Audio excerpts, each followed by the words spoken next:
Good morning, good people of the world. I am actually enjoying the crap out of the Mercenary. And I do mean that. Forgive the web capture. Just a second.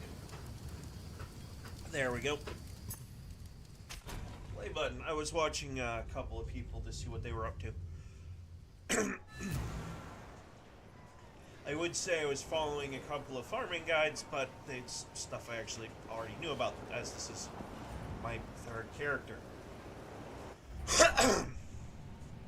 Not that I've actually beaten the campaign yet. I wanted to try this, and, oh boy, have I been having fun with it.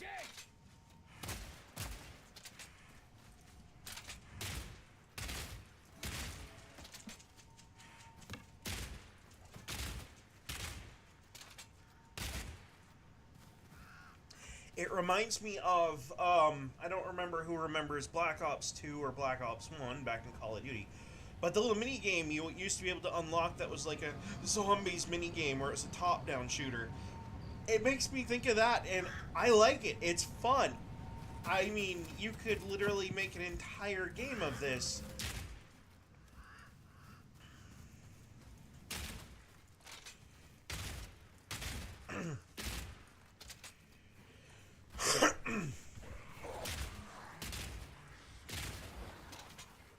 It's like I'm not even playing Path of Exile anymore. It's great. My god, this is fun. I mean, like, this is, like, and YouTube's gonna get me in trouble for this one, or I'm gonna get in trouble with YouTube for this one, I think. But this is like crack cocaine addictively fun. This is not, you know, go out and have a smoke fun. This is... like, this puts a smile on my face. Okay, maybe that not so much, but... I mean, that's easy to fix. Let's see.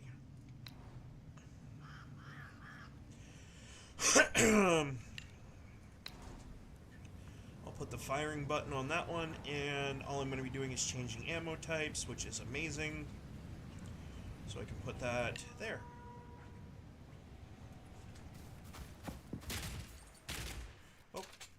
Hang on. I mean, that's actually going to be my main load, so we're going to do that, like that, just like that. Yep.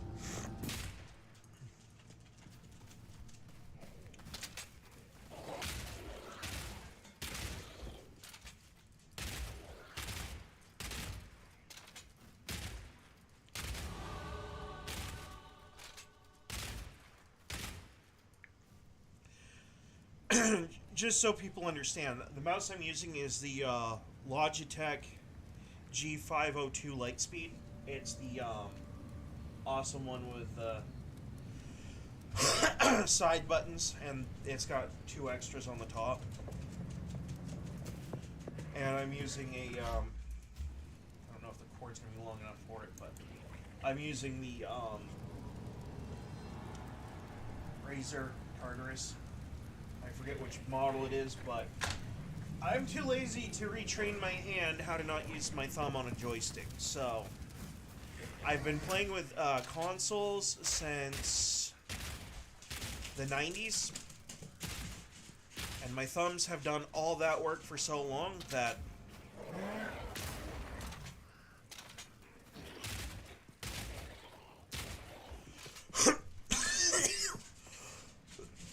that it was just easier and actually better for me to just kind of get a mouse and a gamepad set up so that way I can easily integrate into the quote-unquote keyboard and mouse infrastructure. So... but don't misunderstand me, the buttons on the keyboard buttons that are on the gamepad actually do still serve a purpose. My potion buttons are over there, a couple of other buttons are over there too. The F and the E are over there. There is actually a mouse that has way more buttons on it, but I didn't really want that because when I bought this setup, it was under the impression, and I know there are going to be some gamers out there who are going to kind of chuckle at this a little bit, but I got this set up to play stuff like Destiny 2.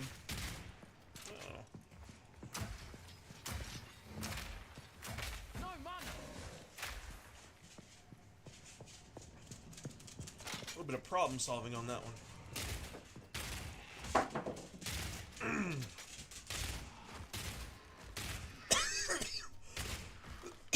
Anyway, this is set up so my hands are not clustered together like this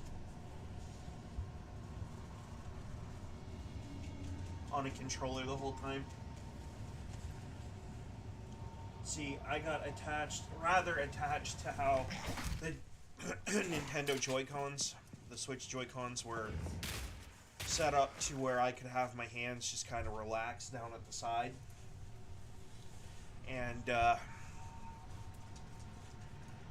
mean, yeah.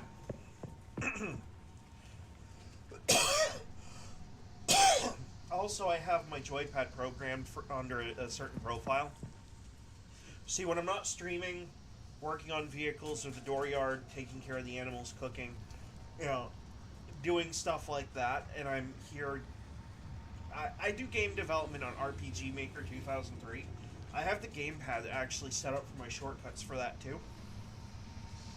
So I can literally just sit here with my gamepad and mouse and just, you know, I can actually do a lot of stuff really fast with it.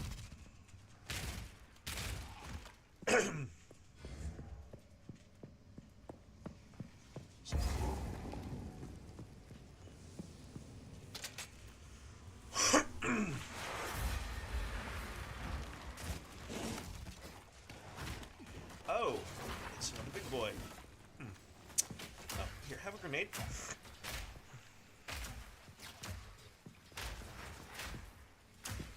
Need more mana. Nope, you need more grenade damage. That's what I think.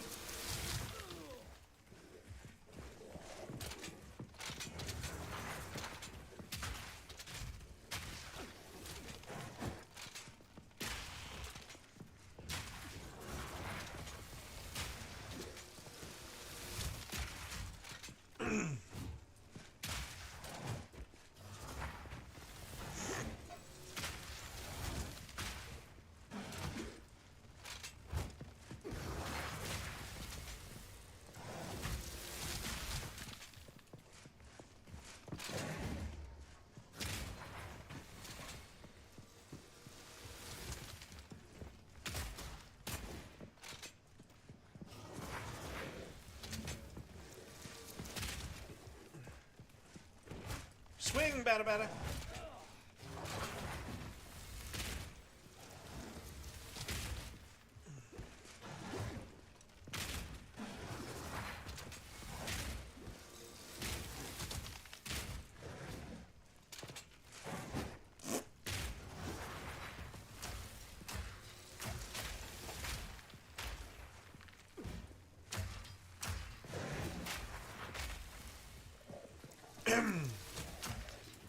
Mana. Yeah, I know. You need mana to throw grenades. This isn't like Call of Duty where you just have a limited grenade pool. So they had to limit how many grenades you can throw somehow. Mana. Need more time.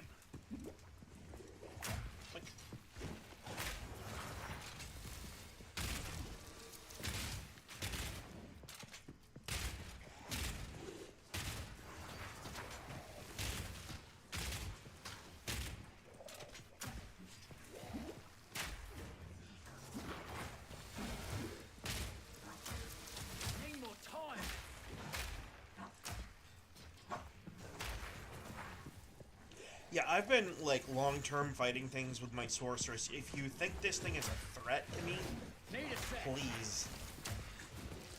If I take a hit, there's usually a reason for it. Not yet. Yeah.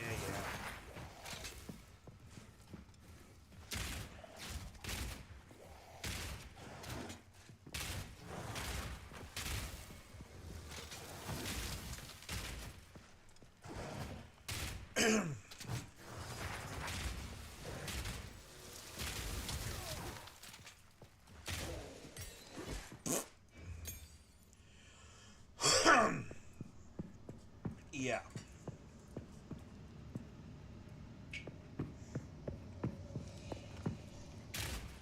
I'll break ya.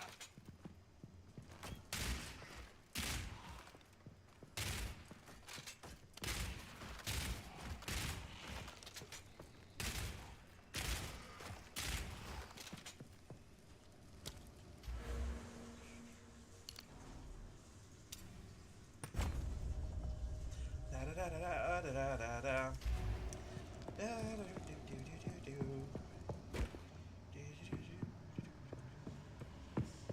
Oh, wait. Hit. I know what that means.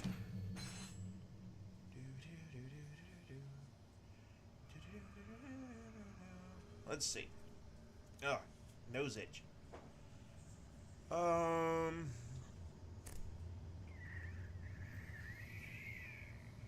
Maybe.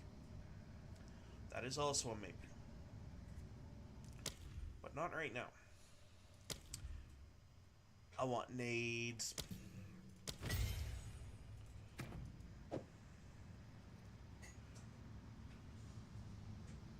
I think we're actually going to take that one completely out of the equation.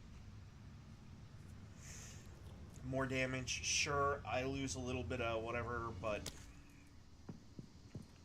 who cares? Point.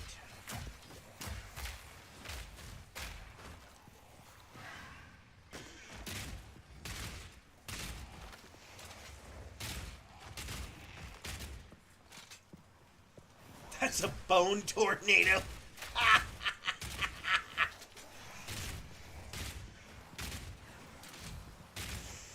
Bag of bones.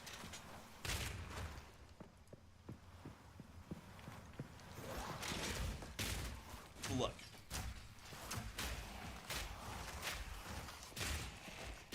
I can appreciate your desire to make my life interesting. I really can. But you're only going to get so much interest out of me before I just say, no thanks.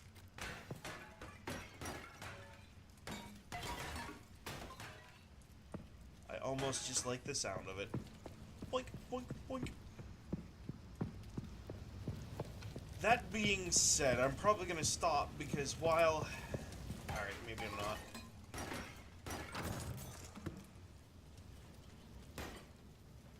I can sell you. We can save him! We have the technology!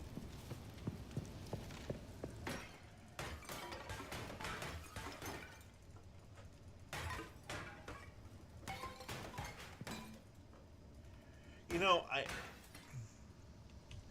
almost wish I could alter the way the Mercenary plays just a little bit, like, at the base level. I understand using the, what they have here, but I'd like to reassign, like, switching between the ammo types to the scroll wheel, and shift the screen zoom in and zoom out to, like, I don't know, the plus and minus button or something. Oh, man, that'd be insane. Need a sec.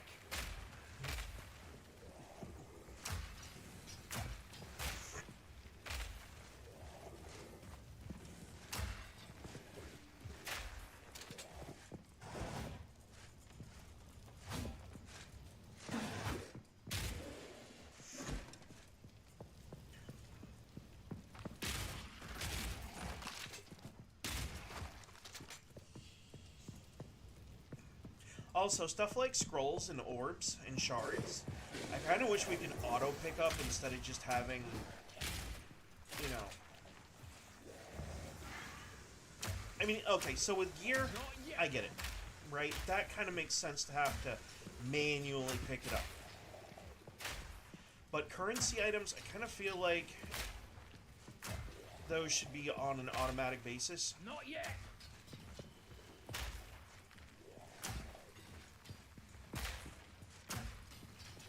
Need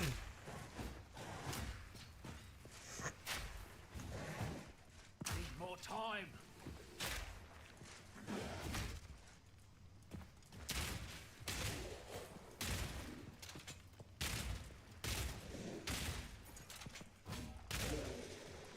I'll break ya.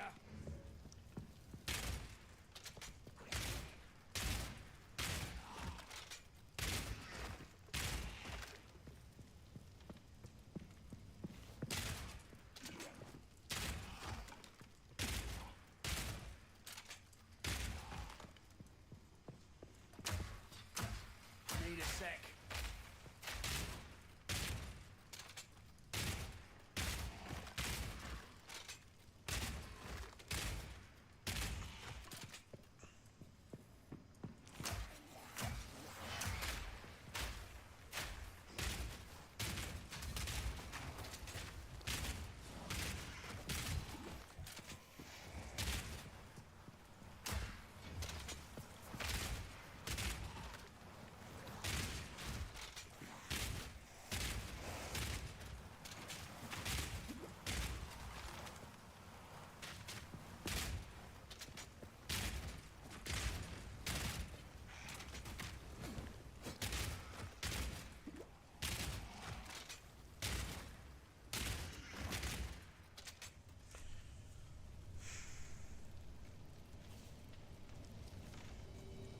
Thank you. Okay. Now, here's the thing.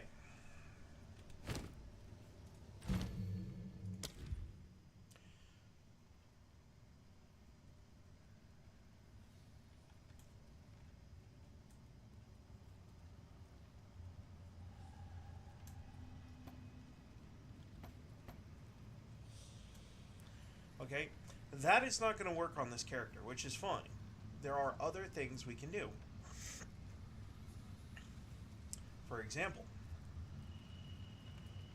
we have accelerated speed, ammo conservation, ambush. Let's see. I don't really have a melee weapon right now.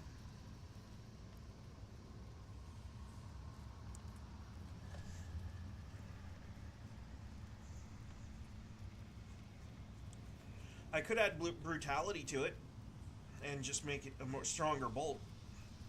Sure. But barrel, elemental army, maybe. It depends. I don't know if I want to go for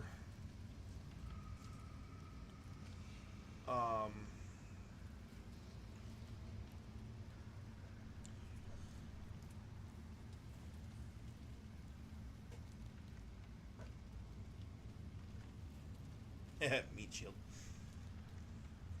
Operation Human Shield.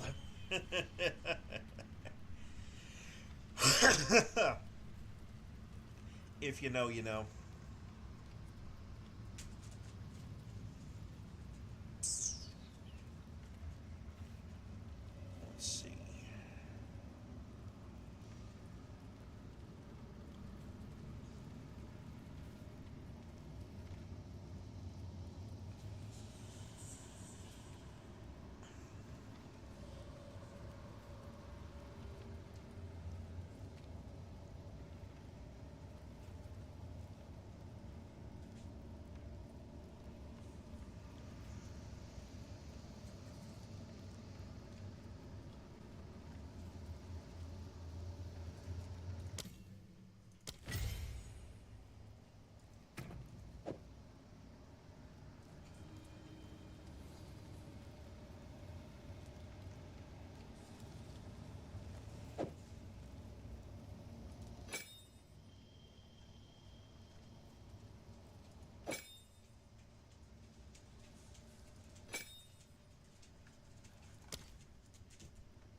Gotta stay quick on my feet.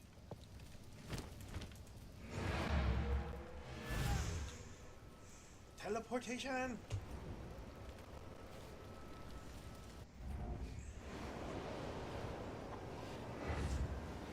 Okay. So in the interest of the stream, we need to turn that down a smidge. There we go. That's better.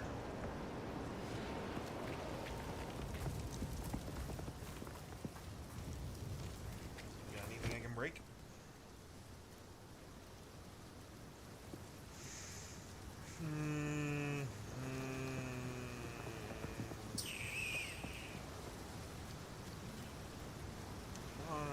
Really?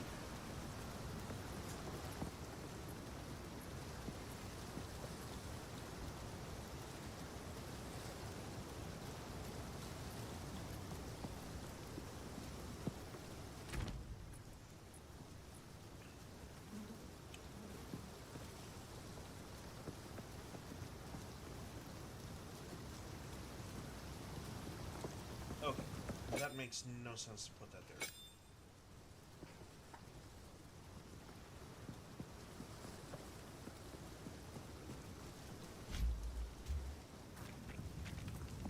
Oi! Anything take your fancy? Might make good scrap.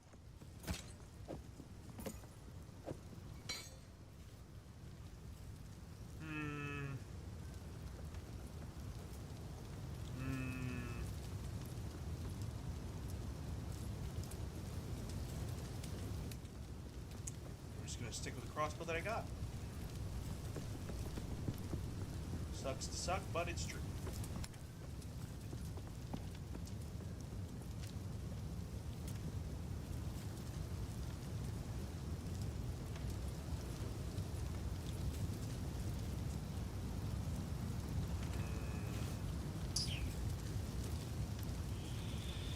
Stick to the cairns.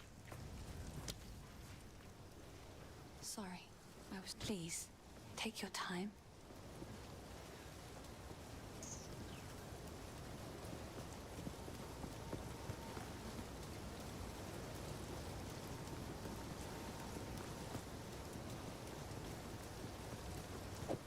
Another for my collection. Thank you.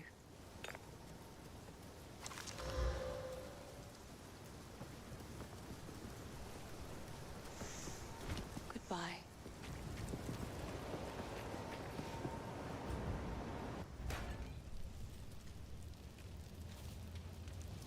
Gonna sneeze or what?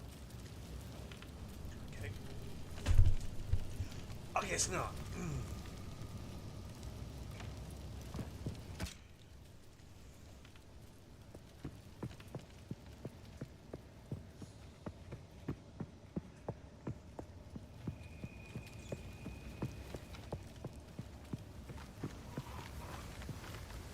Bag of bones!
sec.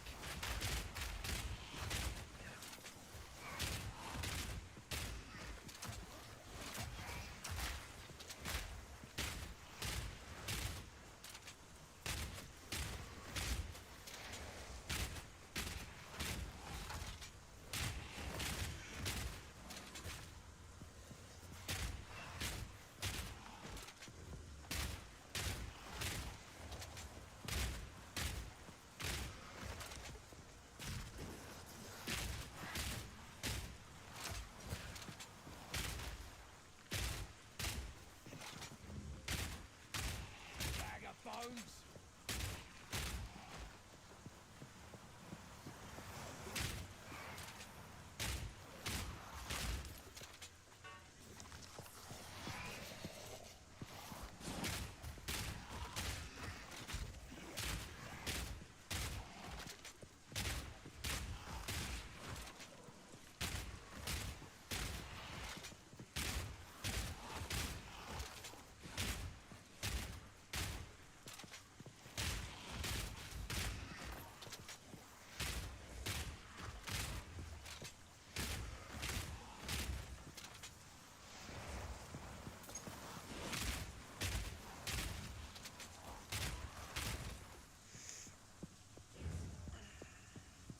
There are certain edgy jokes that I'd love to make, but I can't.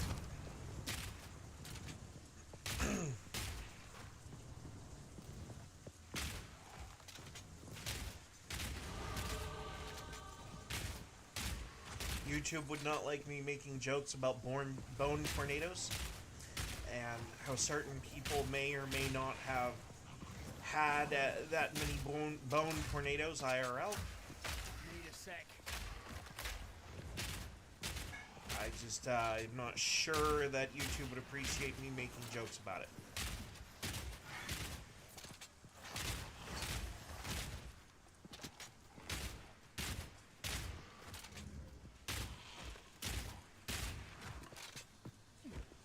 See, what I'd actually like is I'd like to actually, before I do anything, sit down and actually talk with the people who actually make the community guidelines, not some representative, the guys who actually write the stuff down, for example, and be like, okay, so I want to make a joke about a current event, but the current event is extremely racy. How far am I allowed to go before I start getting in trouble? And also making a joke about it may or may not be in poor taste.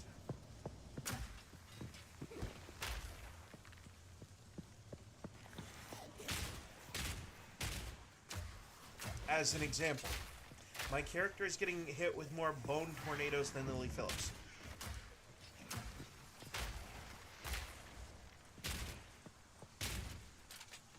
Would that or would that not get me in trouble?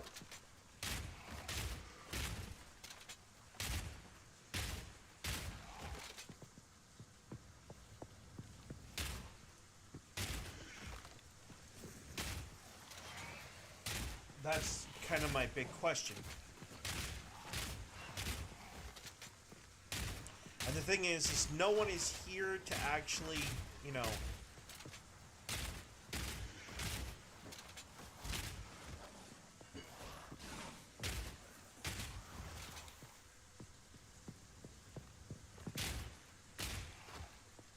no one's in the chat to actually say whether or not, you know, such a thing could get me in a lot of deep shit or not, so.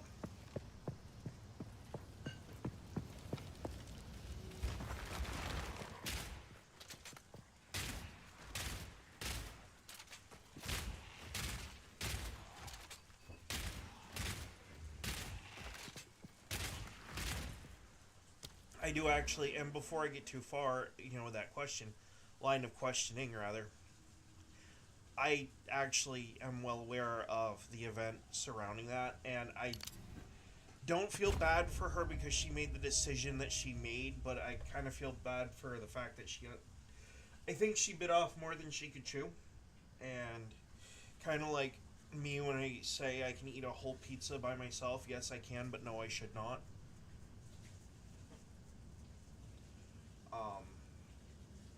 you know, it's just kind of, just because you can do a thing doesn't mean you should.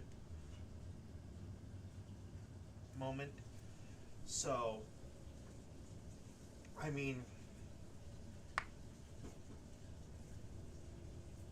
and from what I understand of it, from what I saw of the news reports, she actually got pretty sick from that too. Like, sick.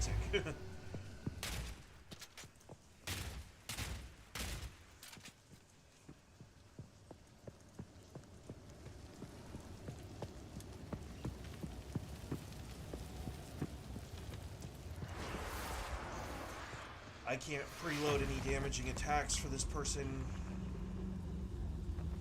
You will never leave And this it's my place. favorite. Right of the full moon. Conquer! Conquer!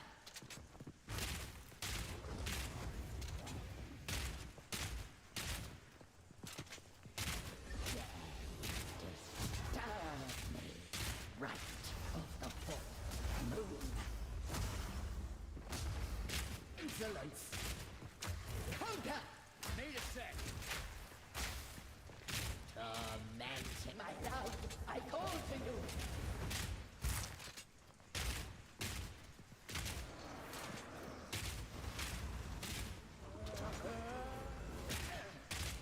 Right of the fourth moon. Tormented dead. Wit and right to me, Draven. Here it comes.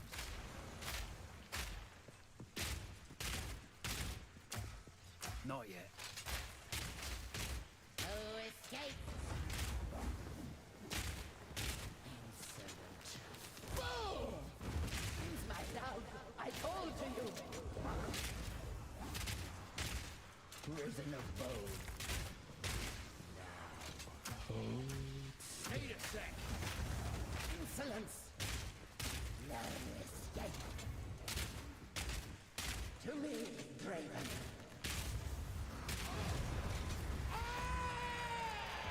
You lose. Wow. You don't see that every day. My pockets are full. Aw.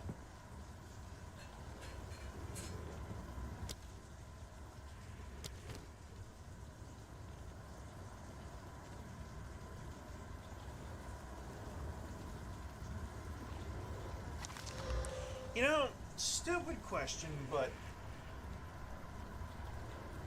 Mercenary and Archer use dexterity, right? So does the monk.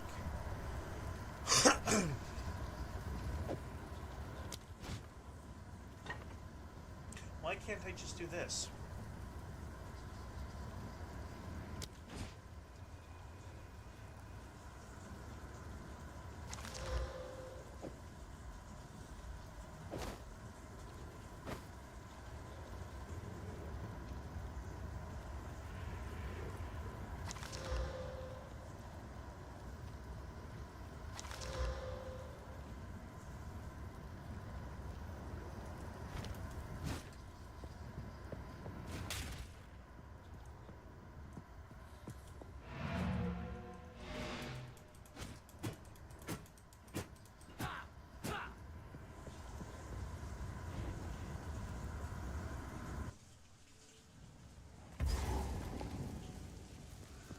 Let this be a testament for all time.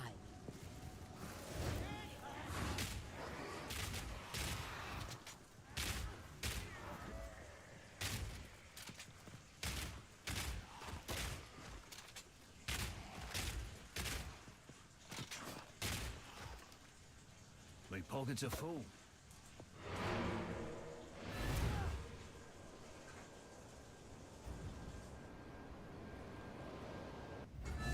But no, I'm being serious. Why can't this Why can't Abe Mercules use a staff as well as a crossbow? I mean, it doesn't mean that I'm going to be massively specking into quarterstaffing.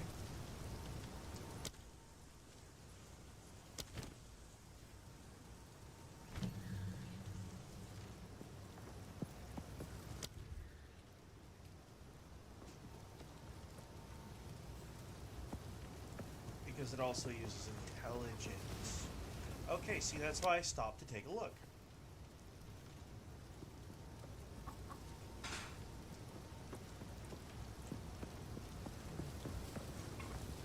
Oh, excuse me.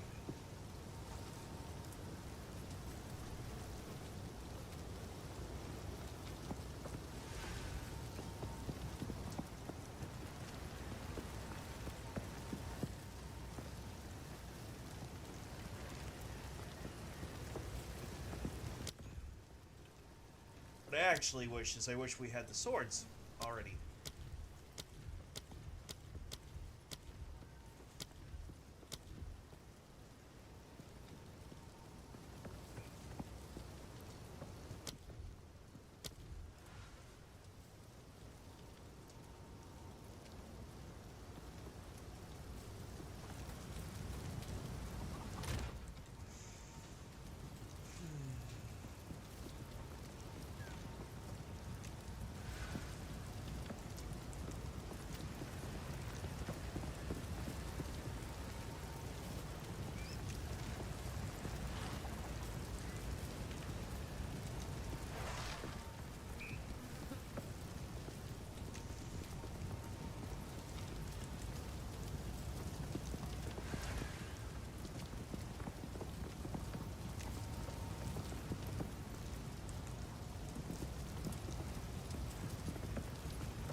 If you find a pint, Hello.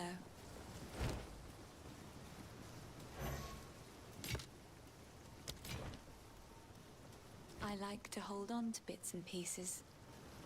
Any that catch your eye, I will treasure it.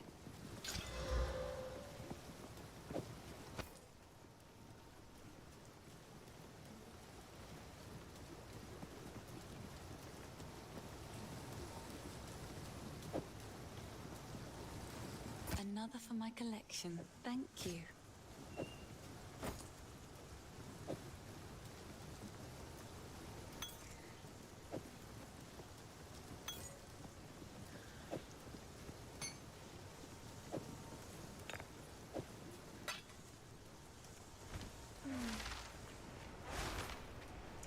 Time out. Gotta go.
the show.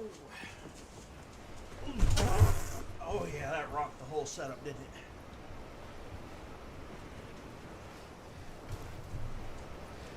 That's why you lose a little weight.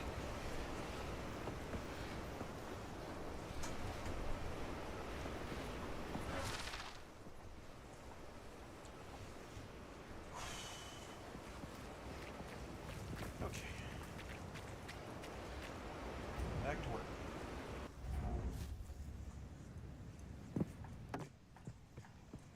Get back to work, ya lazy bastard. Bag of bones.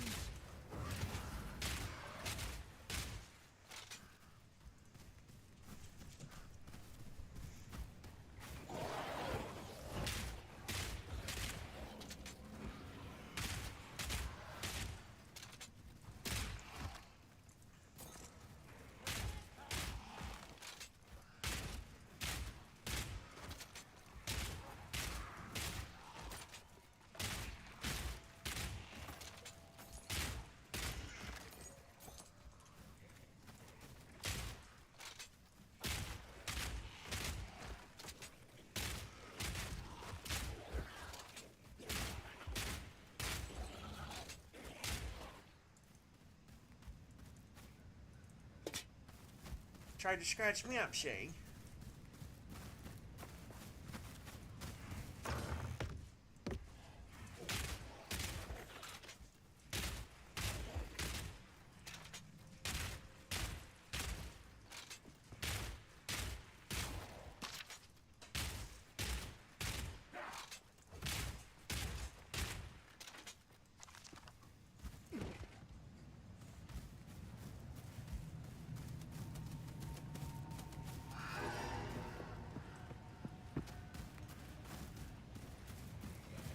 Bloody horrors.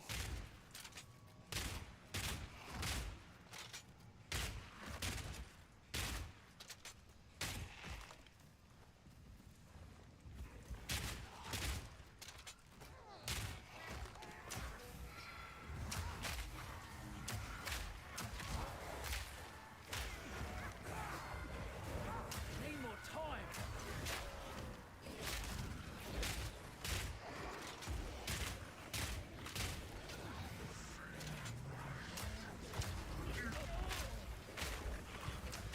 Need a sec.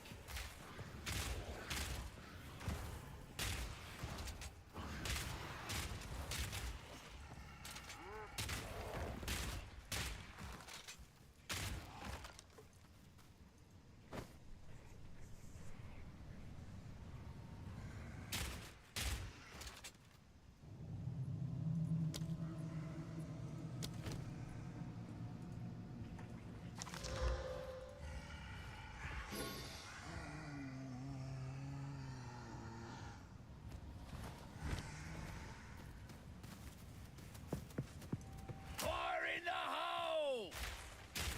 He said the line. Fire in the hole.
This place raises the hackles on the back of me neck.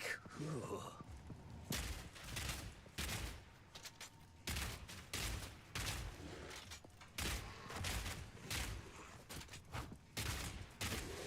Bag of bones.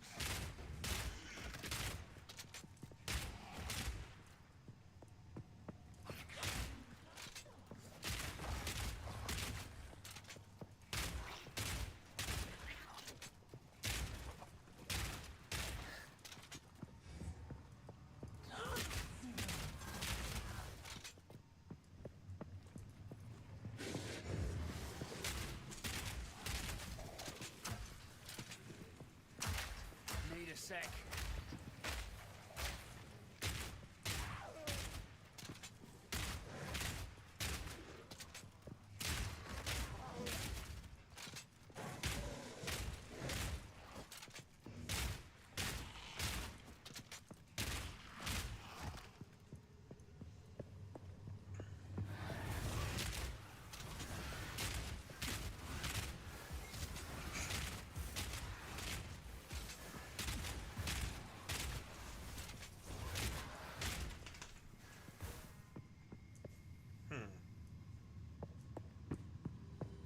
There's a box.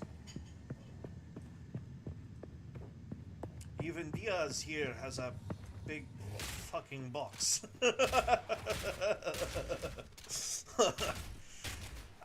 I know people don't like the Riddick movies. I get it. I love them. I think they're great. You can take the criticisms of them and stuff it. I agree. There are some problems with the series, but it's still somewhat of a good series.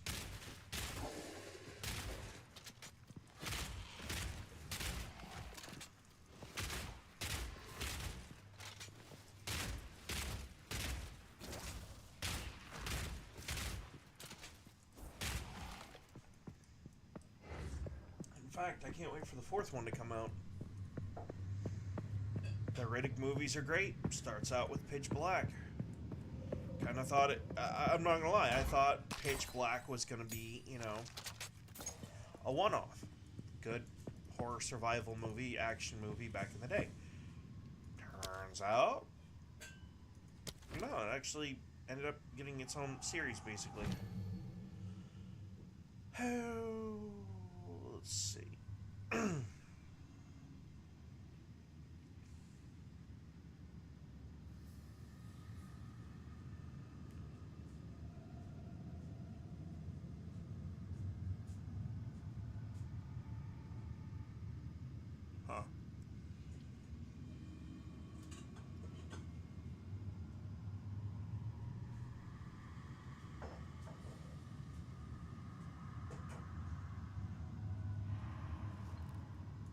Armor-piercing rounds can break en-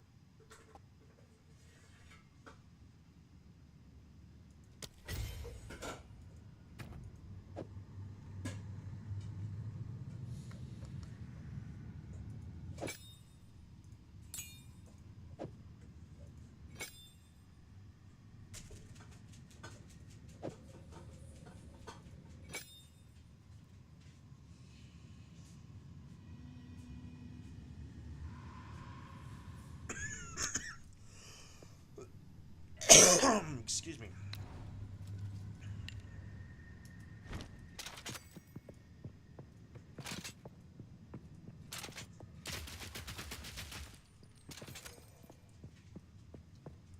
Yeah, but you can't exactly control where they go. I mean, look at this.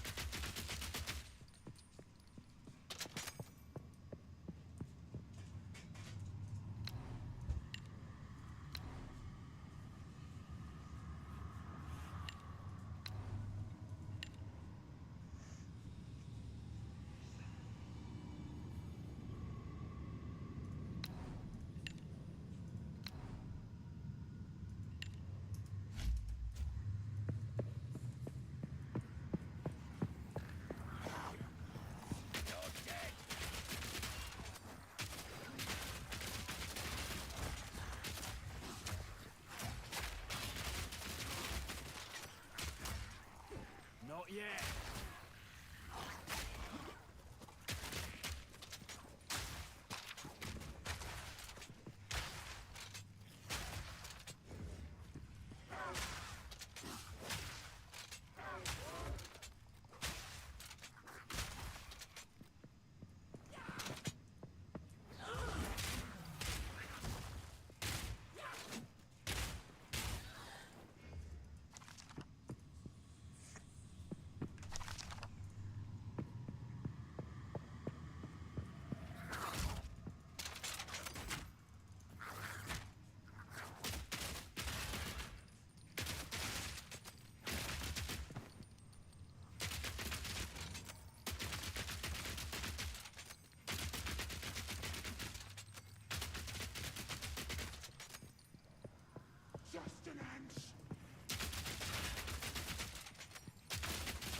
sec.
Sustenance!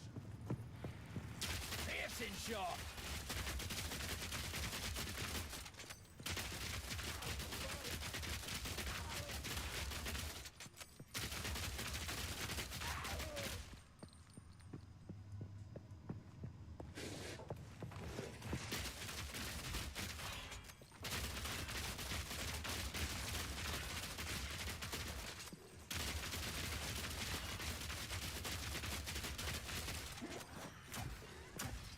Need a sec.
Vitality!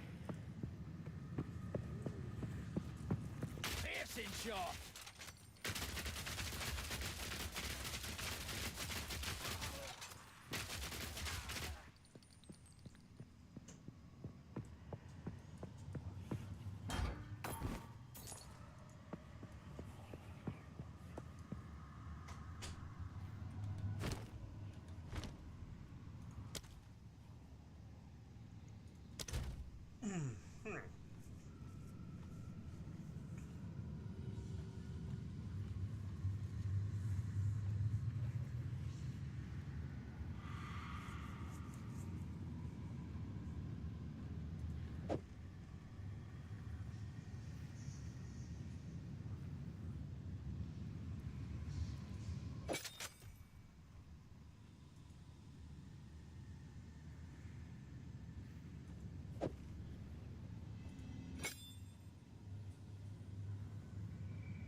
Gotta stay quick on my feet.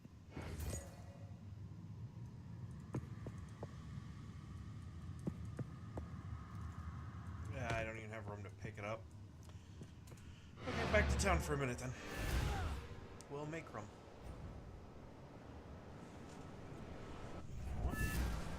We're kicking the shoes off.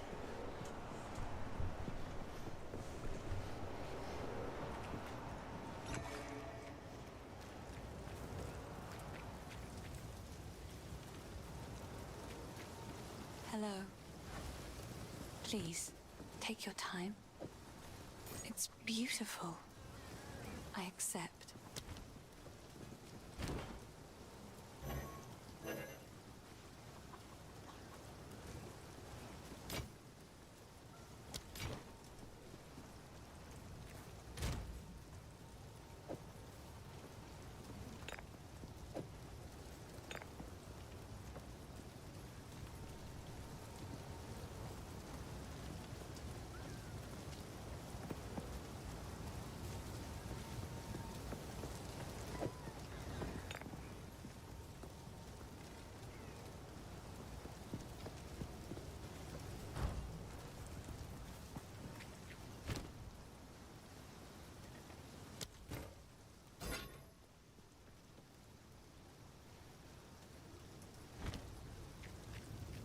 What have we got? Take a look. Might make good scrap. Bunch of junk, man. Bunch of junk.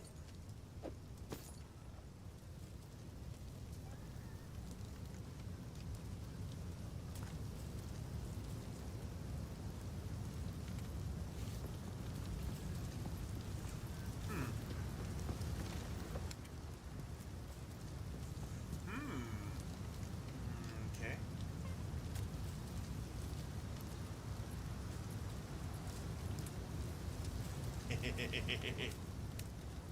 Hammer. If you find a pint out there, do bring it by.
Please give me something good.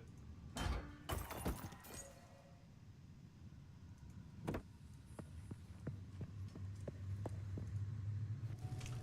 exactly what I meant, but better than nothing.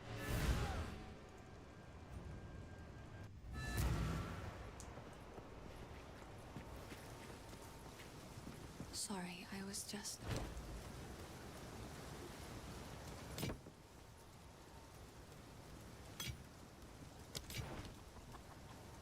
I like to hold on to bits and pieces. Any that catch your eye? That one spoke to me as well.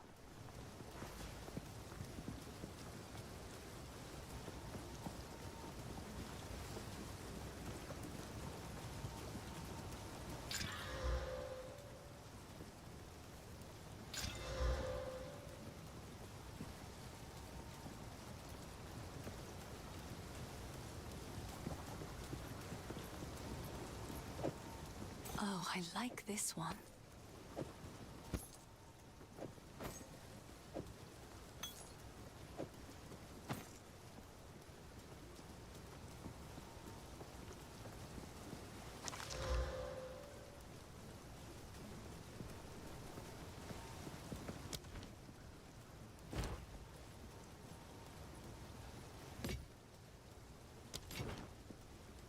Stay safe if you can.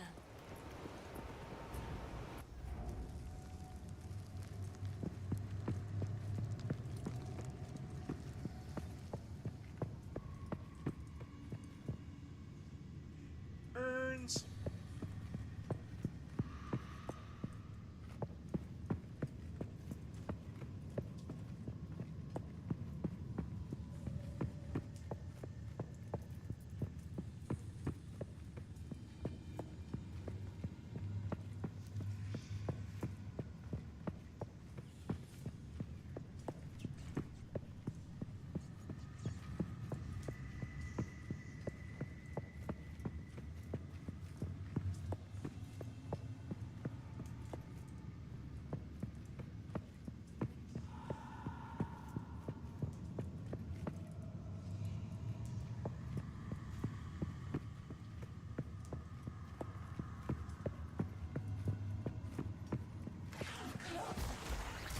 Piercing shot!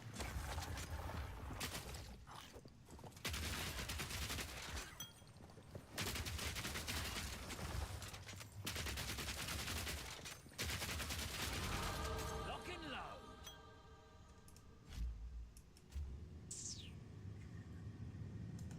There it is.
I think I'm gonna get nice and comfy. Okay, then stupid question: does a crossbow count as a two-handed weapon? Because if that's the case, you're talking about a buttload more damage.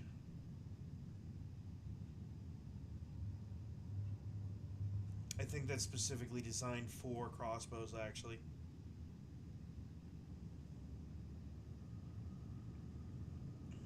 Also, what exactly are you supposed to dual wield as a mercenary? What? 2 daggers? Where are the daggers? I mean, I'm waiting. You know? The daggers and swords aren't even in the game yet.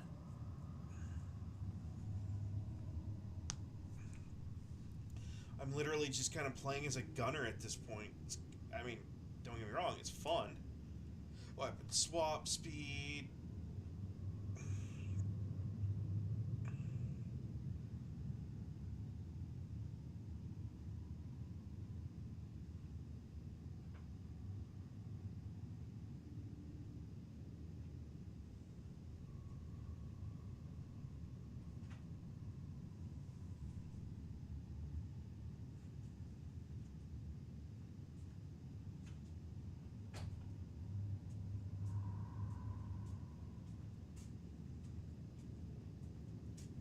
And I mean, the stuff for the warrior is like right there. It's like 1, 2, 3 points away.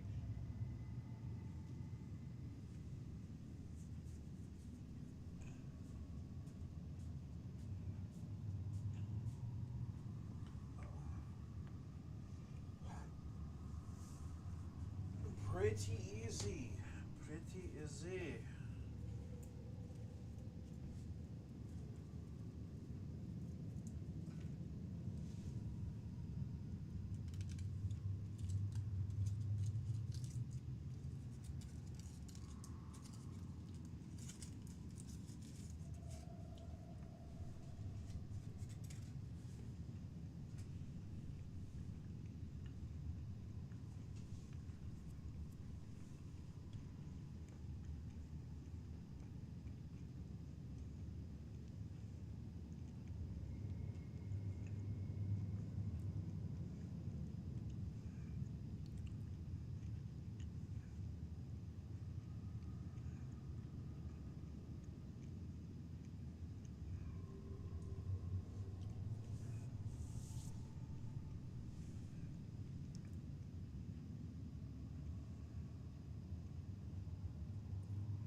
Let me do some math here for a second. That's 0.4. That's 1.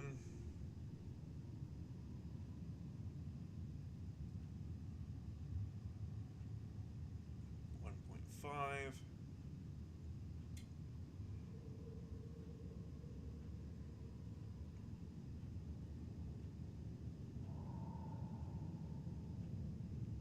That's 2 something.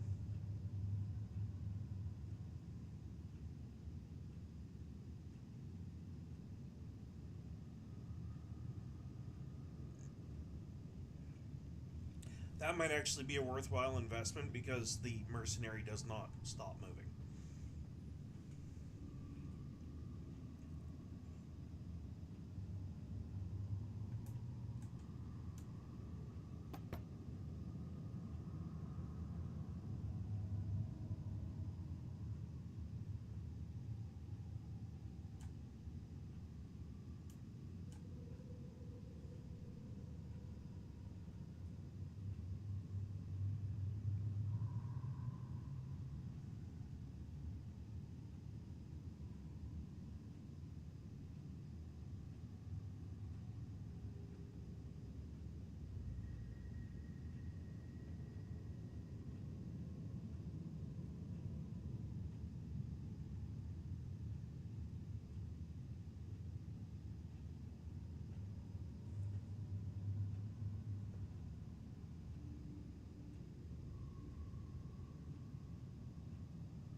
That's one heck of a cost.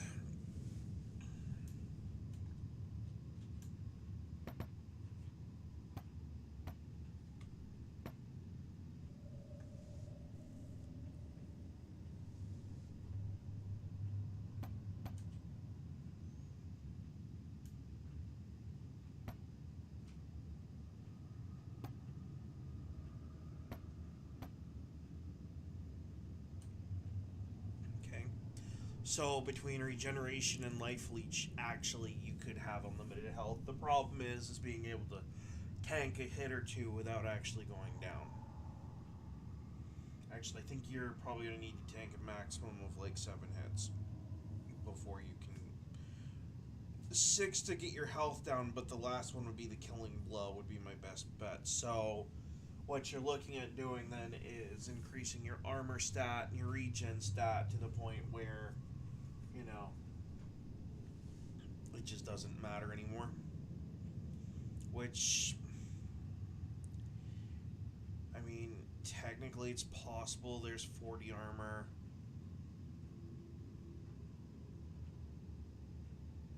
That's stun threshold. No one gives a shit. Pardon my French. That's melee damage. Again, I don't care.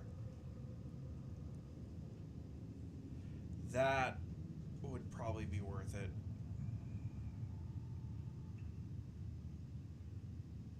Yeah. The problem is, well, I mean, it's not really a problem, but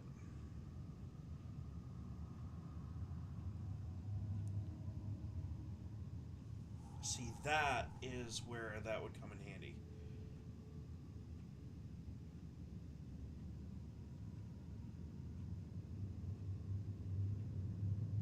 Because, I mean, this whole tree is nothing but armor. And it would get you closer to a two-handed weapon damage increase, which, again, crossbows.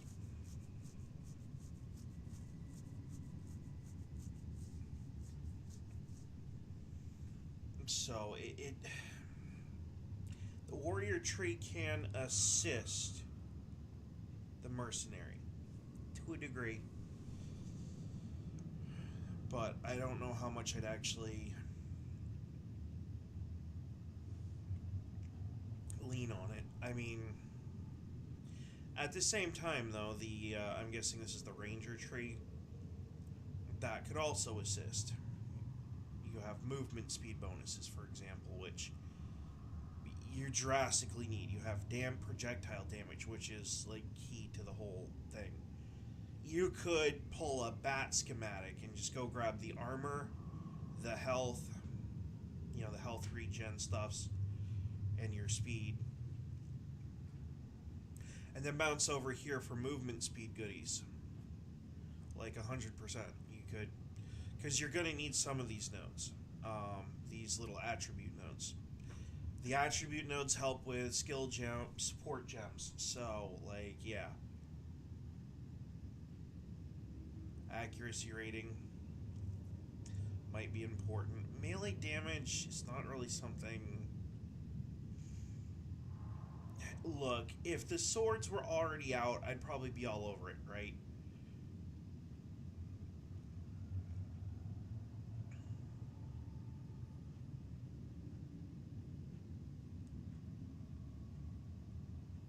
Alright, hang on.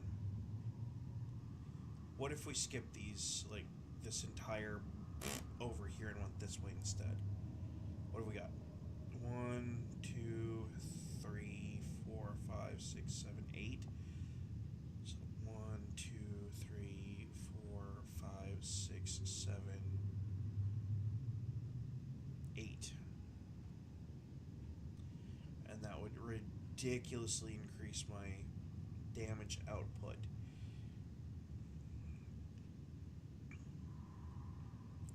And by increasing my movement speed. Well, I guess the question then becomes, do I have enough money to do the respec like that? That's a lot of perks. And I don't have the guy unlocked yet, so...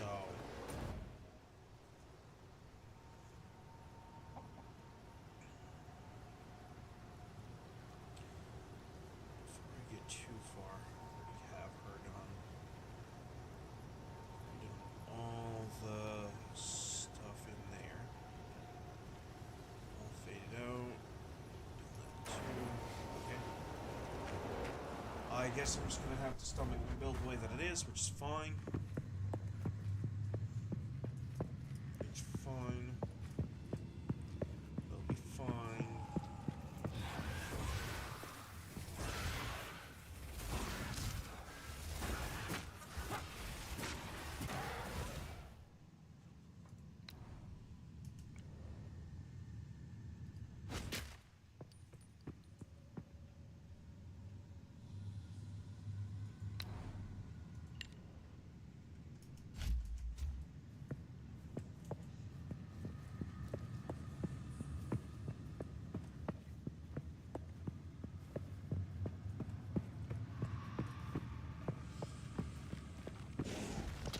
I'll break you.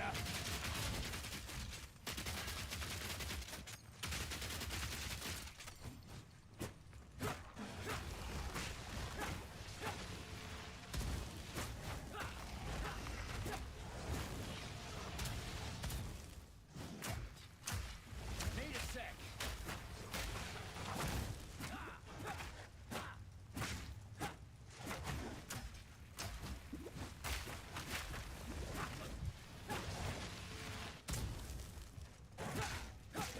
Another notch on me helmet.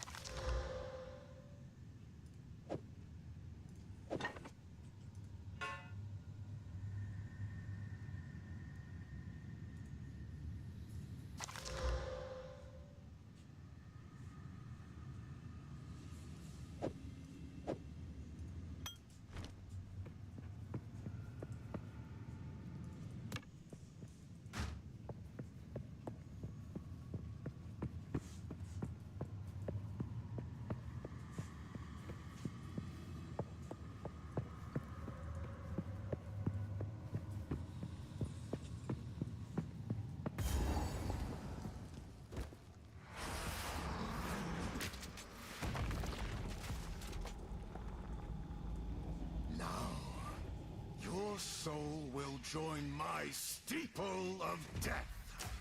Here it comes! Cut down.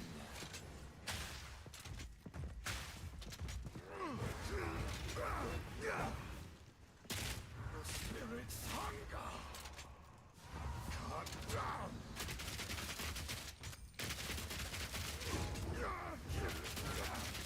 Rend your soul. Your soul is mine. Cut down, Acinia! I will end your meaningless life. I answer your call, husband.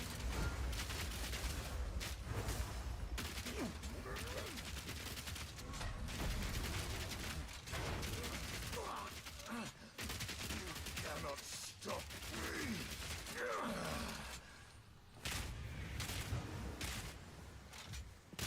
These spirits are mine. Your intrusion will be my beloved disengage. I am with you.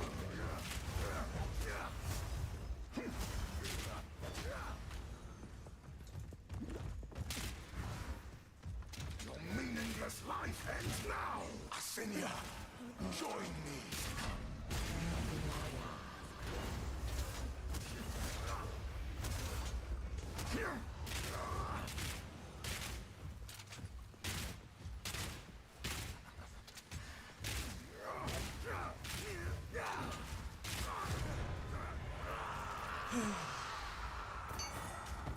Bloody Eternals. Never did know when to quit.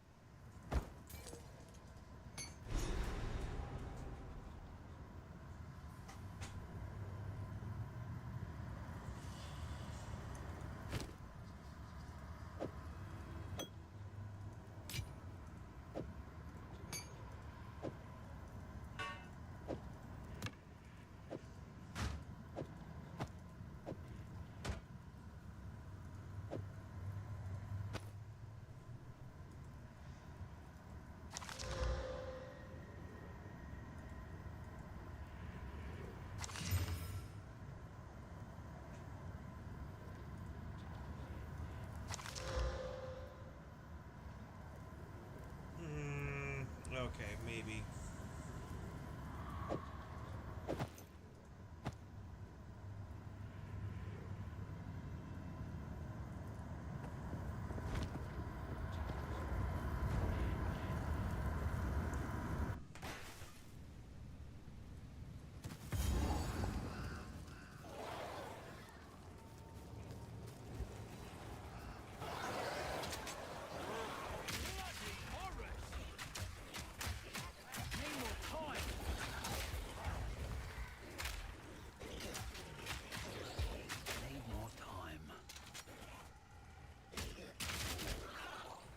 Me pockets are full.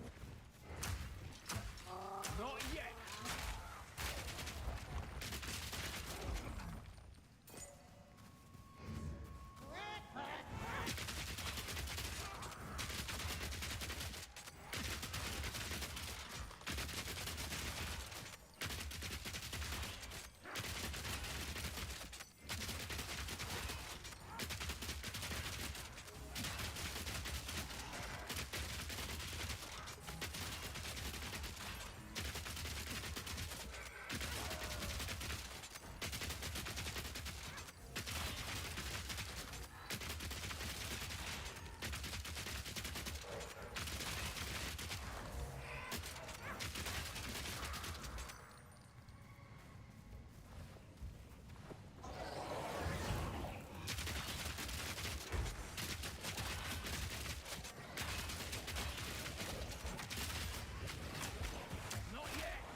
Skill panel.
actually gonna readjust that. I don't mind it so much, but Killing time.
Simple enough. Gotta stay quick on my feet.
I'll break ya.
it's like disintegrate, but better.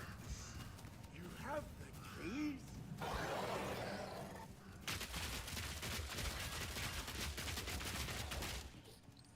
Do my eyes again deceive me?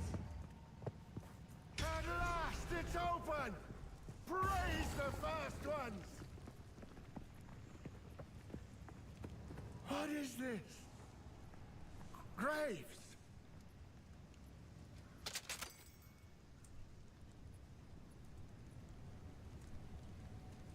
Isabel, Torquil, Callum, the family of Count Lachlan of Ogham.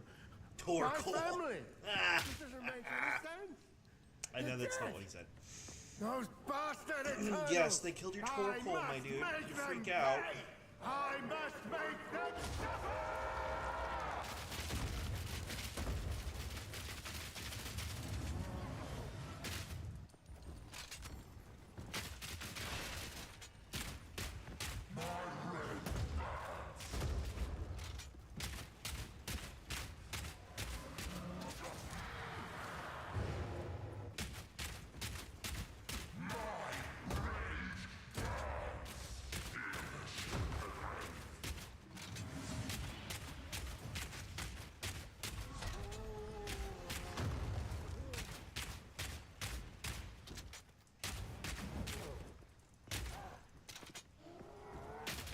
Piercing shot!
Actually, a lot easier as the mercenary than Shite any like other this. character I've used. Why I never wanted a family.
Now, see, I know you need a bow for that, which is kind of unfortunate.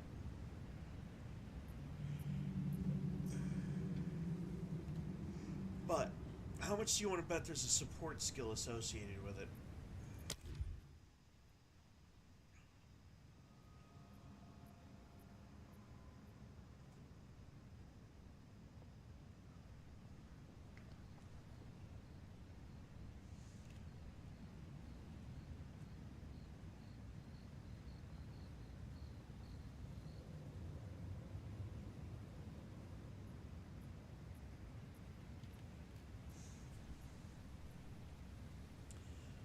problem with the quarterstaff.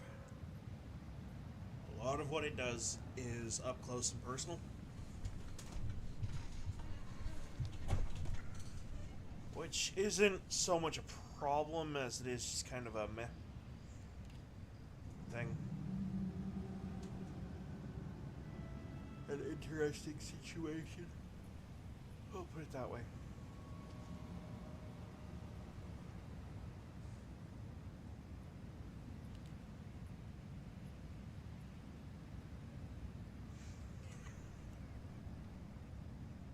I saw them doing something with this before.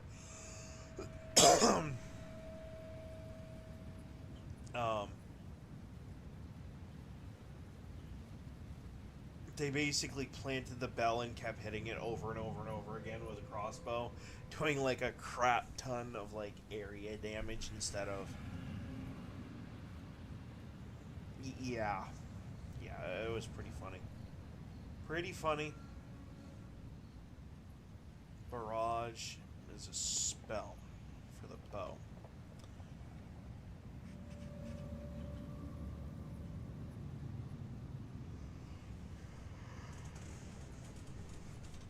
Oh.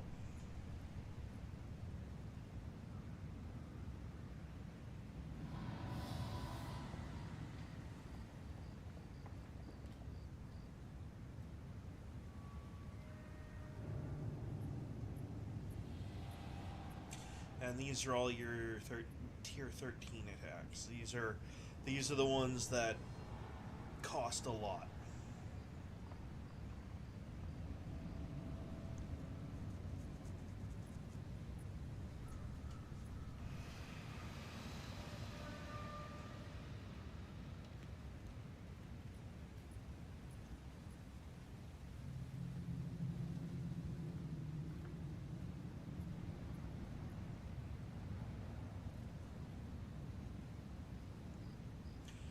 Depending on how much spirit you can manage to wrangle up.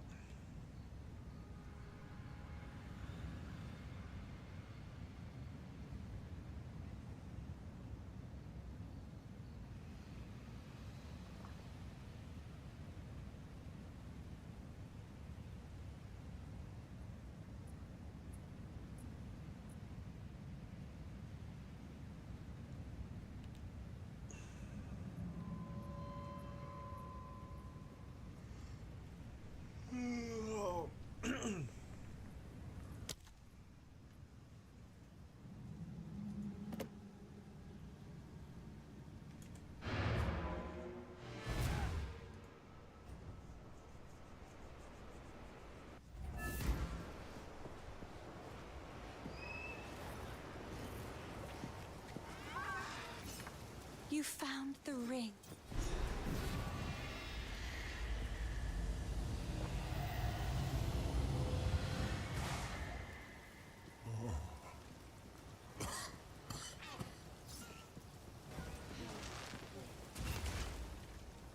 How long has it? This sea. I've worked with... Yes. So if we are to heal this land, I've got a different idea. 93 a whack. What does that look like?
So we're just here to go grab the movement speed. The like 8% increase in movement speed, which is going to be handy. More for farming, actually. And if you wanted to go ham over here, you could actually get some pretty good bow perks that apply to the crossbow as well. You have an additional 10, 20, 30, 40, 50,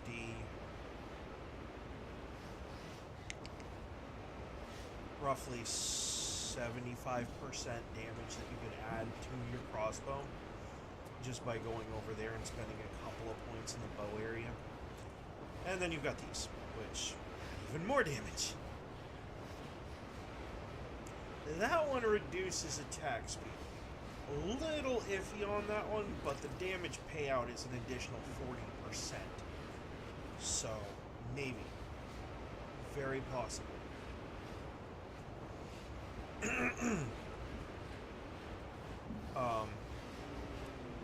Effectively, you could triple the power of any crossbow just by sinking a couple of passive points into some things.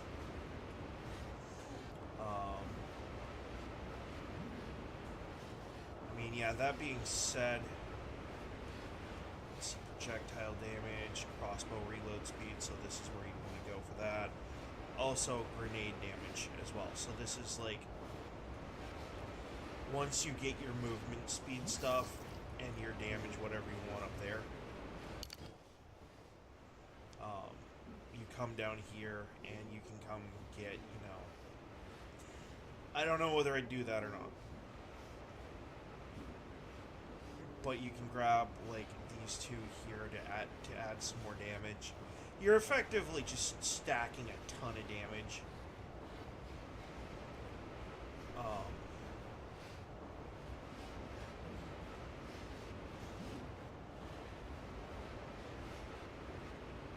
Okay, cooldown rate's nice too. I don't know if it's really a priority. Yeah, here you go. This is where your like a lot of your attack speed's gonna come from, and then you come down here, and it's straight up crossbow and grenade damage. This whole tree is dedicated to the crossbow and your grenades, basically.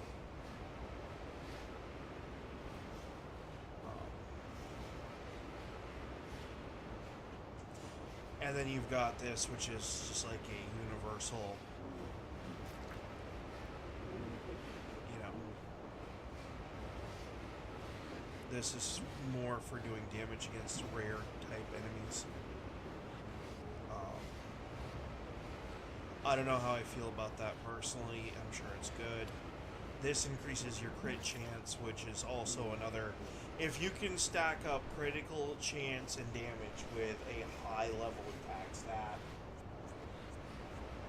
pack in some elemental damages into it just for shiggles, you can do pretty good, I would say.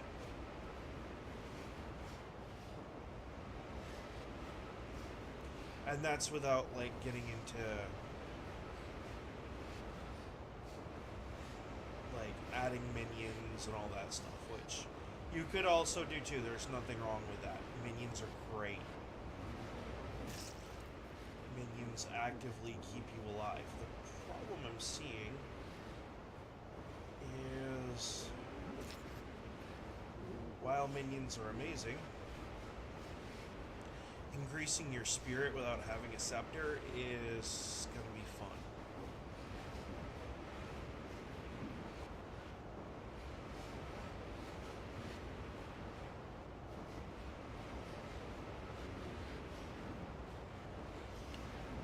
I have no interest in blocking. The intention is to stay far enough away to not have to block. But if you wanted to add elemental damage, there it is. That's for melee weapons. If you want to focus on distance weapons for the Mercenary, you'll probably want to avoid it. Unless you're doing a weapon swap build, which, nah. This one,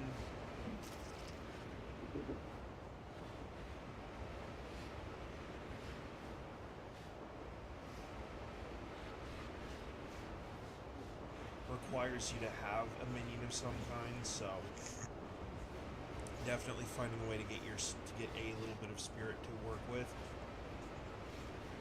would be good, because that's, you know, number one, they can provide a defensive line depending on how many you have, even if it's just one.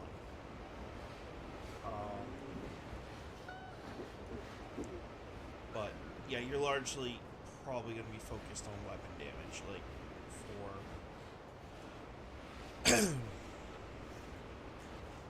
the most part. That icon, like for movements.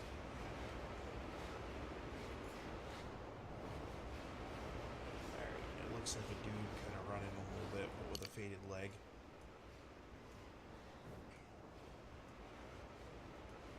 We'll see if they're maybe... Because, like, you never know. I definitely understand why they wouldn't want to put too many movement speed or regen items in here. Because the reality is that if you're moving so fast and your recovery's fast enough, you'll never need to use the dodge button. Which makes sense. So.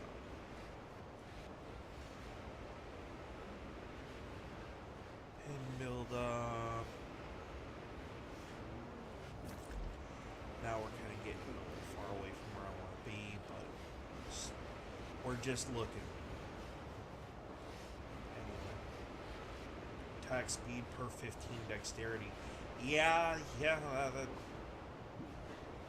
max out your dexterity and see what that does.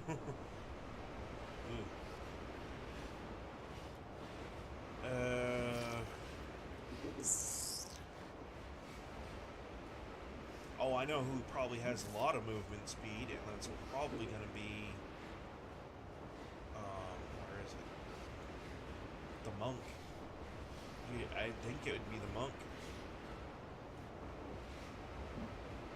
Right? Because you would imagine monks are melee fighters, so they have to be pretty quick, right?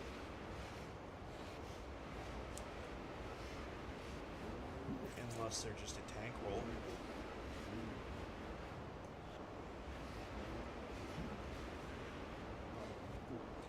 I mean, there again, like I said, you're talking about an entire skill tree over by the time you got there.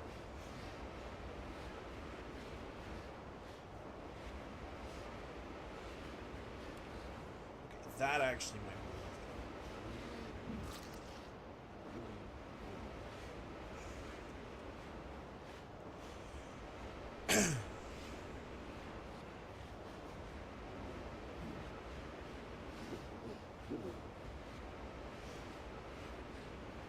really what I'm interested in is the movement speed stuff.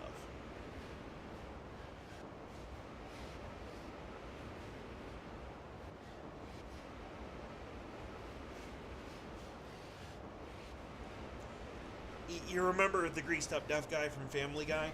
That's the principle. Yeah.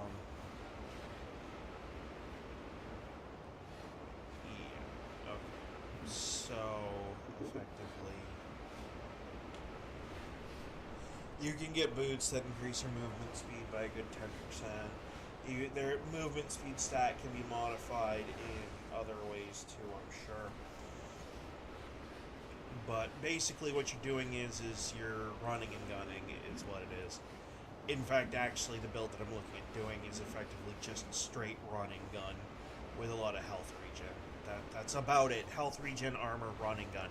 So you go over here, you get your damage from your projectile stuff here. Maybe if you have an extra point or two to allocate over here, you can increase your attack speed and your projectile goodies. Yeah, that has a chance to pierce. And that's just a 10% increase, which is good. And these are further, projectile damage and attack speed increases. So yeah, you got a good, what is that, 5, 6, 7, 8, 9, 10, 11 points. If you have the extra 11 points to dump into it, sure. But the reality is there's only there's only three things that you want over here, and that's going to be these. Number one, that's a bolster to your dexterity, okay? That means you have more dexterity to work with on your class. It increases your evasion rating, which is amazing. It increases your movement speed, which is even more amazing. And then you have these two little supports, so you get an additional 8% movement speed.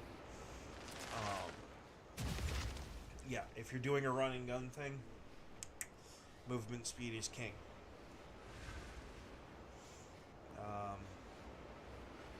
Those would be great if I need them. We'll see.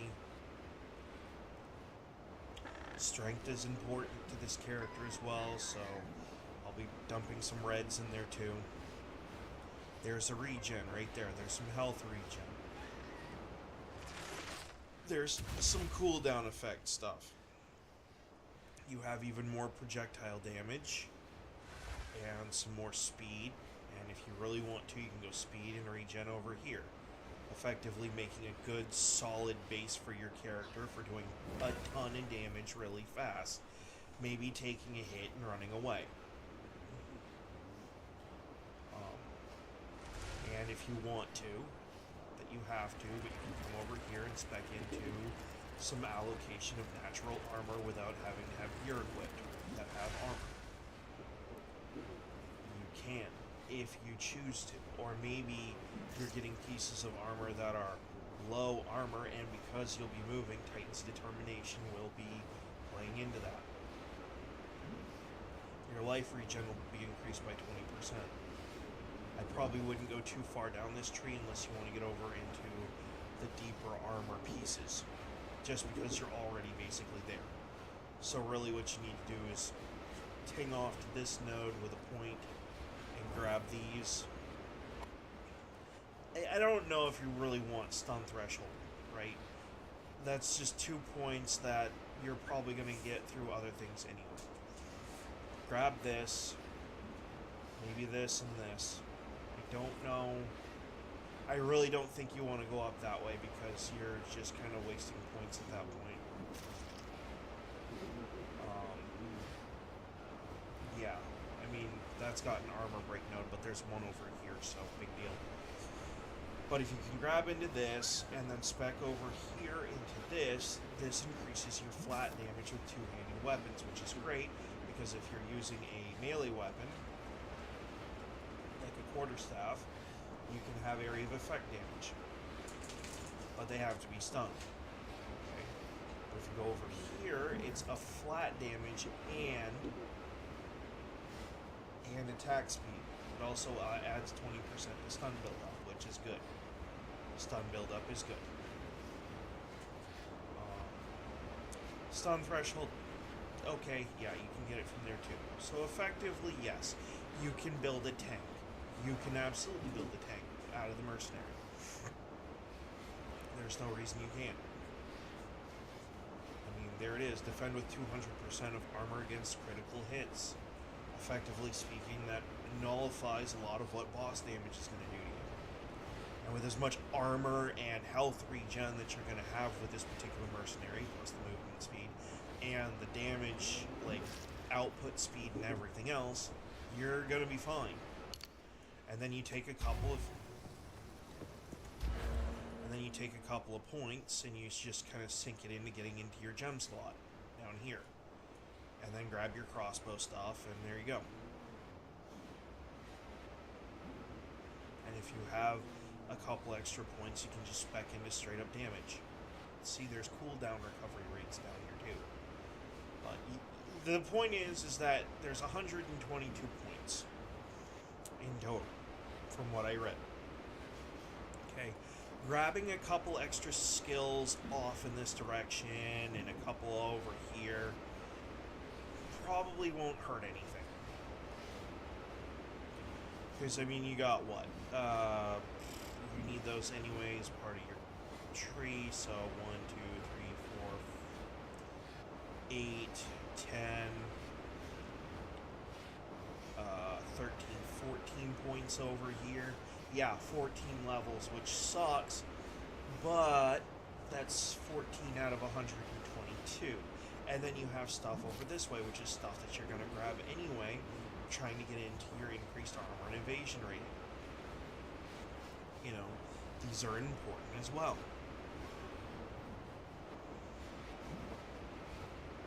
Just to keep you alive.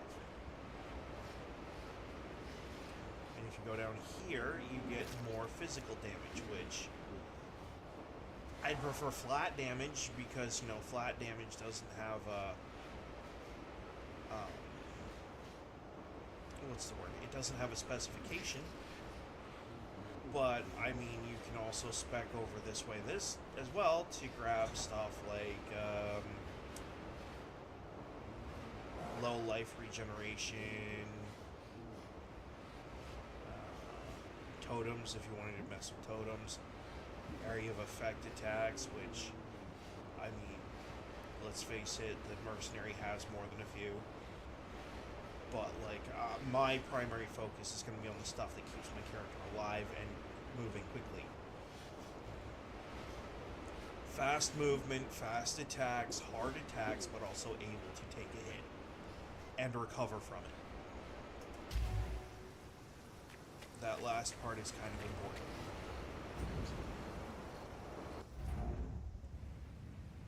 My pockets are full.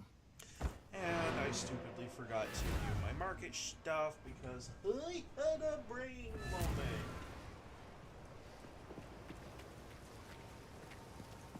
Finn, how you doing now? Hello. Speaking of which, her name makes me think of the reptile lady from Disenchantment. You know, the one who hates being called a reptile.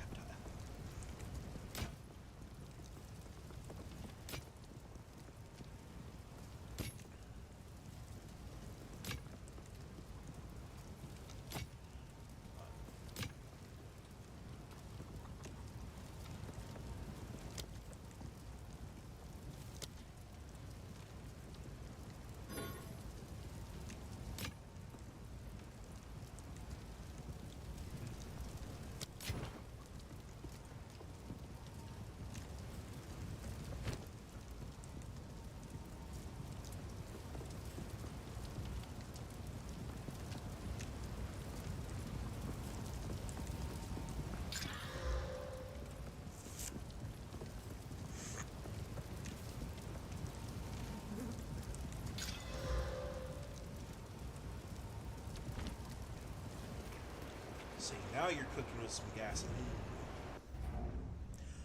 Gasoline!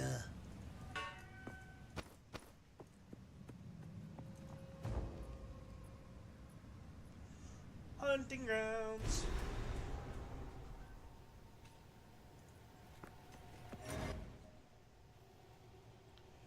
Which means if I find Crowbell, who looks to be to the southwest, maybe. Ah, fresh I tracks. have seen him Must spawn be up near this in the way. village No. now. Okay, good. Just making sure this game likes to mess with me a little bit.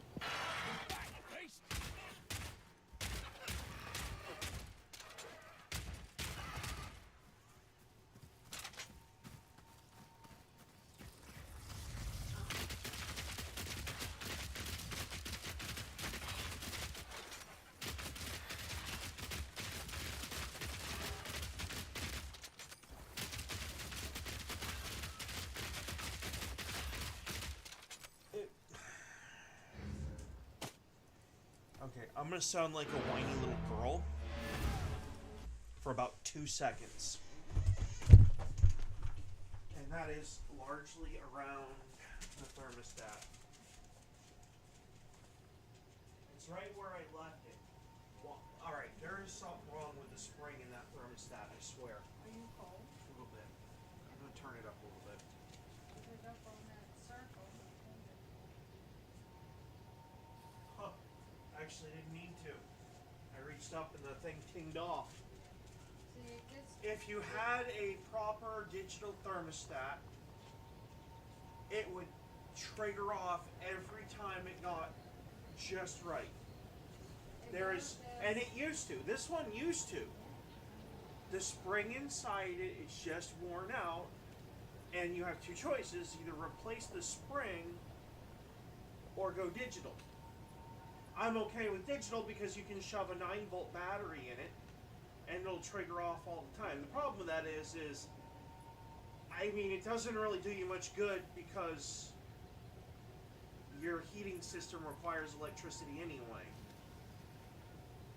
But at the same time, if you got a different heating system that didn't, and somehow had a way to heat the house without it, or maybe you had an off-grid power supply to run the furnace, which, by the way, it's not so much the furnace itself as it is the big blower fan that pushes the air.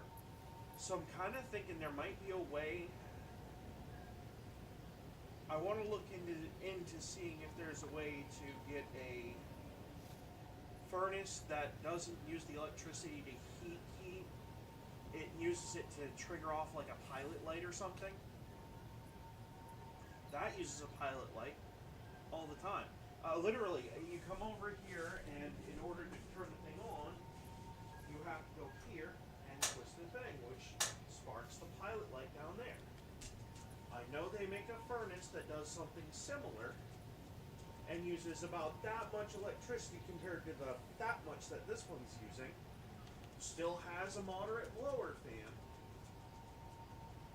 but doesn't use a lot.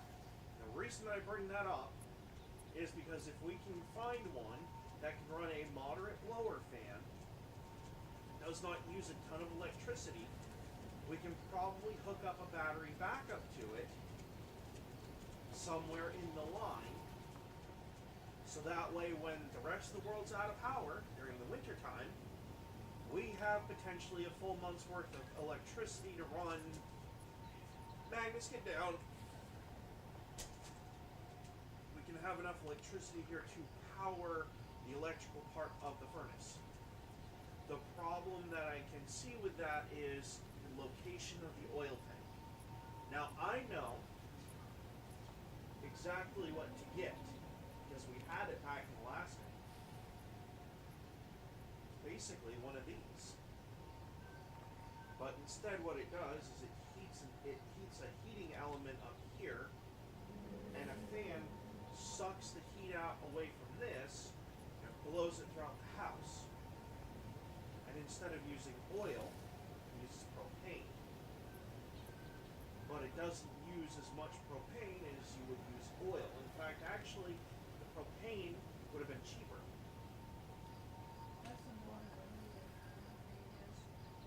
Now that's expensive. Yeah. No. Just put it under. You see where that washcloth is hanging down? Just put it right in there.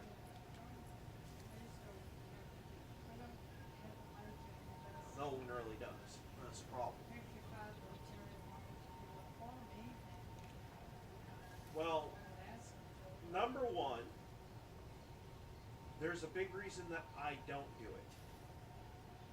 And that's going to be, I'm not going to dump thousands of dollars into this house, and again, not have it be my house.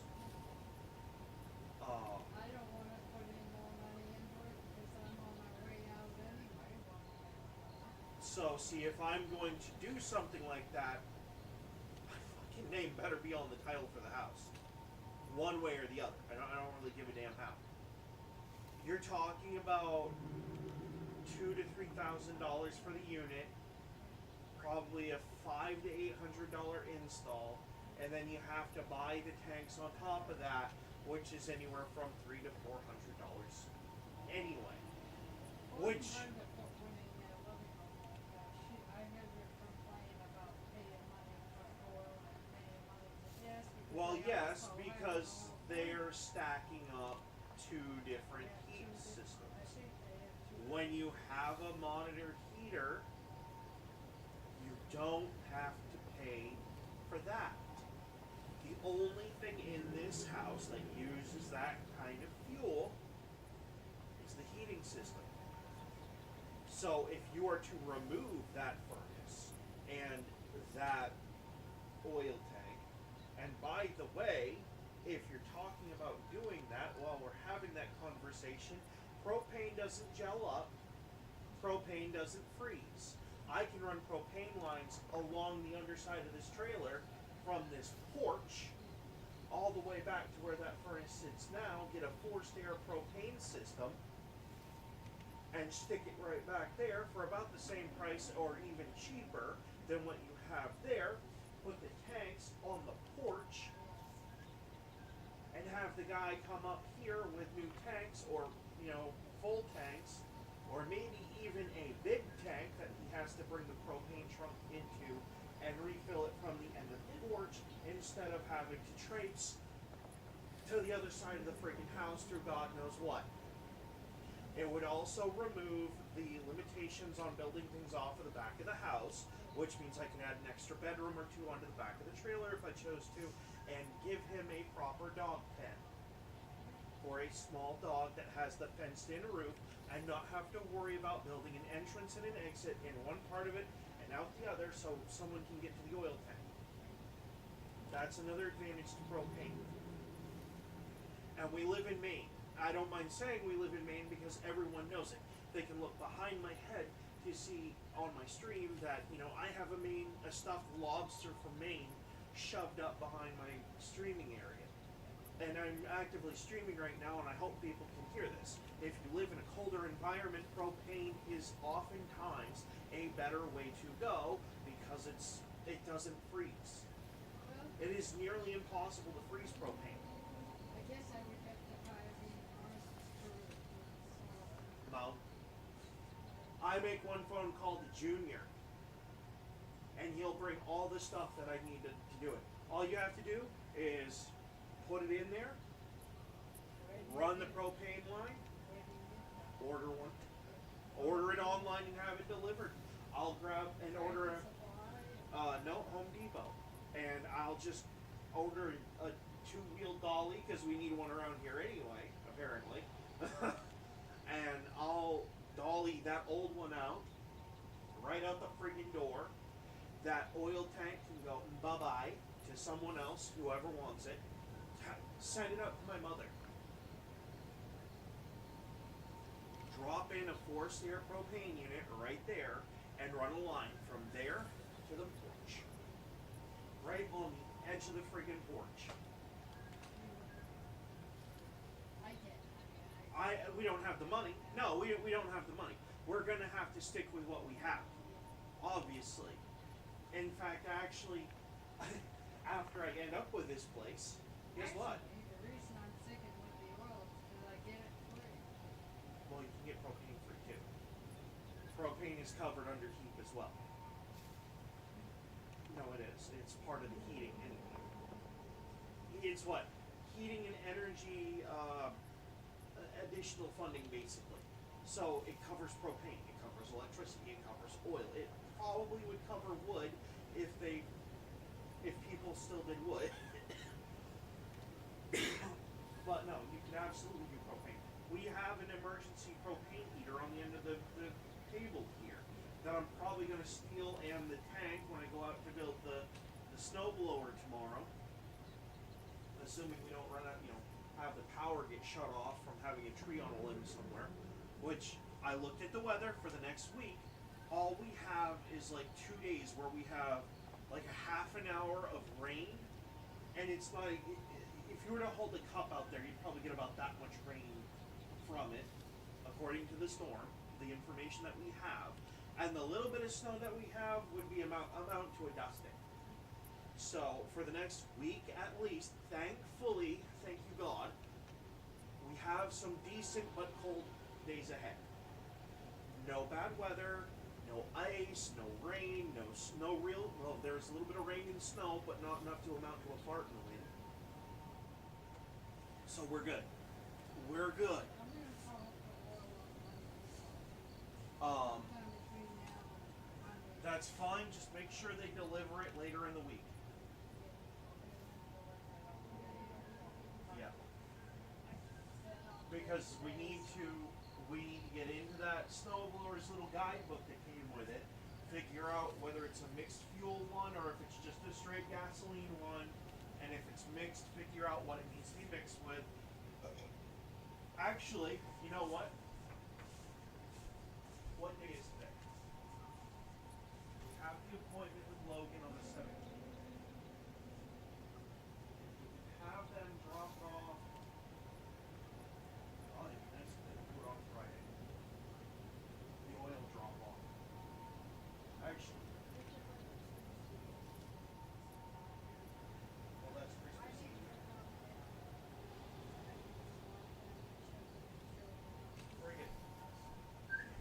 sit and stay. No, we don't. You don't need to walk anywhere. I don't even need to put my shoes on. I have to go pee anyway. I'll open the back door and take a pee. We don't have enough snow to stop the screen door, so.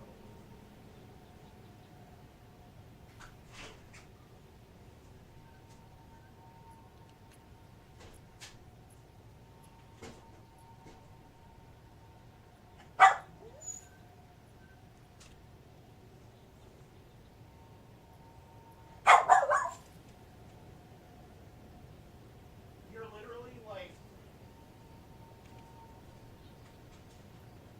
right here.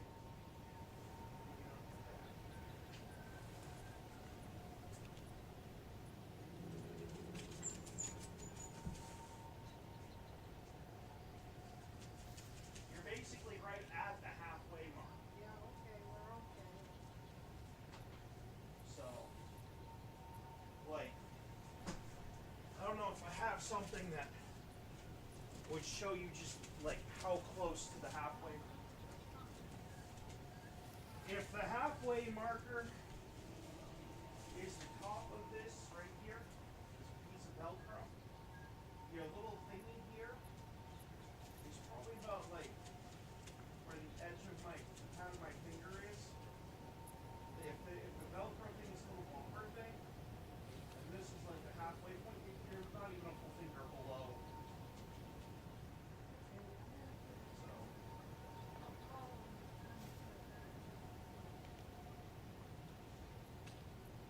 I mean, we easily have, if we were trying to run the tank out, which you never want to do, but if you were trying to for some reason, you could probably make it until the end of January. That's just what I'm saying. But, yes, you can call then, we'll have everything situated. Oh, Mark, wait.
But when you're talking about doing stuff where you're trying to look at being more reliant on a propane system, that's not like a long-term disaster plan. That's we lose power for 2 weeks kind of thing. You just need to have a battery backup for your well pump, a propane-based hot water heater, enough of a battery backup to trigger off the pilot light on the water heater in the household furnace, and you're fine for 2 weeks. Kitchen stove instead of electric. Well, I don't like gas. I don't like here is my thing about the stove. Realistically, and I'm being honest, when you hit the point of being in a power outage, generally speaking, when I'm cooking, it's going to be something like ramen or mac and cheese or something that I can do in one burner. I have no interest in using more than a single burner because if you're using more than one burner, you're dirtying more than one dish. If you're dirtying more than one dish, then you're making dishes that you have to do. And in a crisis situation where, you know, yeah, you might have the ability for your water pump to function, but that doesn't mean you want to use it nonstop. That's your drinking water too, you know. And if you don't have that and you have to go to like a spring or whatever, that's another trip that you have to get in the car with your jug, go up and do the thing just so you can wash dishes, and it's just not, it's not really reasonable, is what I'm getting at. I don't remember how we handled stuff too much during the 17 days. I don't forgot it, and his boyfriend were renting and a generator. Yeah. But I think the only thing that, I don't think that holiday. And see, that's another thing. Well, no, they don't. They're not meant to. I think it powered the furnace. When you're setting up stuff like that, like a generator for the house, right? In my opinion, no. It just has to be big enough to run the the water pump. And maybe the furnace, if your furnace is not running electricity all the time. Now, the part that comes into my opinion of the situation is you also want to be able to run an extension cord into or some sort of power to your internet and one outlet.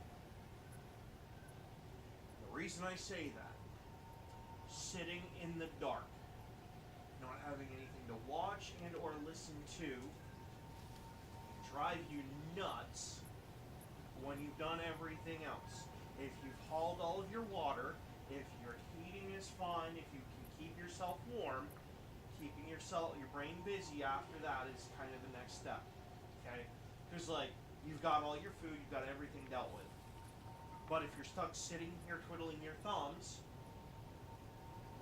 guess what? You're gonna want to, you're gonna want to eat or do something. And eating during a power outage is not generally a good idea. And the reason for that is that when you're eating and you're in a power outage at your own home, you don't want to snack unless you have already pre-assigned little snack foods that just create garbage, not dishes, like granola bars, candy bars, maybe bags of. Do like Mary Lou used to do it and take the place and walk. Yes. Everything. But there again, you still, and even then, you still have to wash the pan that you cook with. I'm talking about like, I don't know, I don't think she cooked. maybe you heat up the tea kettle and you make a cup of ramen. Okay? The tea kettle's not really going to get dirty, you're just heating water up in it. But that's why we have a tea kettle, so that way we don't dirty dishes.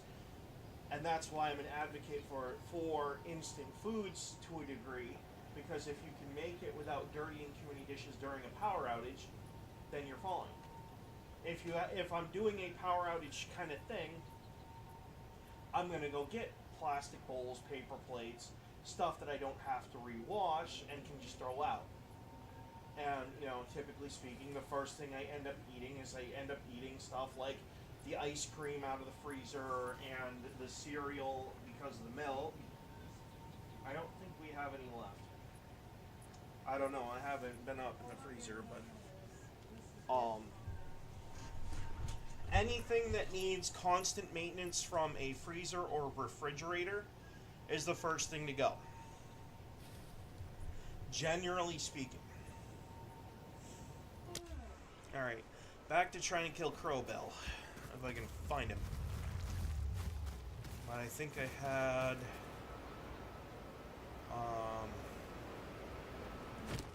No, I don't have an inventory problem yet.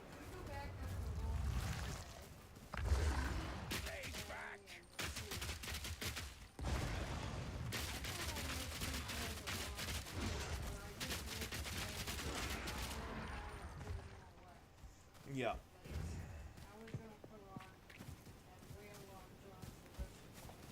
I don't know. I don't even know if I'm going back up there today. They do. And actually, I didn't need to turn the heater up at all. I have a Long John shirt in the back room.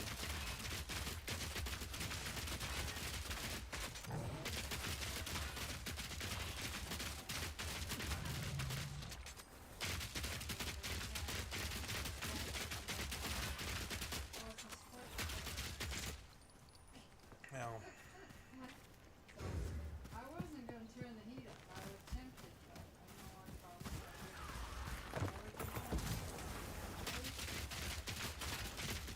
well, I just got done doing the battery in the car about an hour or two ago, and my feet still haven't warmed up, so...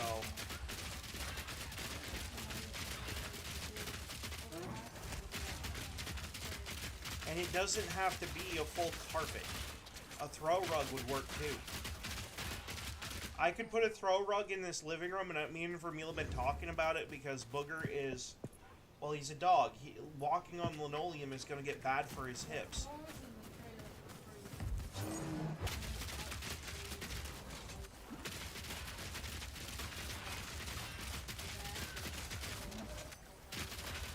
Yeah.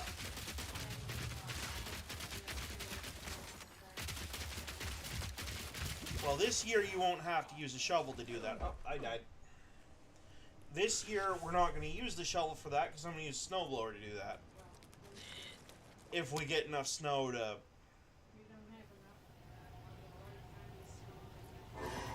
No, this is window breaking stuff. This isn't... No, I actually used the snowblower, and no, I didn't. No, I didn't. I didn't bank the whole trailer. I just shoveled to the oil tank, and that was it. No, I didn't. I don't ever bank this trailer.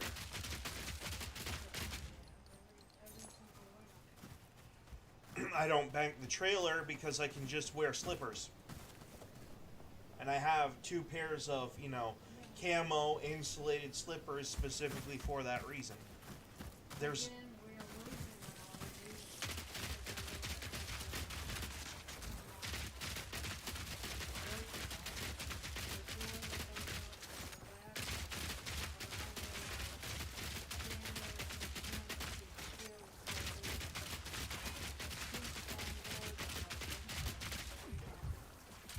Well, those don't really do anything, actually.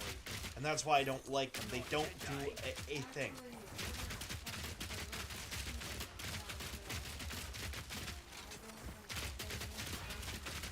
Well, I can confirm that there is, because I'm the one who's had to patch many holes in these walls. Actually, not many, only like 2. No, actually, it's still right where it was. It hasn't settled at all.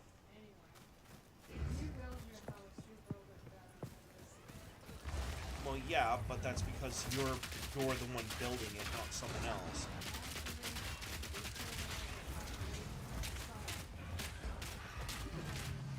No.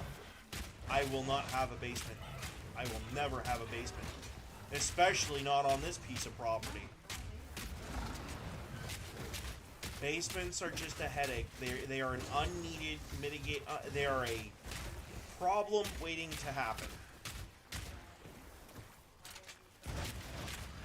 Because he heard one of the vehicles going by. And he thinks that someone is going to be stopping in here to say, hey, because he's on his lead. If I took him off of it, he probably wouldn't be prowling or barking at all.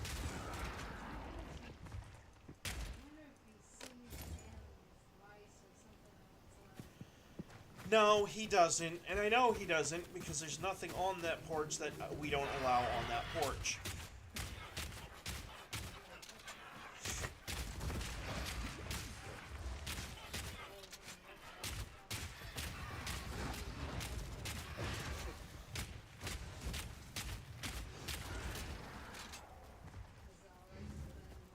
Yeah, I don't see why not. I'm not going out there to do anything today, so...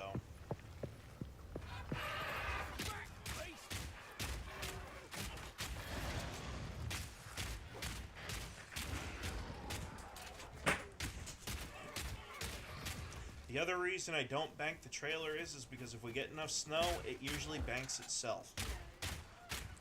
And by that I mean it usually falls off the roof and we end up with a banked trailer anyway. So I don't really see the point to going out there and breaking my back, running a shovel all the way around a house that really doesn't need it.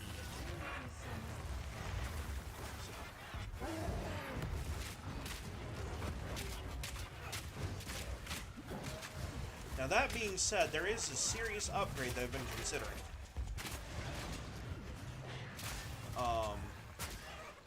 And that is getting some of that foam board insulation and fixing the underpinning on the house permanently, but putting the insulation on the underpinning. And by that I mean gluing the tin that's there, gluing it to some foam board insulation and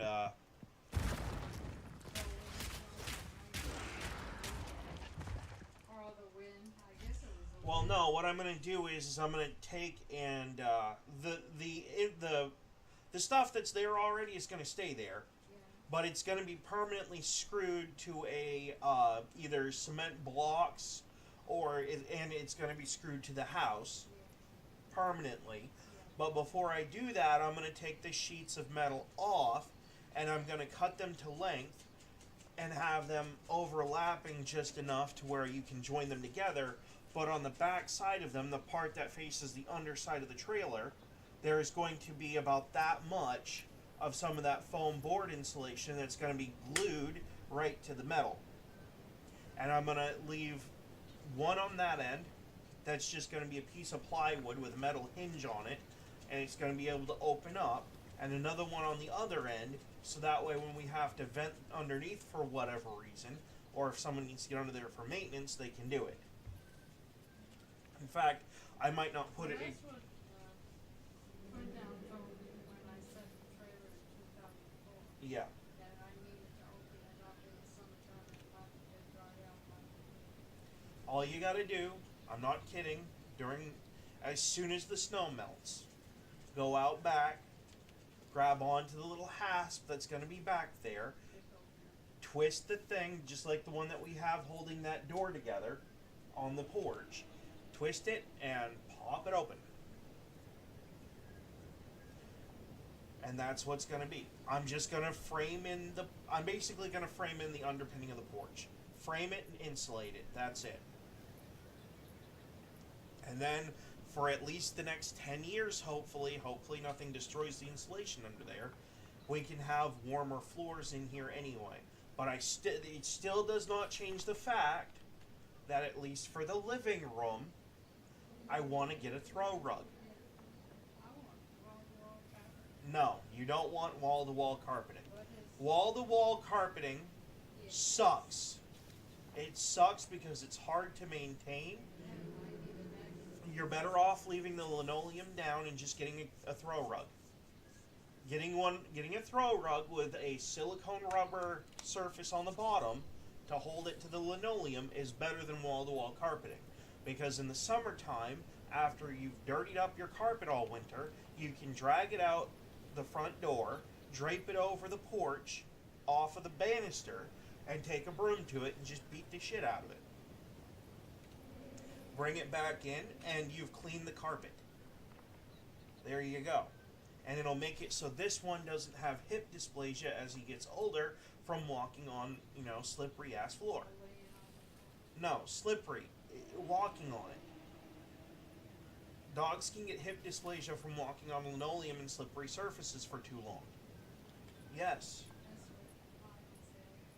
That's why this house needs a throw rug in the living room, so that way when he's in here, which is where he spends most of his time, either in here or in the back bedroom,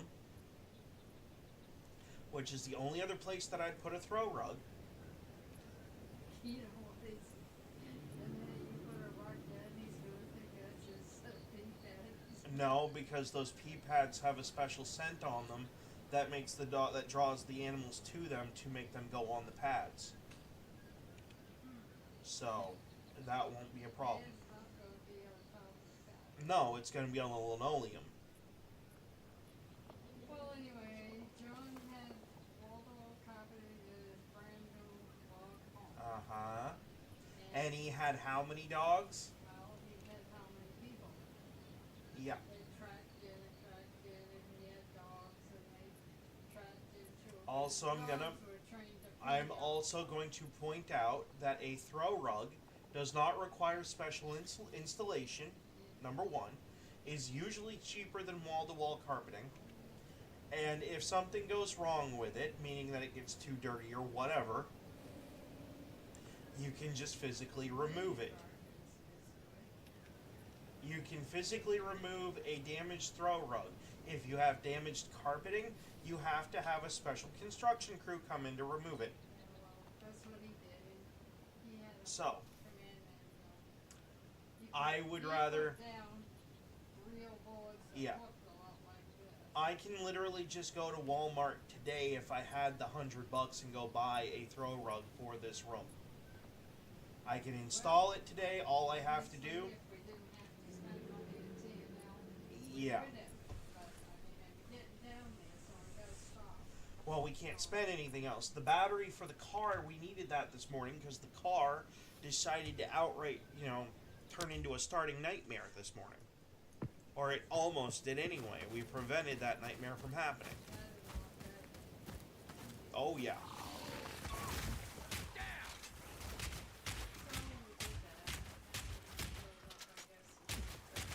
So, and that's why I'm not going back up to Walmart today. Despite the fact that I'd like to.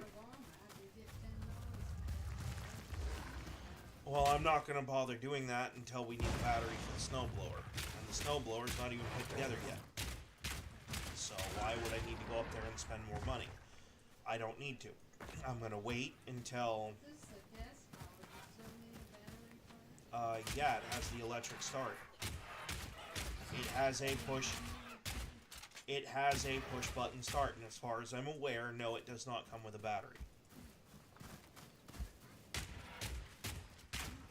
So.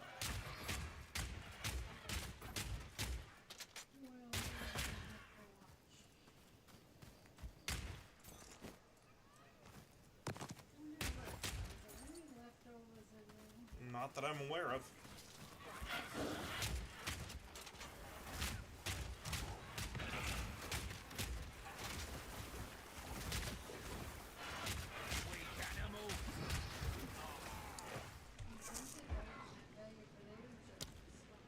Those aren't potato chips.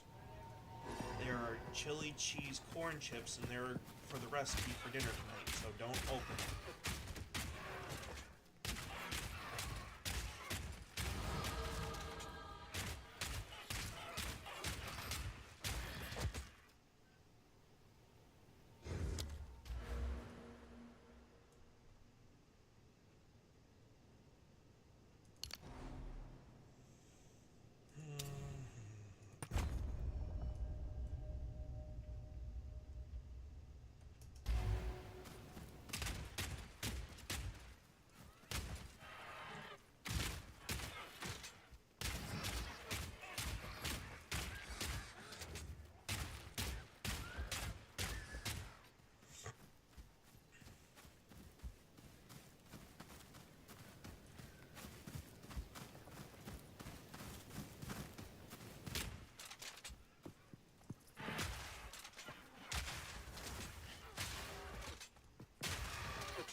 I could really imagine this game if they gave us unlimited skill points. That would be obnoxious.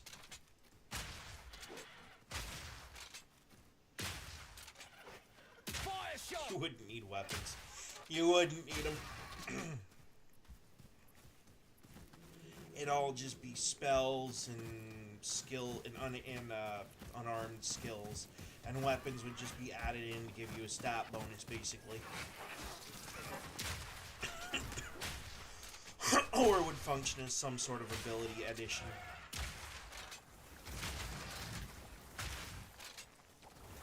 At that point, they might as well just give you everything on the skill tree except for the gem slots for free, because it's exactly what everyone's gonna do.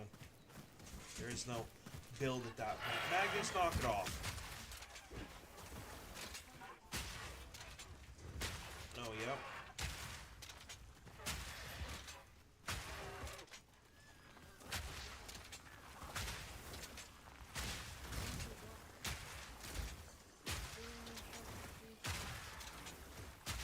I don't think it's empty.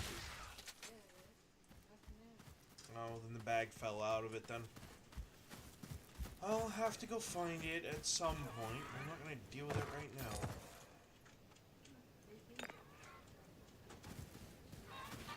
now. No. I'm streaming right now, and... Are you streaming? Yes, I am streaming. I have been this whole time. Since we got home, pretty much. Okay. Me pockets are full.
One down.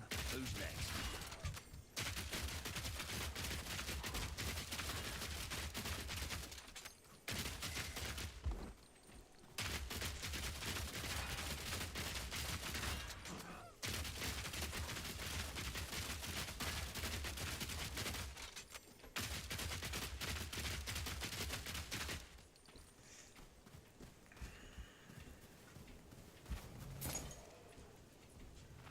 You're dead.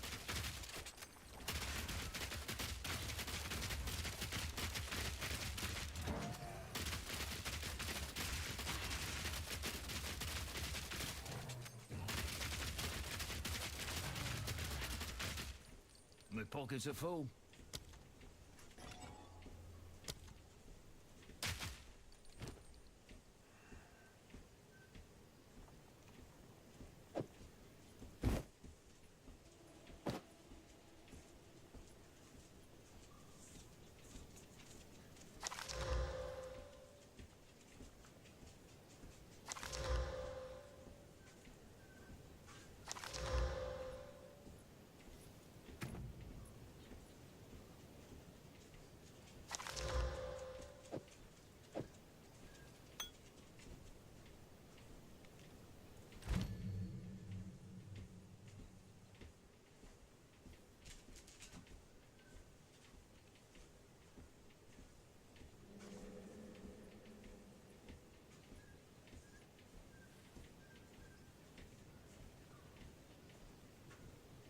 High-velocity rounds pierce through enemies and deal bonus damage to monsters with broken armor.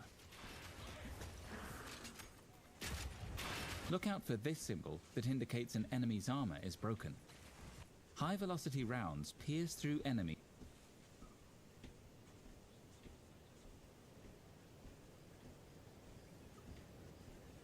Armor.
Weak animal! Not yet.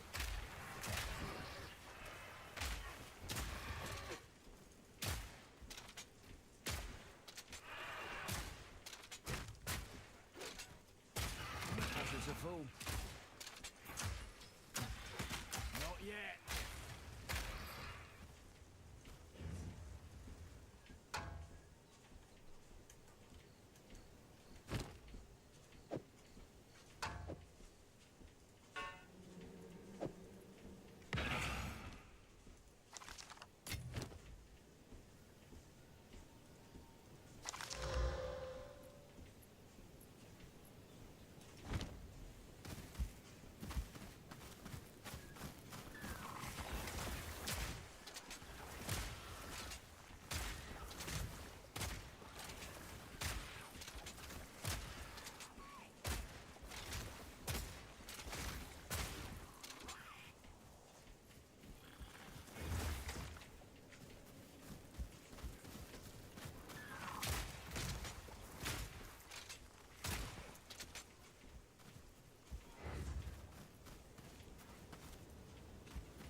Me pockets are full.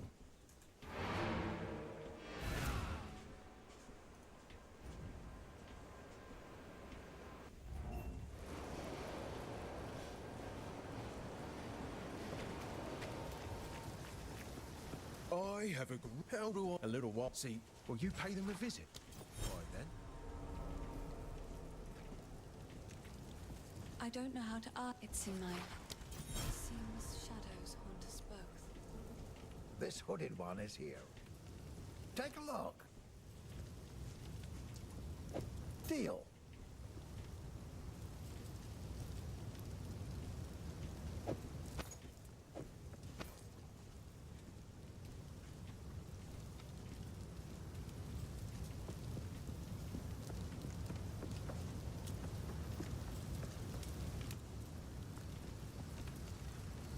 Might make good scrap.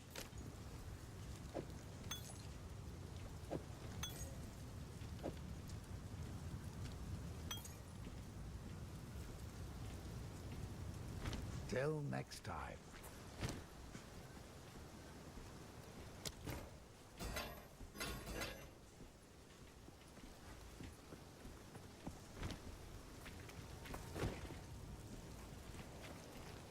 Why, look, it's our local hero. Take a punt. You know you want to.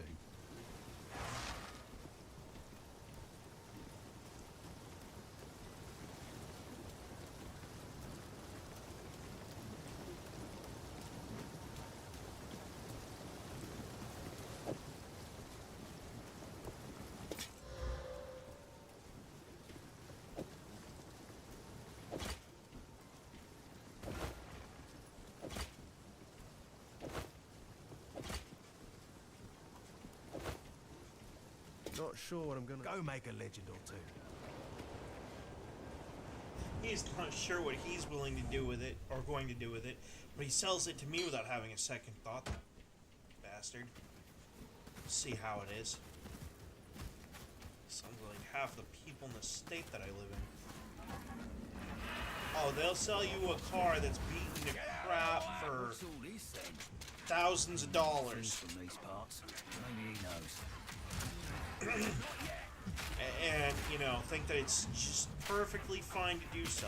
But when you turn around and try to do the same thing to them, oh god, you're the rip-off artist then.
So, I was... Something's... Please.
least it wasn't a homemade shotgun, right? Need a sec.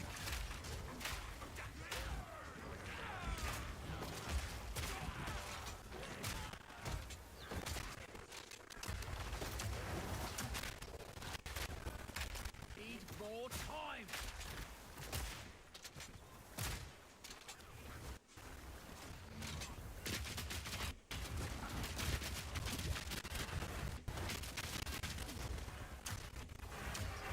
Not yet.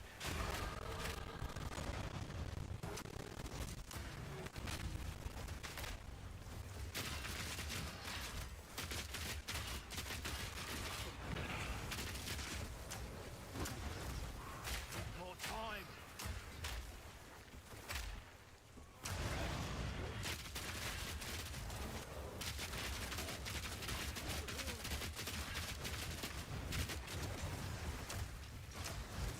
Not yet.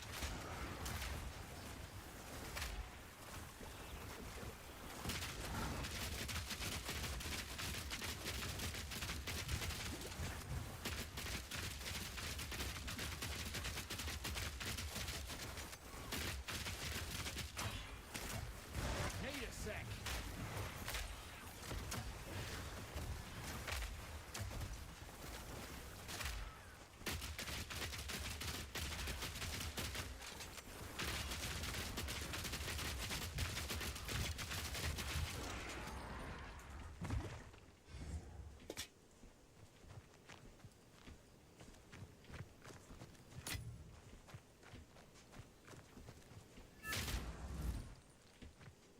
Wow. Hello.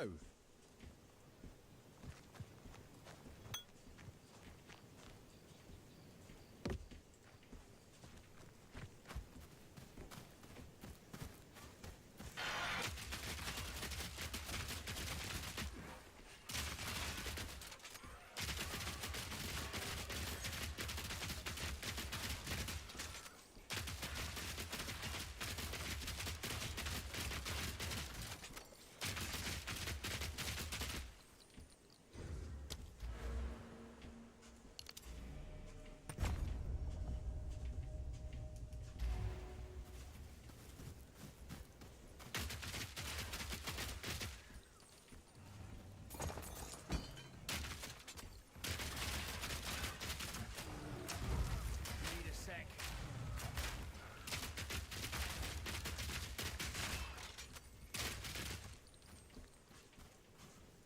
Gotta stay quick on my feet.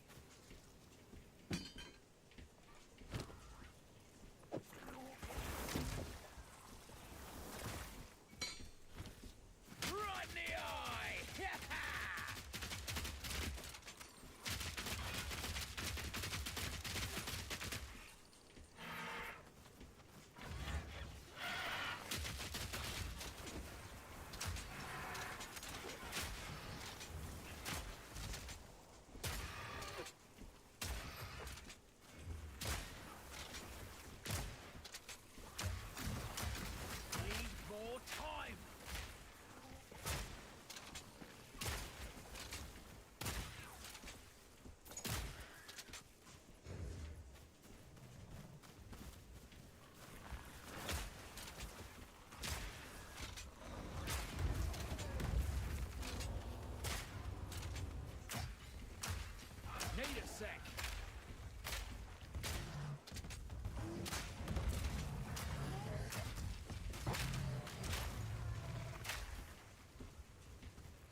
gladly take that.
talk about what I just fucked up.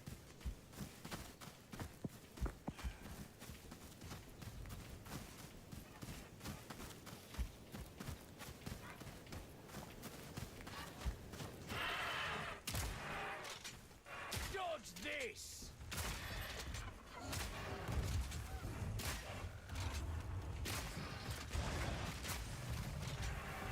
Gotta stay quick on the feet.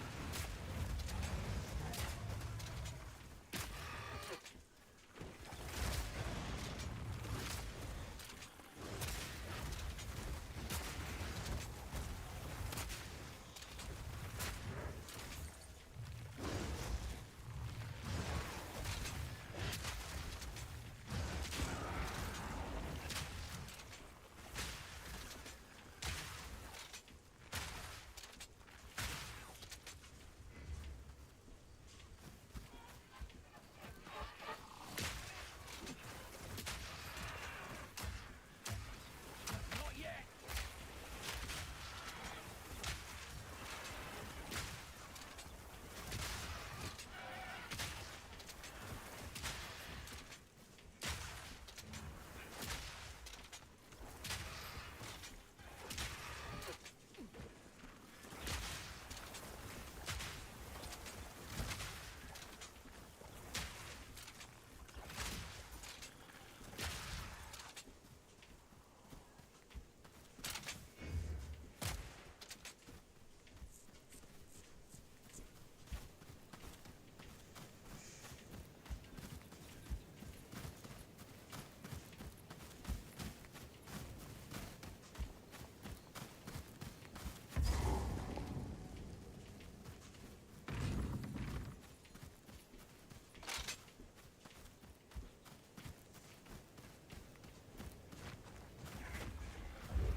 Am I seeing things?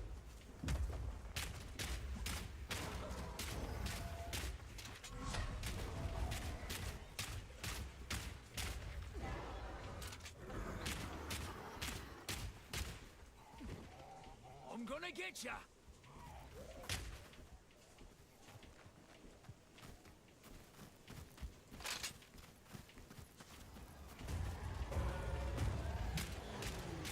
Oh, sure done it now.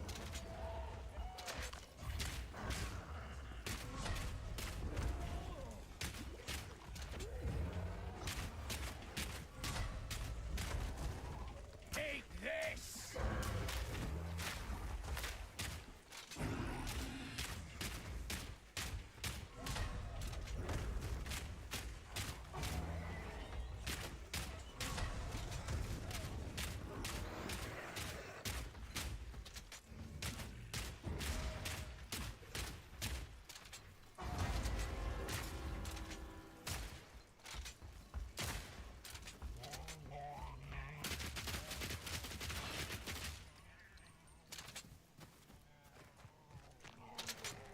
I don't know. I'm too busy fighting the boss right now to actually pay attention, so...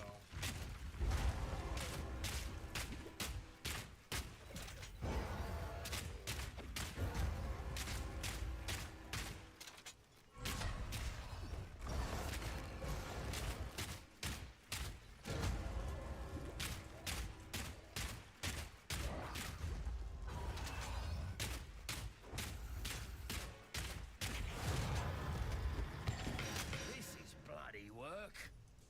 Still, I never did like birds.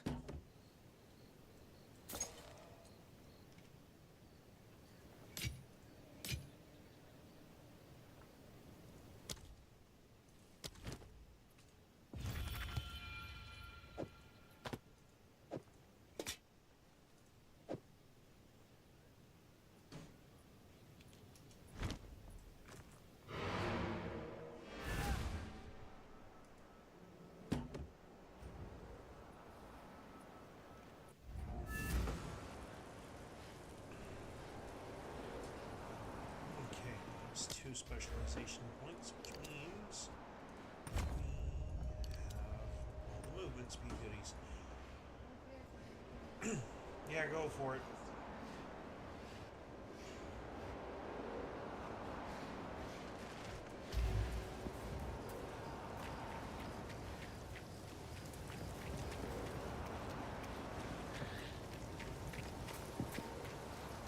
quickly. Thank you.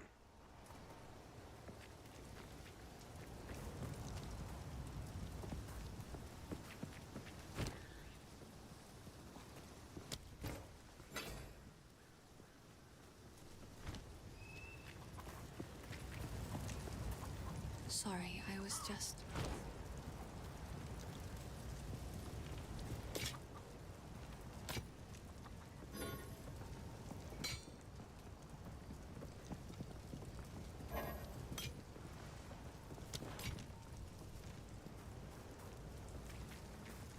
Oi, what would you like? Deal.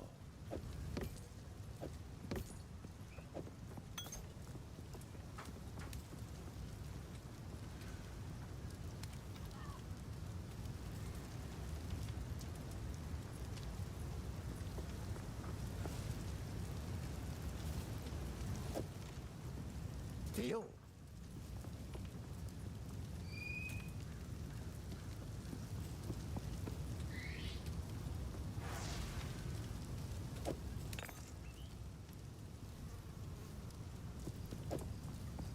One of my finest.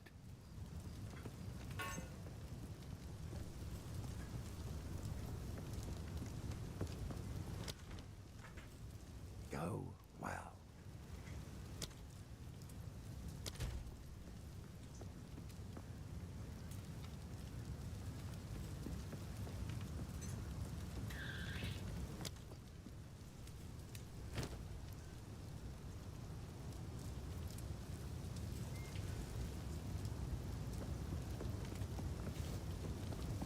Oi!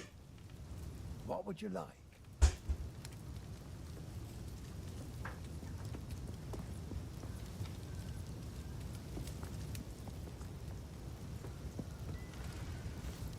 If you find a pint out there, do bring it back.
Need a sec.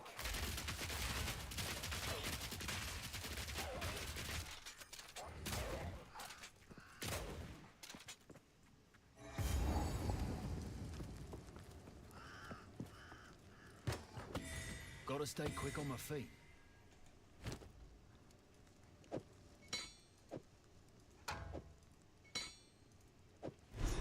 Ah, Una will be happy to see this.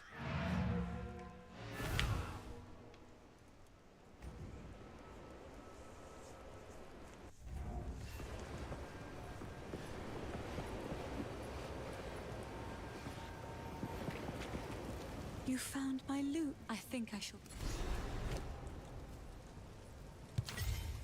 I'm not one for music, but Be careful.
She's out at 4 today, right? Not 5?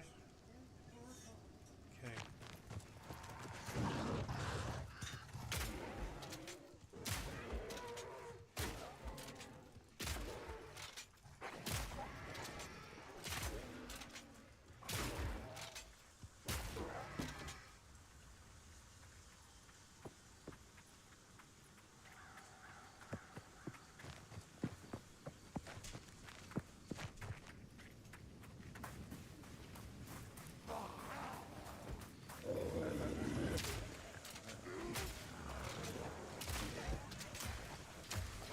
Need more time.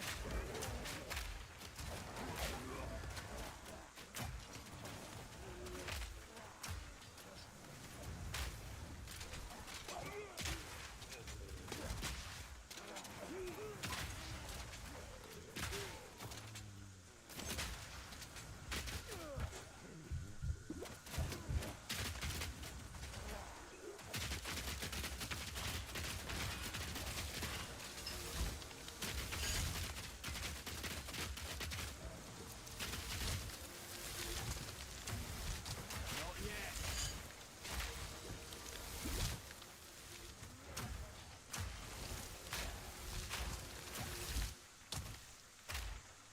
Fire in the hole! Need a sec.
Fragmentation.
So the hooded one was right. They lost their mind.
arsenal.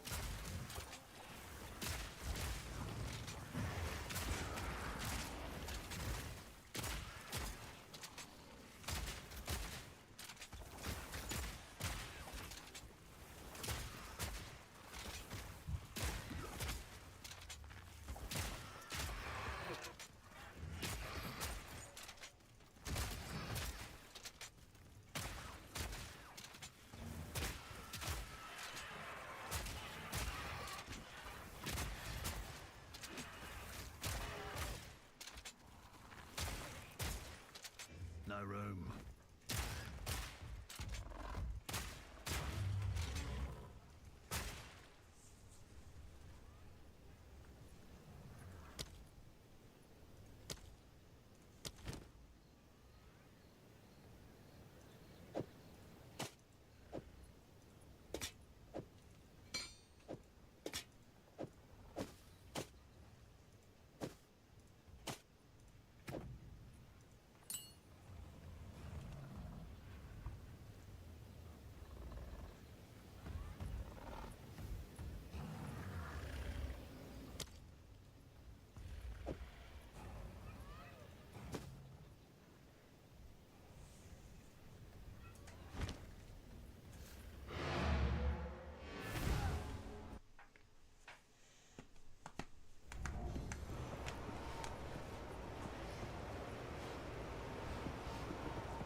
The village has been destroyed. We must do whatever it takes. It is good to see you.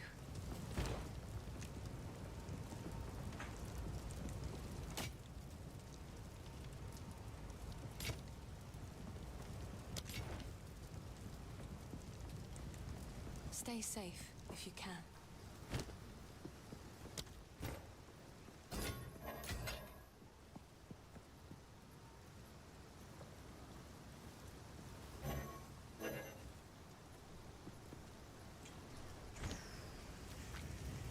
How can I help?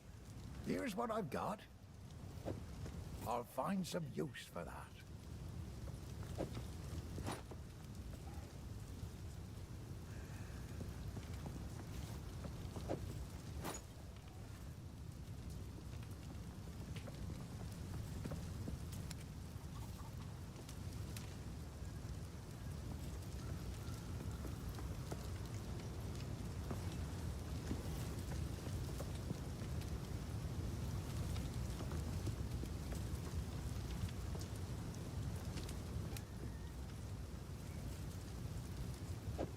That'll be useful.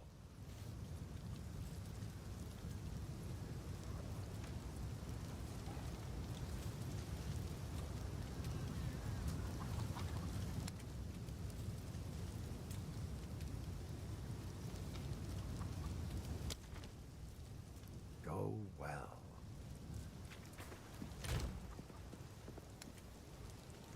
Yeah. Wrong character, dude.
is good to see you.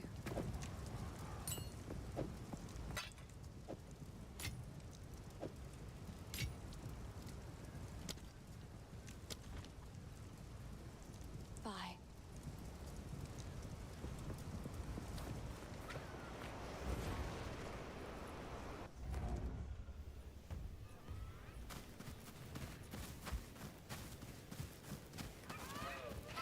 Get out of the way!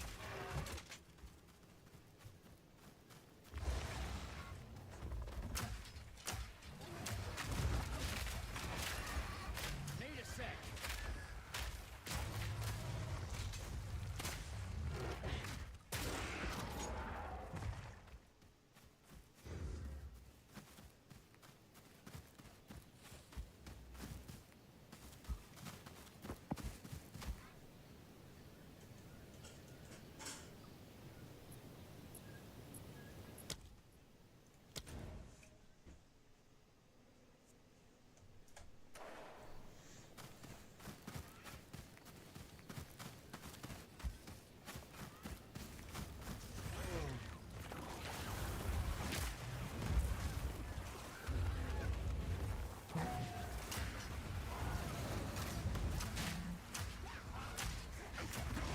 Need more time.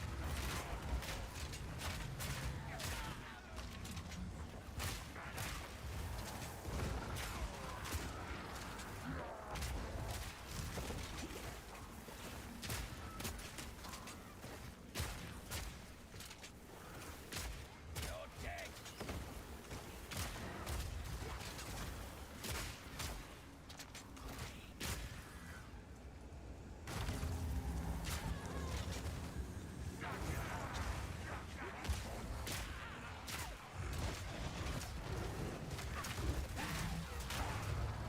Need a sec.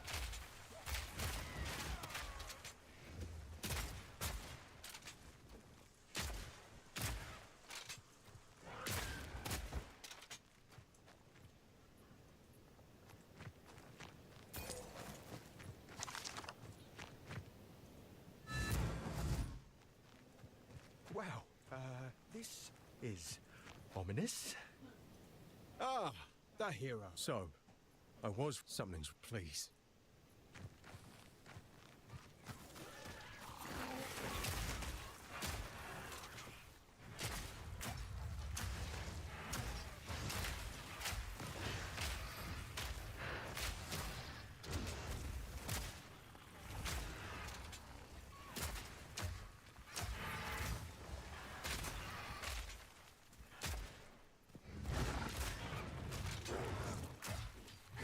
Need more time.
watch on me helmet.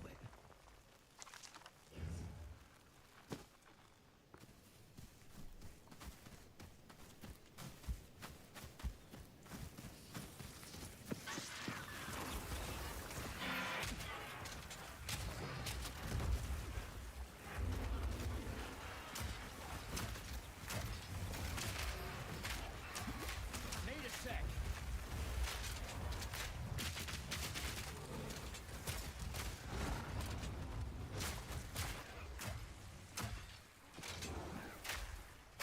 Need a sec.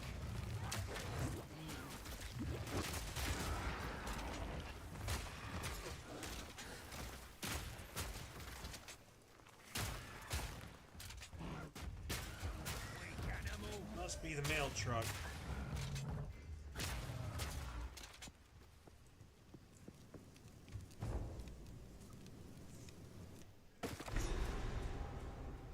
I better watch me step around here.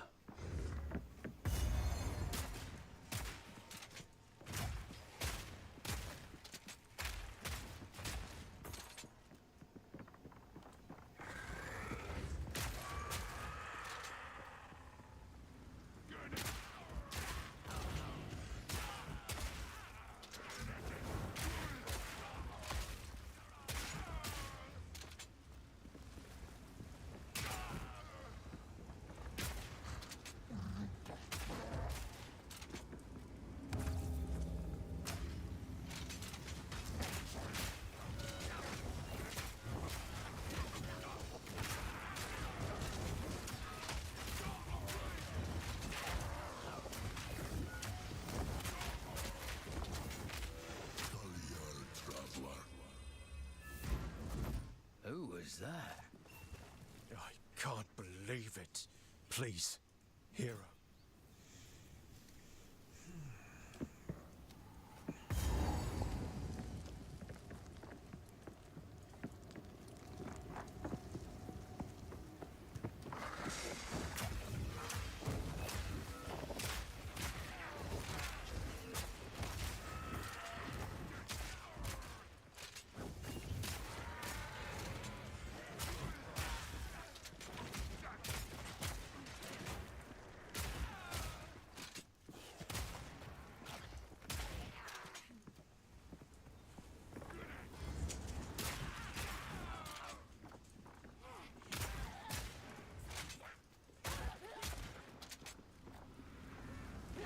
Close and personal.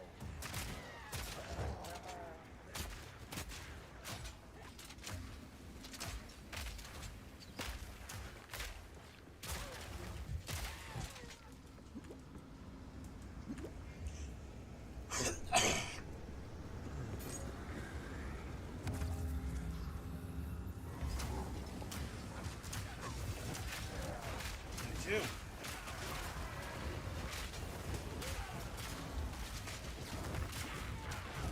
Need a sec.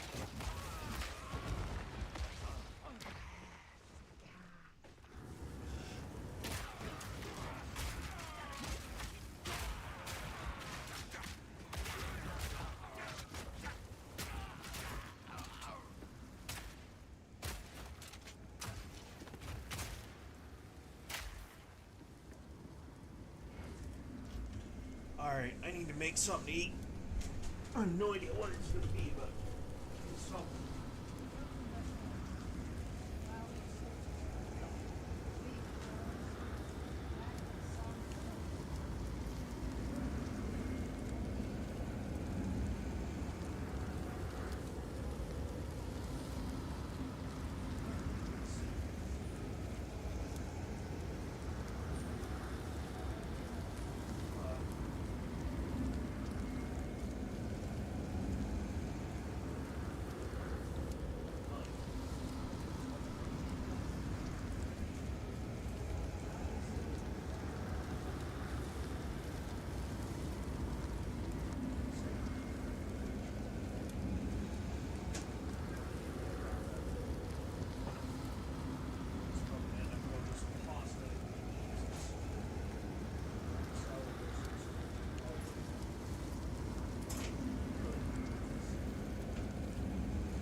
since I stopped eating them. I don't look it. I know I don't look it. But they're staying the fuck out of this house.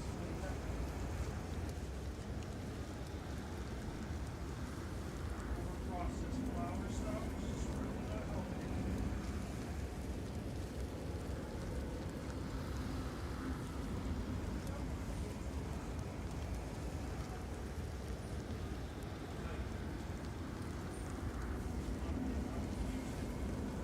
And then it's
asparagus better than that other stuff.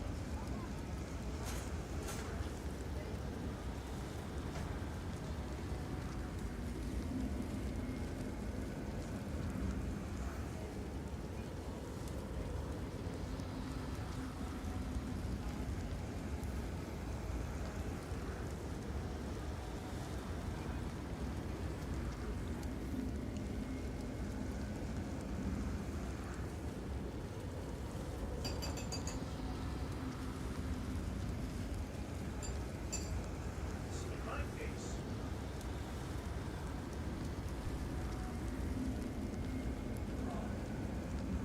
I prefer actually Brussels sprouts. In fact, I can eat Brussels sprouts with just about every freaking meal. I feel like them can eat your cabbages.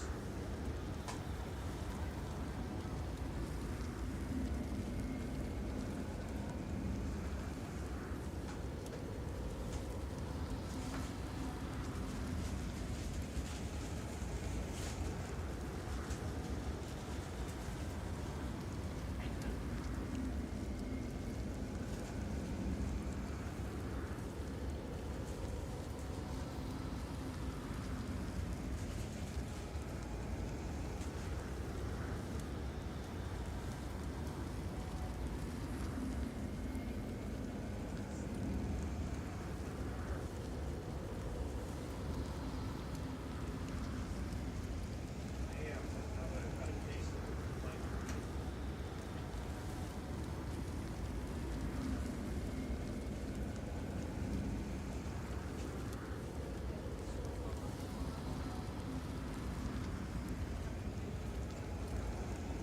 great flavor.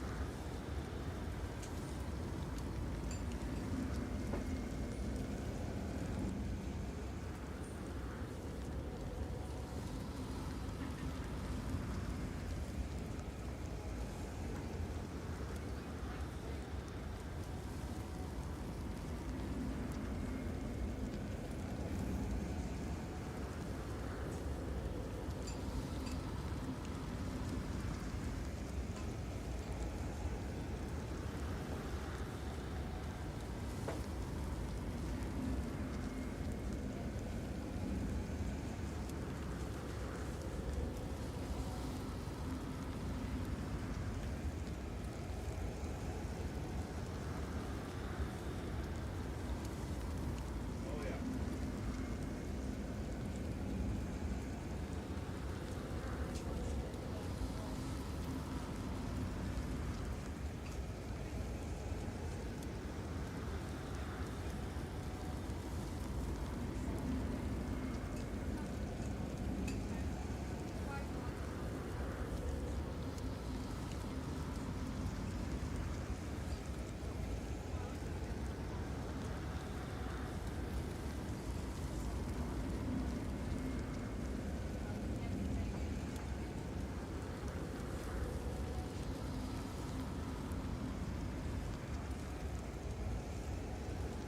See, I don't like salt and butter.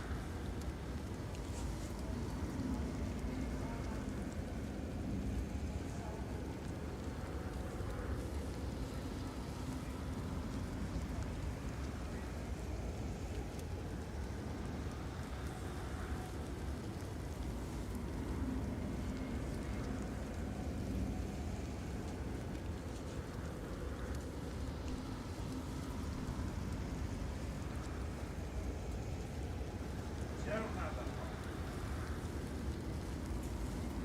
She never cooked with salt. That didn't have salt. There's always garlic powder, onion powder, pepper. Now, I do use salt sometimes, but I don't use local salt. I use, I think, Himalayan salt. It is and it isn't. It's less conducive to high blood pressure, but it doesn't have a key ingredient that your body actually needs, which is iodine. When you get salt, it's usually iodized salt. So,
Unless I'm in a hurry, and then I say stupid cheese.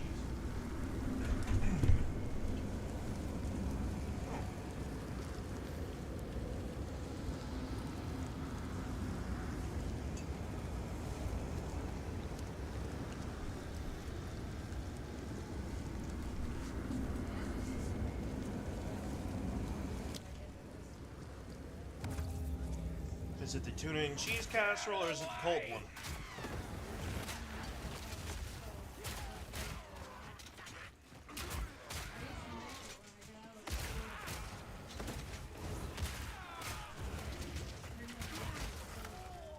Yeah.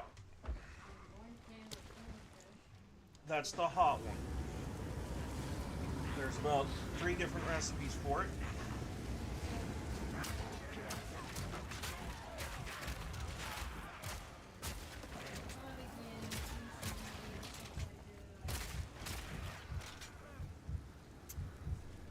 And actually, I more or less have all the ingredients to do it.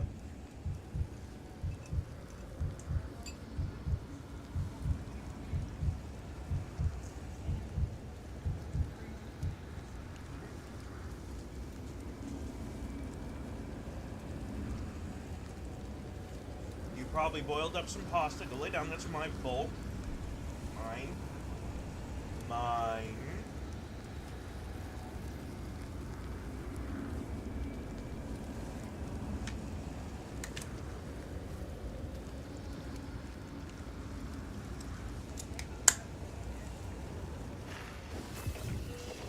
Oh yeah.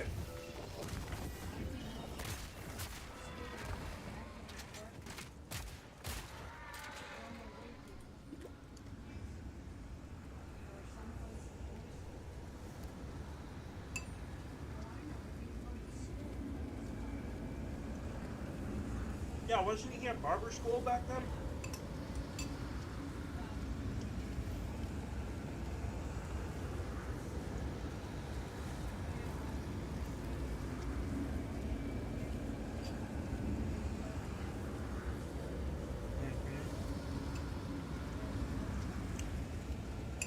Yeah.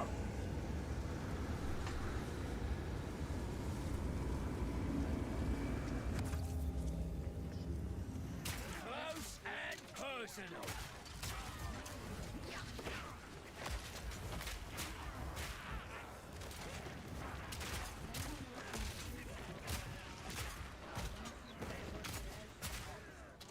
Yeah.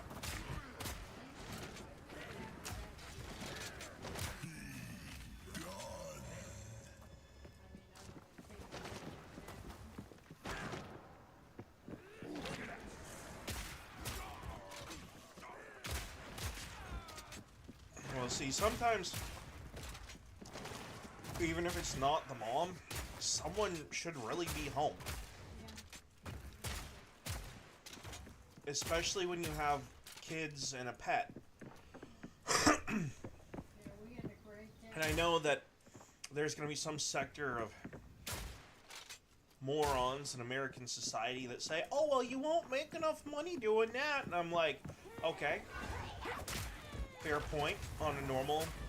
Under normal circumstances, I agree. But I also kind of have to sit here and wonder how many of these bad, like, oh, you'll never afford anything. At the same token, I know the economy sucks. I also wonder how, like, how much is really the economy and how much of it is just poor decision making when you're doing stuff like grocery shopping or whatever else. For sure. Who's next? I don't even remember that dog. That was Dad and Terry, not me and my siblings and relatives. Immediately.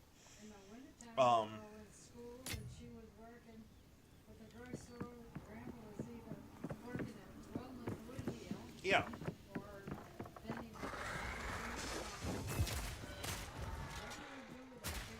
Well, see, Nana was home when she stopped working at the places you mentioned. But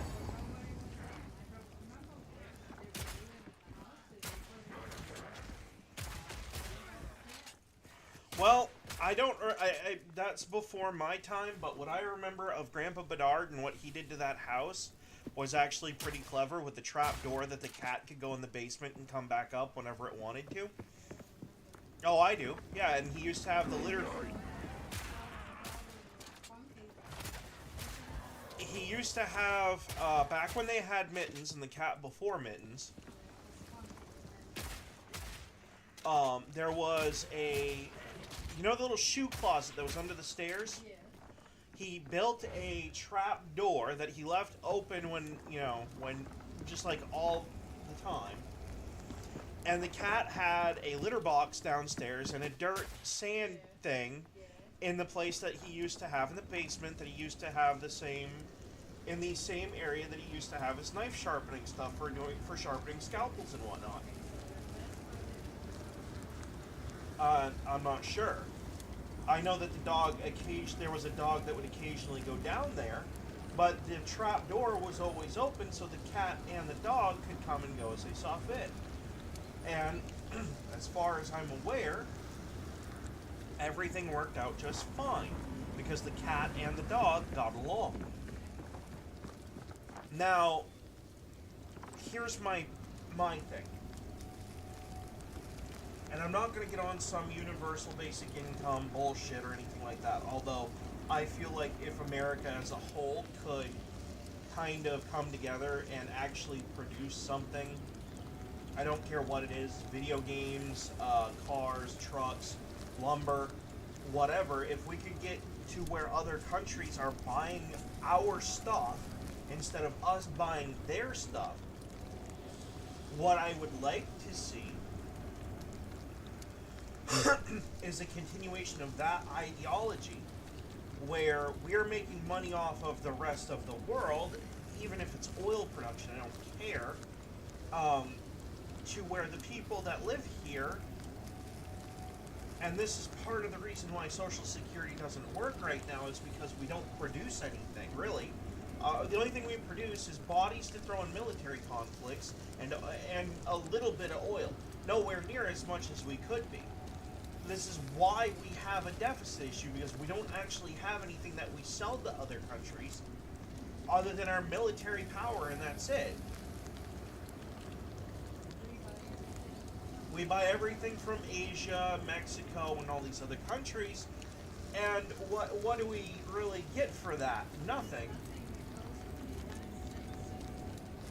And that's another thing is, well, yeah, and the jobs that would come with, you know, us making this stuff here instead of going over there, which I know there'd probably be someone in my streaming chat right now who'd probably mouth off about how it'd make things more expensive. Well, sure, but all your money is staying home instead of going overseas, so you'd be able to be paid more because you're effectively working on resources that your nation already owns.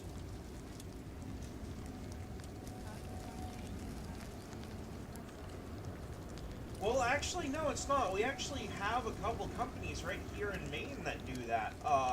There's exercise supplements, a nutritional supplement manufacturer that we have right here called Origin. They do nutritional supplements and weightlifting gear. They literally manufacture the stuff here. It used to be, before our last mill shut down, we used to manufacture paper goods. Now all we manufacture, well, no, we still do. We still do. New Balance does, and so does the orthopedic place across the river. But the other thing that we produce in this, like, 4-town area is shipping pallets. Pallet 1. Isaacson's old mill got turned into a shipping pallet manufacturing mill. So we still produce things here in the U.S. The problem is that we're not producing enough stuff at home, and too much stuff has been outsourced. See, we still have steel mills in Pittsburgh, in Pennsylvania, but there's just so few of them still operational. I think there's only like 1 or 2, and there used to be like 10 or 20. That's the problem. We don't have these facilities open and processing stuff because our federal government basically came in and said, "Oh, you're making too much pollution for your factories," and then told them that they had to retrofit it, and then taxed the ever-living shit out of the retrofits so they couldn't afford to do it. West Virginia. Coal mines. And yet they also have a thriving lumber potential and, the ginseng.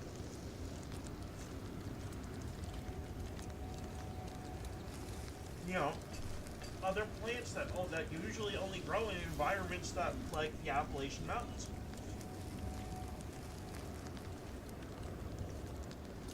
The problem we have in this country is that no one is doing this stuff. I could be out there doing it, sure. So where do we get our coal? Coal mines in West Virginia. And this one's gonna make you just absolutely puke. We don't.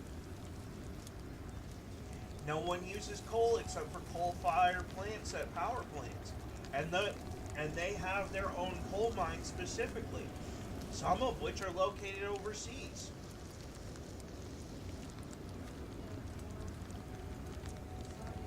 Not necessarily. Nope. Venezuela, actually, right now.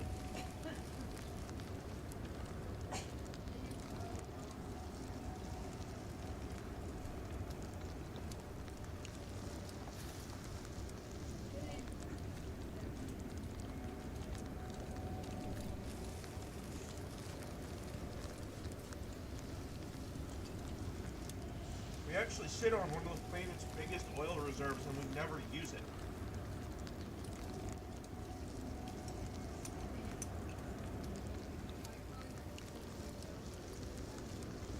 Yep. Oh no. No. Those were power lines, and they wanted to take electricity from a couple of Canada's biggest dams and run it through Maine into New Hampshire and Massachusetts. So here's where that actually got hung up. It ended up being a very corrupt deal because Janet Mills' brother is the one who owns the company that was getting paid to do it. In fact, he was the one who tried to buy out all the property to do it. And there were a couple of people who owned some pieces of land that were vital to them being able to do the project in the first place who refused to sell. So when she tried to do the state's version of eminent domain, it got raised in the court that her brother owns the other company that's responsible for the project and that this was a form of corruption. It got shut down. It was also shut down because we here in Maine were only supposed to see about 5% of the power from those lines, which would have done nothing to curb our power consumption here in the state of Maine. We would have needed about 25 to 30%. They refused. So people like me, when it came up on the voting ballot, we said, fuck you, and we hit the no button. And the state basically agreed with us and said, no, it's not going to happen. They're still trying to fight it out in court, but they don't really have a leg to stand on because the people of Maine have spoken. If she does anything to try to advance it, her name is permanently tethered to it, and so's the Democratic Party of Maine.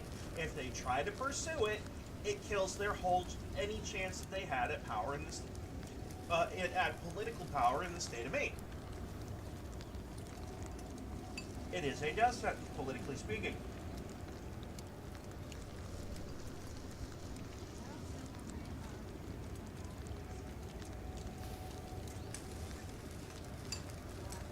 Solar panels.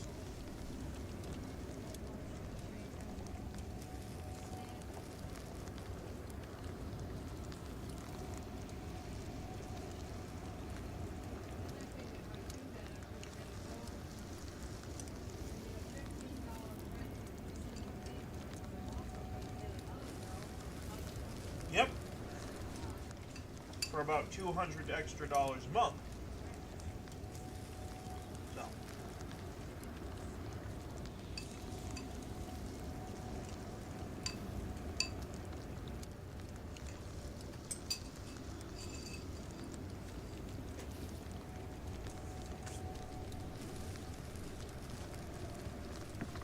So yeah.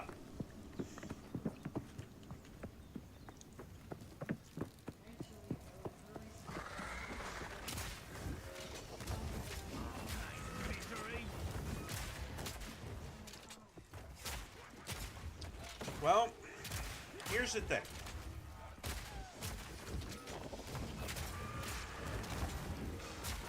Not really. No, I did it at Mom's. It's not that bad. If you build this... I can't get out there anymore and do stuff in this house. There's a couple of things that need to be done. You need to have a nice clear path to where the solar panels are, which means I'd have to snow blow a little bit more each winter. But it also depends on how you have the system itself built. If you build it on the rooftop, yeah, no, you're not going to get anything done because the snow is going to absolutely stop every bit of sunlight from getting to those panels. That's the dumbest place to put them because then, you know, good luck cleaning them off. And I don't like climbing ladders, so that, I guess, makes that doubly foolish. But if you have them about where my sternum of my chest is, have them on the ground about that high up. The state of Maine gets on average about 2 to 3 feet of snow each year. That's about 3.5 to 4 feet tall. I can still take a broom from doing a car's windshield or, you know, cleaning snow off of a vehicle and clean them off relatively easily. Go around the pathways, just make sure you have the snowblower angled away from the panels. That's not a problem. The problem is not the maintenance, the problem is how many of them do you actually need? Well, that depends on what you're doing with it. If you're doing, no, that depends. All the electricity that we use. That, no. You don't ever want to do that. You'll dump more money than it's worth. You'll need 20 to 30 of them. But if you just stick with the bare essentials and maybe like one extra outlet for a TV and some internet so that way you can watch some TV at least when the power does go out.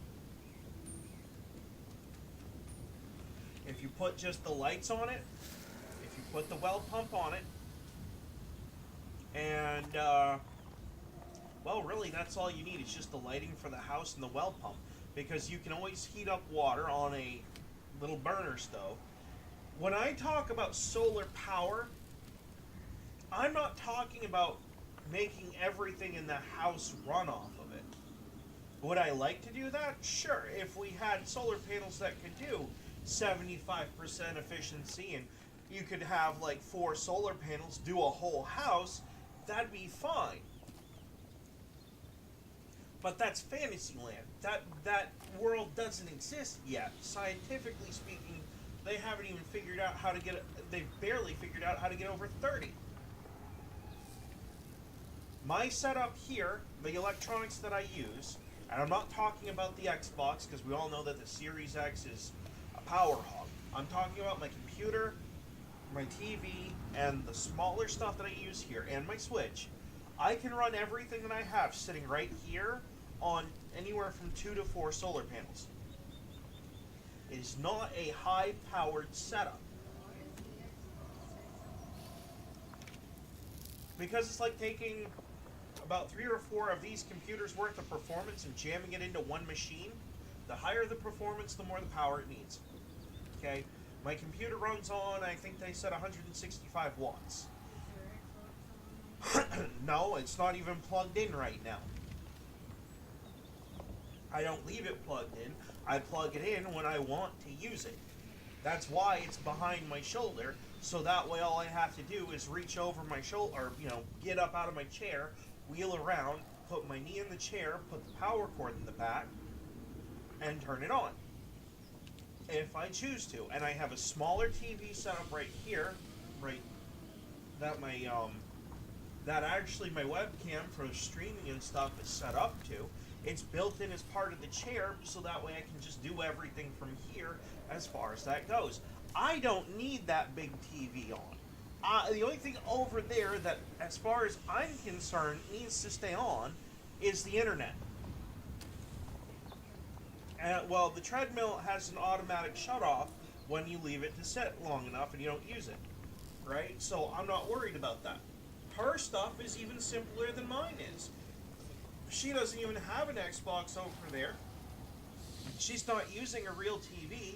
She's using a computer monitor and computer speakers, which uses even less electricity than I have over here. And the Nintendo Switches, a Nintendo Switch charger uses as much as a cell phone charger pretty much, and that's not much. If I had 4 solar panels to run my entire setup on, and enough battery storage to store the electricity absorbed by the sun, realistically, my electronics are fine. And if I had a big enough propane tank for that Mr. Buddy heater, where I sleep in the living room, and if I had a bathroom attached to the side of this living room, I could literally take a chainsaw, cut off half of this building, right about where your bedroom is, transplant the bathroom out here somewhere, with a walk-in shower instead of that stupid tub, cut down on half of the space in the bathroom, and I would be just fine. In fact, if we're just talking about me, I only need a space the size of the living room with enough room for the stove, the refrigerator, and probably the microwave and air fryer, and the sink, and that's it. I don't need counter space. The only cupboard space I need, I'd probably use a shelf for, like one of those black Walmart shelving units. Do what? What sausage? Oh, yeah, no, I'm not. Those are Vienna sausages. If you want to try one, go for it.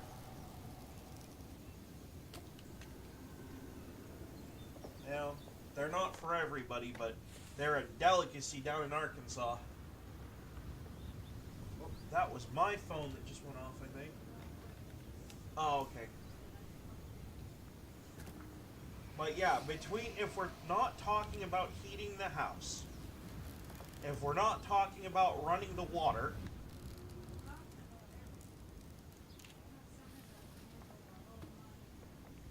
well, you'll never be able to get it. Because even after you get to the point where you have enough power to run everything in the house, you might as well double that, because you're going to need another set of them that can work on somewhat cloudier days.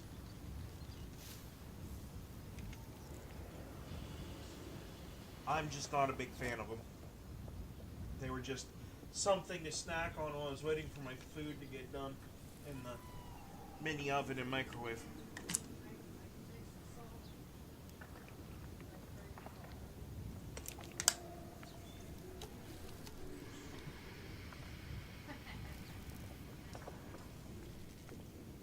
He can't have that. That's way too much salt for a small dog. But no,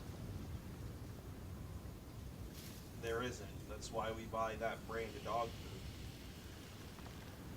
Dogs don't eat salt. But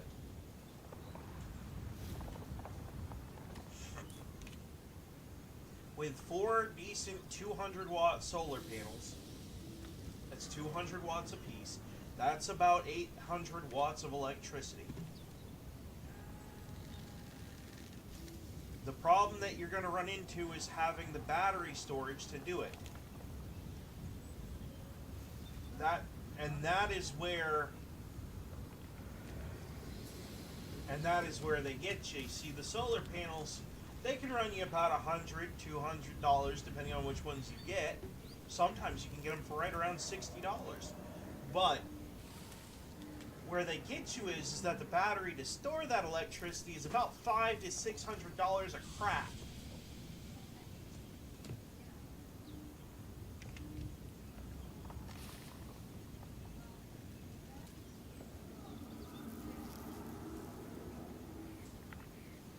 Okay. I mean, she's only at work for another 2.5 hours. I'll just leave it in the trash bin when you put it by the door. Because we do have a little four-legged minion here who might get into it otherwise.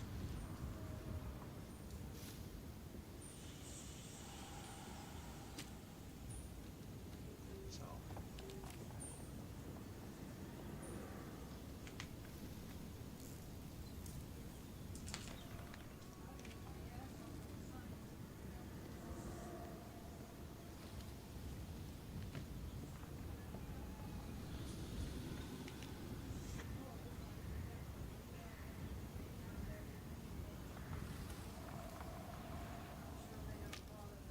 Probably not. Most people don't. I did it until the lady asked me, please, they don't want So, if we're being honest about the way me and Vermeil live, if it's just me, her, and the dog, if it's just the three of us, we only need a building the size of the garage.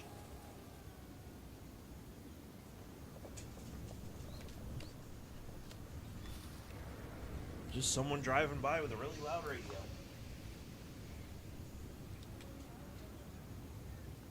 That was a loud radio going by.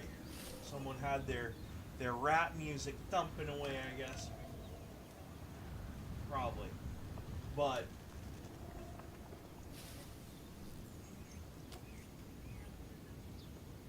the only other thing that we would need is a small shed building for, you know, for the batteries and stuff for the solar panels. I'm just thinking about building a tiny house for myself. Just for me. But I'm too old and I'm gonna be dead in another 6 months. I doubt it. That's good. You're gonna outlive the rest of us, and I know it. Get it? I didn't share it. You'll be in some old folks' home giving people the glare because you can't really say anything. And you'll still be alive, and you'll still be mad about something. That tiny house up around the corner cost him $23,000 to build and furnish. Yeah. Everything. Well, see, that's another thing too. He probably bought some really expensive furnishings Well, too. it isn't even from the end to the end. It's actually about the size of the living room and kitchen. I know it is because I've seen it. I've seen it. It is. It is the same. But it has an upstairs. If you take, he basically built a building that took 3/4 of this trailer, split it in half, and put one floor on top of the other. Effectively, that is, and if I'm not mistaken, that is from that wall to this wall here. That is the size of the building that he has there. You know how I know that? Because that is the smallest model tiny home that you can build. Yeah. And it's got a spiral staircase. And if we're And speaking, it's not an upstairs, it's just a yeah, wall. and if we're speaking honestly for a moment, me and Vermeil, if we just had a 2-room building, and by 2 rooms, what that means is you have a bathroom, and the rest of it's a studio-style building, nice open floor. Here's what I would do. The sink would be over by the stove. The stove would have the one small counter, but not the other one. The other one would be a 90-degree corner counter over there. That would be the kitchen cooking area. Over there is where the kitchen table would be. Everything in here would either be the bathroom, starting probably about on the other side of that window, and it would only be on this side of the wall, leaving open that part so I can put a hot water heater in the... And that's assuming I didn't decide to go with the on-demand hot water heaters. Because if you do that, you don't need a special room for a water heater or anything else. All you need is a well and a well pump at that point, because your hot water heaters are under the sink and under the shower. They're... On demand. Yes. So, If I don't have a washer and dryer, you really put that in. that's not hard. Or That's, you can take the, you can put that in the bathroom. yeah, you can go on demand. A washer dryer unit, by the way, for me and for Meal, because we don't make... Me and her do not make a lot of laundry. I could go get a stackable apartment-style washer dryer, shove it in the bathroom next to where the toilet is. Or rather, actually, no. I'd probably have it set up the way your bathroom is set up, but instead of having a bathtub, it'd be a walk-in shower, and on the other side of the shower would, you know, if the shower's over in front of the toilet, the laundry would be right next to the shower on the other side, closest to where your bedroom is. And that would free up a lot of space, because then, yeah, that's because it's not supposed to be its own independent living situation. If you wanted to do that, you could. Those little stackable washers and dryers, where you're sitting right now, that's all the space that they take, but they take up about the same height as the door that you're sitting in front of. Which is fine, because then you can take a shelf and you can stash some stuff up there in a tote if you need the space for it. Like, I don't know, your Christmas tree and stuff, if you have a collapsible Christmas tree. I could actually... We don't have this place set up very well. It's not very well organized. That's why it looks the way that it does. If I had unlimited resources and I could do to this building anything I wanted to, and I do mean anything, there would be almost nothing on the floor. The only thing that would be on the floor as far as shelving units goes would be where the DVDs are and the one in the kitchen for the microwave. Everything else would be hanging from the ceiling, about the same height as the doorways are. Look at your door up there, above your head. There's about a good 2 feet above that. There's about a good 2 feet. It won't. It's on metal, and that metal's attached to that door. There's about a good 2 feet from the top of that door to the ceiling of the house. That is literally just airspace. The reason I don't like the way this place is set up is because I would use that 2-foot space. I'd probably take some plywood in the hallway, and I'd probably cut it about the height of the doors with some bracings, because there's no one going to come in this house that's going to be tall enough to knock their head off of the door. And at that point, if they're that tall, sorry, you're going to have to duck. These are 7-foot doors. This is a 9-foot tall peak ceiling. Okay? There is about 2 to 3 feet, depending on where you're talking about. Actually, I think it might be 10 feet in the center. There's about 2.5, 2 feet, 3 feet, somewhere in that ballpark of storage space that I could build every 2 feet, storage platforms down the hallway that are braced up, and I could put just about everything that's in this living room on them and completely clear out the living room entirely. Well, the ceiling on that tiny house is not much taller than mine. No. It is. It's probably 6. It's a short. It's probably 7. They don't make them much shorter than 7. So, and 7's just barely tall enough. But if we're being honest about it for a second, every 2 feet you take a 3 to 4 foot stretch of plywood with a 2x4 frame and a wall brace underneath it, you could put a 3 to 4 foot shelf at the same height as the doors, and I could put all the stuff that we're not using up there, and even the stuff that we are, some of it, so it's easily accessible. Yeah, but nothing that high and easy accessible for me unless I'm here alone. Unless I can get Well, a that's ladder that's why you have a ladder. But my point is that this house is not built very well. It works, it does what it's meant to do. It's a warm place to sleep at night, and it's a place to eat and take a shit. out. Roof over my head, 3 square foot a day, But my point is that there's storage space actually in this house that we're not even using. Above the refrigerator, perfect example of that. There are 2 cabinets in there that have absolutely nothing in them. No, they're dust. Sure, dust. Dust and more dust. I mean, the cabinet with the pasta in it, right above where that cooking hood is.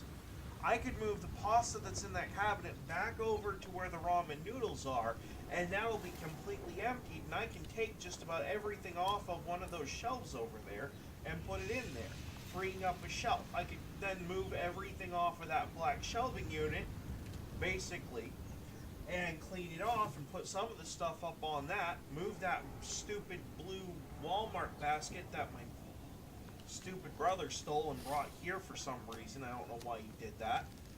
I have half a mind to return it. Well, yeah, it keeps the pans in place, and I wish Walmart would sell their shopping baskets to the public, because they do serve a purpose. But there's a lot of stuff in there that we also don't need. We're not going to use all those stupid egg cartons. We use 5 or 6 of them at most. I don't have any chickens. We don't lay any. We don't have a way to make anything lay any eggs, so I don't keep. You know. I mean, if we went in the refrigerator right now, there's 4 of them in the fridge. That just leaves 2 of them out here. The rest of them can go. And by God, if we can't live off of 5 to 6 dozen eggs per month, there's a problem.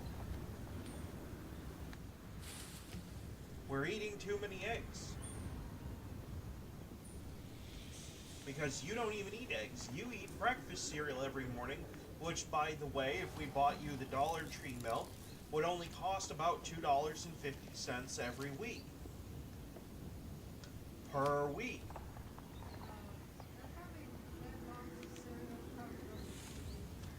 Yeah. Well, no, I'm just saying, on average, normally, I know you don't. I'm just saying that if things got tight enough, your breakfast can be consolidated down to about $2.50. My breakfast and Vermeil's breakfast could do the same thing for a week. That's about 2 times 3 is 6, so about $7. We'll say about $8 a week for us to eat. Now, it's not the best food on the planet, and it's definitely not anything I'd want to do. But if things got tight enough and we had to live on, bottles and cans money or something, or some sort of other revenue, me and Vermeil, we absolutely, I could cut, if I didn't care about what we were eating, okay? If we didn't care about what it was and didn't mind eating the same stuff every day, I could probably stretch a $100 bill for the whole month. But you're talking But at that point, I challenge you to feed no, 3 people. I won't do that, and I'll tell you why I won't do that. I will tell you why I won't do that. Because I'm not going to eat breakfast cereal every day for a month. I'm not going to eat ramen for lunch every day for a month. And I'm not going to eat a pot pie for dinner with a hash brown every day for a month. No friggin' thank you. No. And I could take it actually a step further than that. I probably wouldn't even get the pot pies. I'd probably go get those little freezer meals. Because well actually no, that wouldn't work. Because even if they're $1 a piece, you're talking about $3 a day, $30 per, basically $3 a day, $30 is 10 days. There's 4 weeks in the month, that'd be $120 just on banquet meals. Effectively speaking, I'd have to cut us into literally eating ramen and rice all the damn time. And I'm not doing it. I'm not doing it. It'd be red beans and rice or something stupid like that. I'm gonna go to Walmart once a week with about $80 or $50. And at the beginning of the month, we're going to take $150 to put meat in the freezer for the month. And the remainder of that money, if you account for $50 a week, on top of the $150, you're looking at about $350. That would cover our frozen goods, milk every week, a gallon, not the Dollar Tree milk. We could still get your cereal at Dollar Tree for $1.25 a box, but it would still leave us an opening to go get other foods. For example, Hot Pockets if we wanted to, or maybe something a little bit healthier like a frozen vegetable. Or maybe we're feeling rambunctious and we want ice cream at $5, actually it's closer to $4 for the individual cups that we munch on. So, yeah, about $3 to $4. I mean, they're single serving size cups and they usually last pretty good. Between the three of us, they usually last about a good week or two.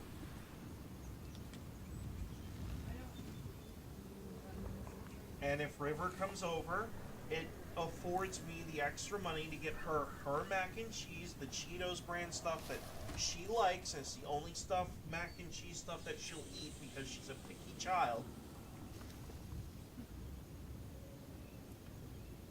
It affords me enough money to go get a box of that and a thing of chicken nuggets.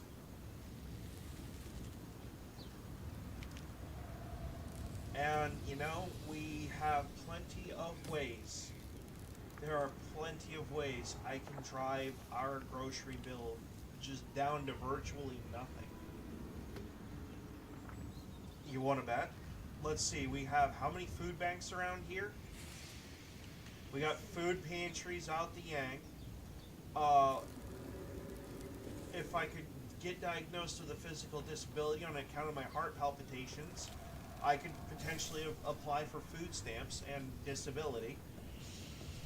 I refuse to do that. So that would effectively nullify the need for me to work outside of the home. I would actually, I'm going to be honest, and this is terrible to say on stream, and I'm going to say it anyway. I'd rather make my money making boring-ass gaming videos where I'm just playing video games and talking to my chat all the time than live off of the government like that. I'd rather... I would rather give constant hair samples for right around $5 a crack than do that.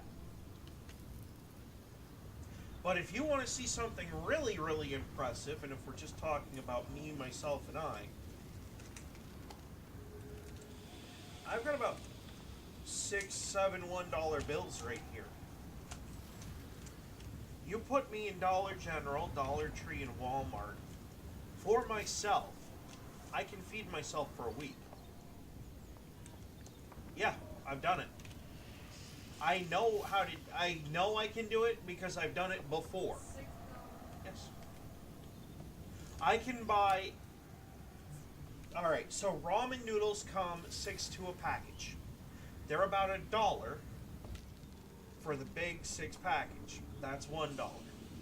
I could go buy a box of pasta, some rice, and probably some sort of processed meat. And you already know that I can go get breakfast cereal for about $2.50. And yes, I can eat for a week on that. Well, they don't just have Honey Nut Cheerios. They actually had Fruit Loops and Apple Jacks. And those I like. I'm not supposed to have them, but I like them. But if I condense myself down to eating, let's see, if I didn't mind eating the same thing every day, and I bought a bag of white rice, excuse me, and a package or 2 of ramen noodles, barring spices, okay, this is not including spices, and not including butter, because that's under the assertion that you would probably already have butter in advance, because butter's kind of one of those things that you would normally run into anyway. I could probably eat cereal, Pop-Tarts, ramen, and rice for a week before I finally felt like killing somebody to use their body as a meat supply, because at that point in time I'll be so protein deficient I won't care where the protein comes from. But I've done it before because I've had to. When I was in college in Arkansas, I was with a girl whose living situation was not the greatest, and I had to, for $7 for myself, buy my own food for the week, because I took in a bunch of scrap metal, okay, and stupidly I got $20 for that. I bought 2 packs of cigarettes and a lighter and had exactly $7 left. I thought to myself that we were going to get the food stamps that day. There was a processing error, and our food stamps got delayed for a week.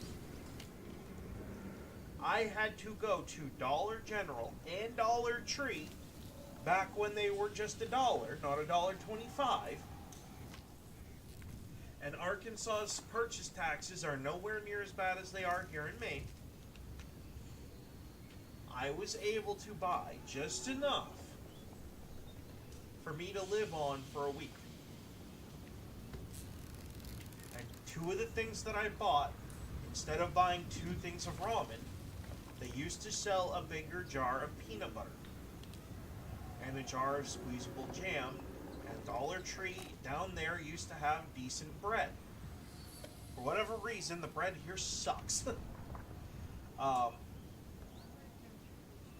So every time I'd get hungry between meals, instead of making a full peanut butter sandwich, I'd take 1 slice of bread and not even a full tablespoon of that jelly. It was like a half a tablespoon, and I'd spread it as thin as I could. And that was my lunch for some days.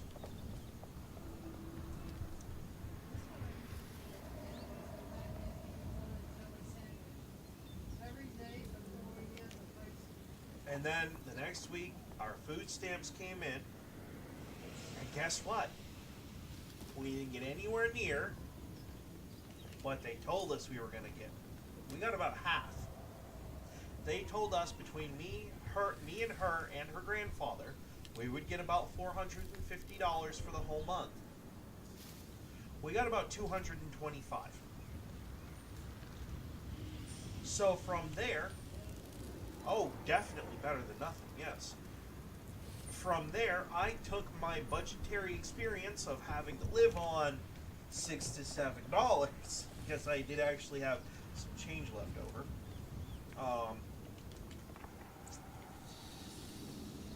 Yeah, my college experience sucked. And oh, by the way, we had to buy our own food because her brother and his fiance and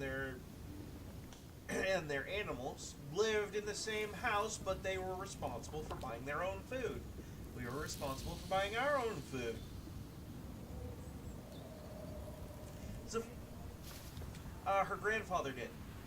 Yeah, he was actually a truck driver, so he actually made quite a bit. He was a good guy too. When me and her broke up, he understood why, and he actually, when it happened, was about 2 seconds from asking me why I didn't leave sooner. And I said because I thought if I gave her enough time, she'd wake up and smell the roses. As it turns out, yeah, and a couple other things, but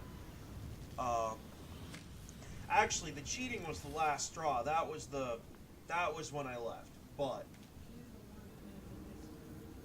no, she's the one with the messy ass house that I used to have to take a snow shovel to clean it. Yeah. The one with the miscarriage was a completely different person, and I'm not talking about that. Yeah.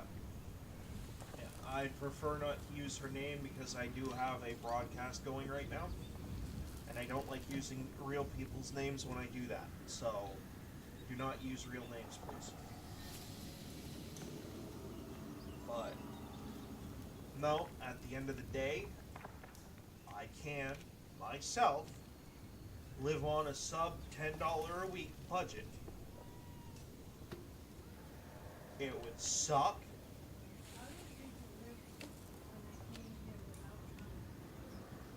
They hunted and gathered. They farmed. They,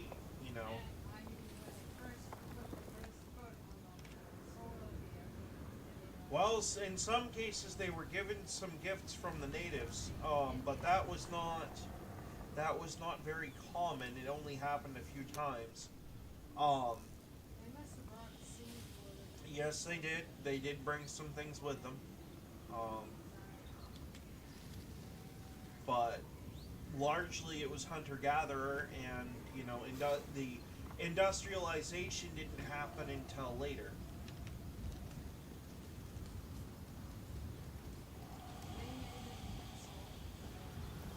Yeah. Dodge this!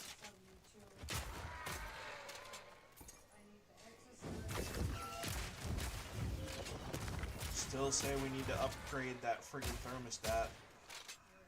I think that's the problem.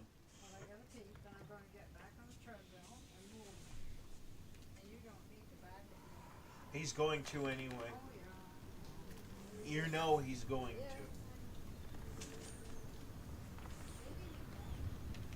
That'd be nice, but I doubt it.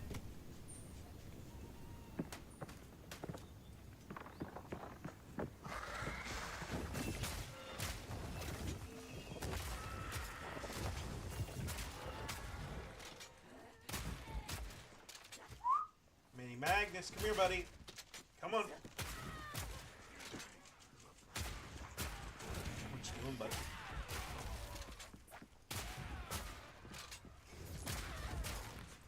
No, you stay up here. Come here. Come here. Sit and stay. Yeah, you stay with Daddy.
did this time, but if there's people going back and forth, you don't want to do that. I just don't care for doing that, but he And does. you shut the door, he says, it's not his door. And he comes, whatever, it smells around, and he goes back out. And then, when you start up the hallway, You're gonna kind of laugh at this, but the way I'm playing this character, I've turned his crossbow into a shotgun. Yeah, I get 2 shots and then I have to reload.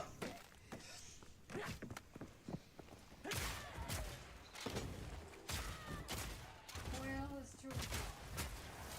I'm not gonna do too much until we have to go pick her up. I'm not trying to be rude, but I would kind of like it if she could get out of work early today.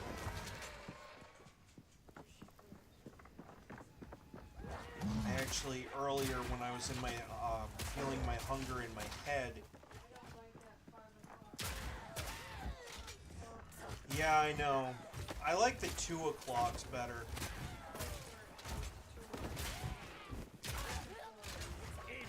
Oh, yeah.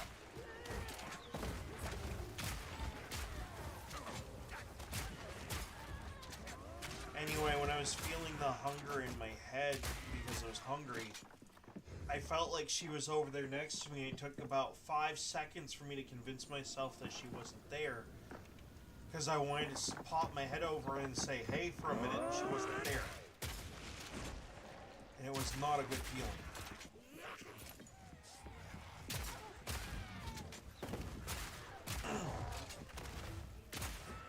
Yep.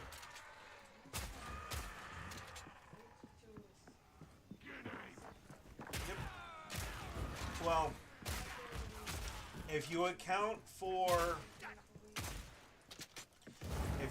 the fact that they need a half an hour break during lunch, no, you have to clock out for that. So it's technically 5.5 hours on 8 to 2. If you account for that, if she works 5 days a week at about 5 hours, that's about what, 25 hours, plus the additional 2 hours, so about 27.5 hours would be about what she'd be doing. Which, by the way, doesn't sound that bad, or doesn't sound that great, but when you consider the fact that she's making almost $15 an hour, that's still almost $400 a week. Before taxes. After taxes is like $350 something. For a 25-hour week, basically, that's not terrible.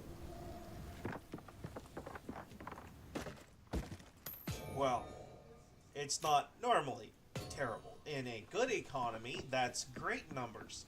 Those are great numbers. In a Biden economy, those numbers are dog crap because they don't even feed you. Hopefully it will change. I don't know. It's not really... I guess we just have to wait. I hate to say it, Biden gets to wear the crown of having a bad economy, despite the fact that there's not really... There are things he can do, but it's not 100% up to him. He can go talk to Jerome Powell, the head of the Federal Reserve, and have a little conversation about how the value of the dollar is, and discuss about what they can do, and probably make an action plan on what they can do to make it be worth more. And make it so, both actually, either any president could do this. All they have to do is go over to the chief executive of the Federal Reserve. That's garbage. Yep.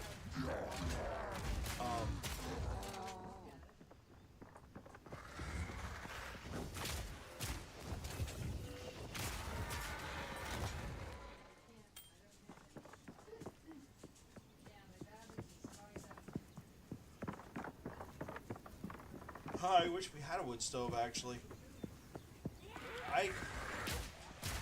Controversial take. I like wood stoves better than any other type of heating except one. And that is the radiator heat system. Well, they also have a floor model that goes around the side, the bottom of your floorboards, or well, the bottom of your wall. I like those too. But if I don't have those, I'd rather just stick with a wood stove. Propane isn't bad either. We used propane in Alaska, but it's kind of like, if I have to choose between the three, I'm picking the baseboard heat first, wood stove second, propane third.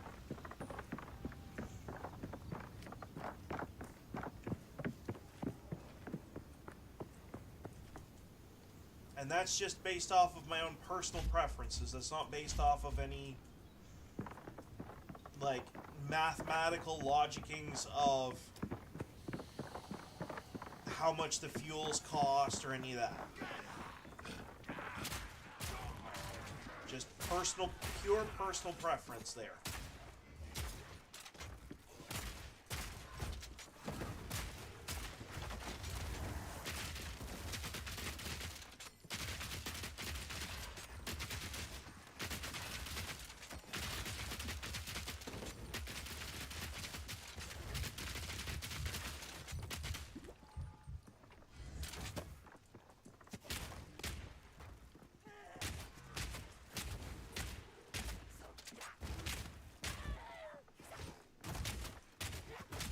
All in a day's work. Ooh.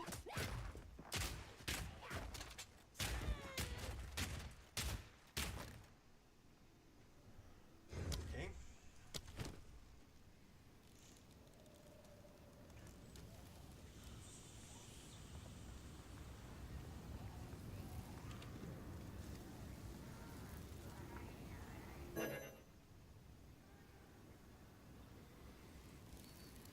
Okay.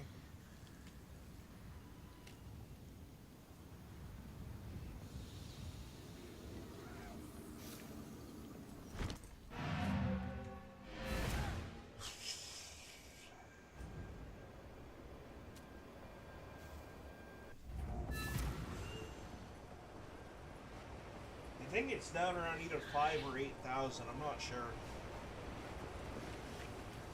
What? Greetings. Time is short. Make haste. It is good to see you.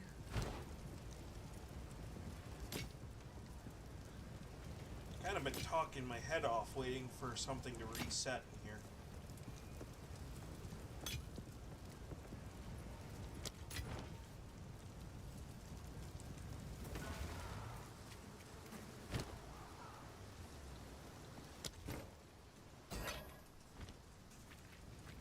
How can I help? Take a look. That'll be useful. Take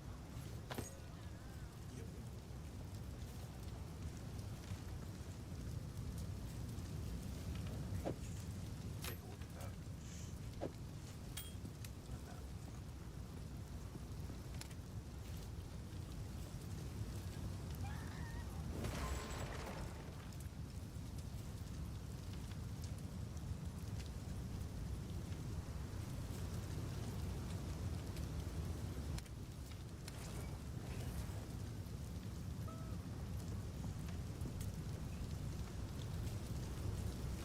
It's always the gear that I can't use or don't want to use that gets the yellow treatment. No? Gotta get better. Go well. It is good to see you. I've collected these over time. What do you think? Right now. I mean, if hand crossbows were a thing and Bye. I could get this guy to use spells, sure. Owner's house. You've caught me at a moment of sappiness, hero. Who knows what prizes await?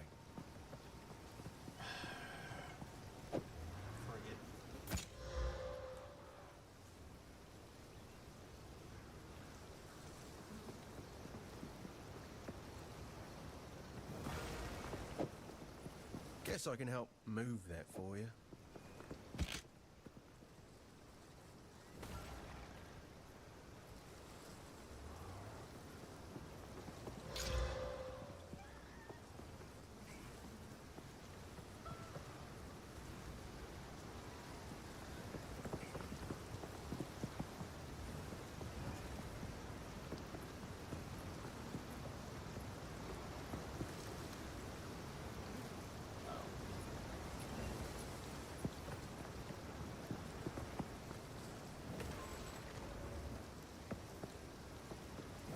Go make a legend or two.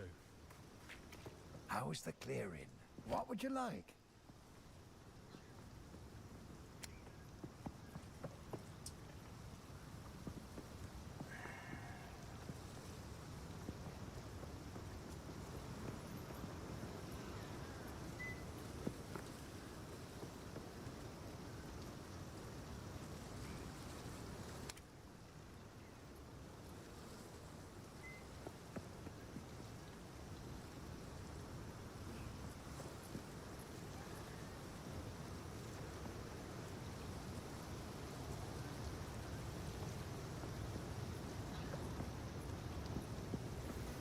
Oh.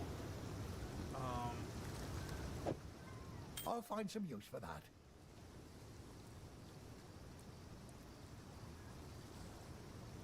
Yeah.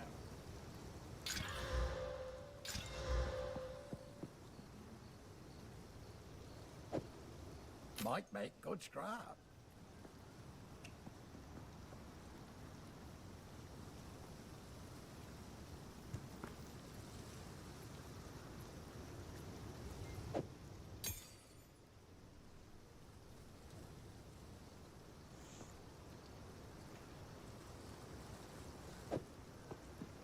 That's a good one.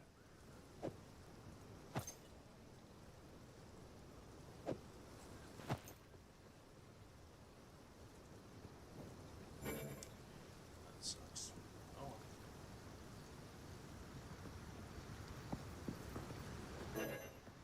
But that's a pretty good deal considering. Till next time.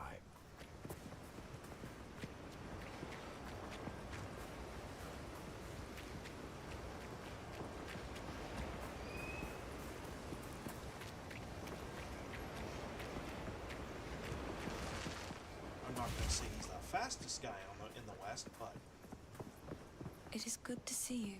the speed increase in the life per second is very much a welcome thing.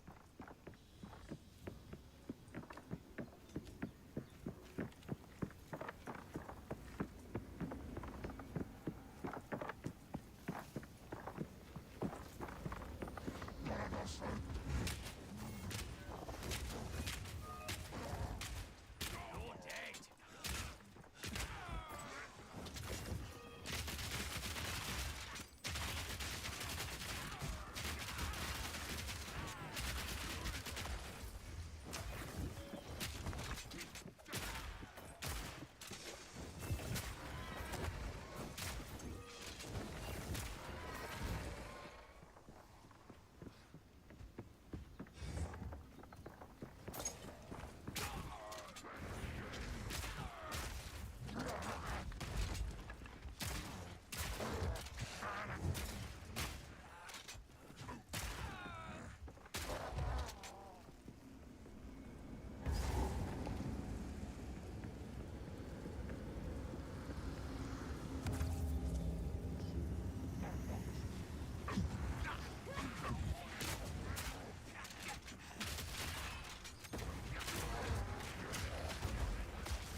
Need a sec.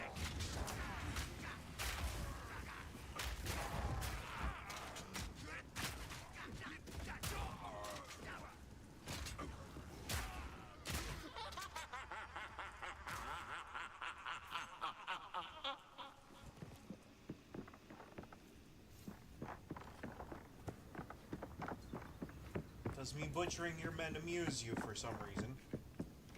I don't see how that creepy ass laugh was even remotely appropriate.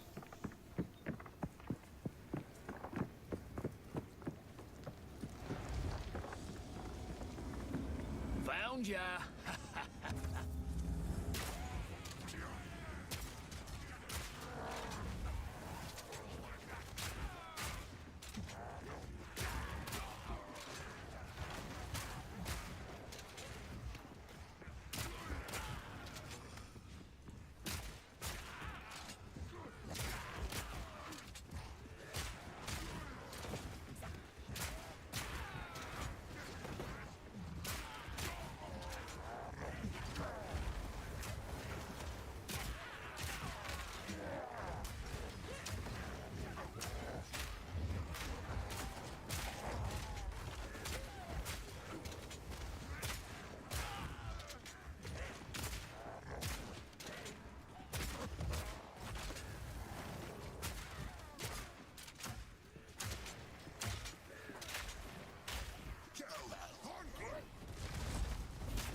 Dodge this!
Okay.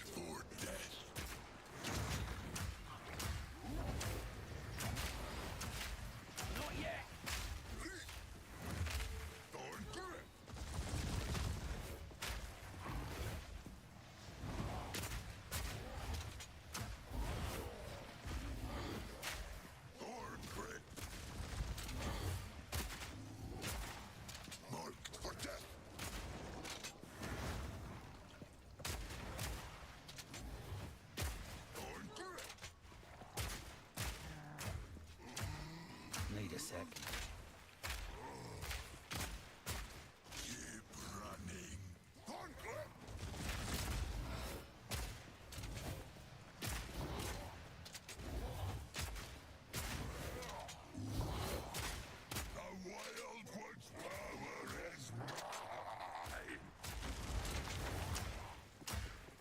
Not yet!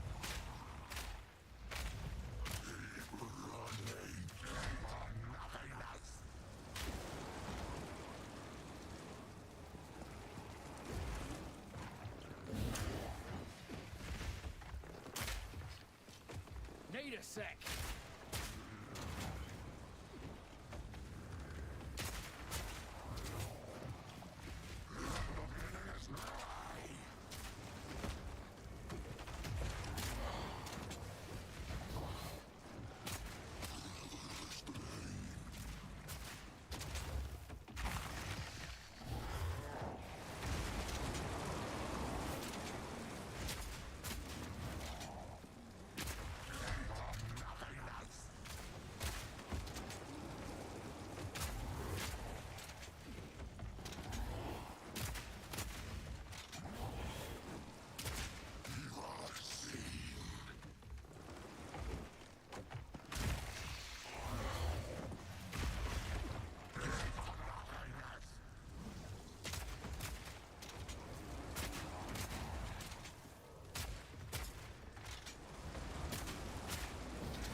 arsenal.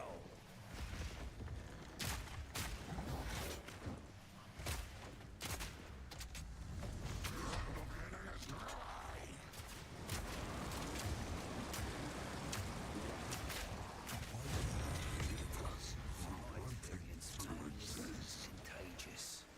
It had to be done.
Magnus, move your butt.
How can I be of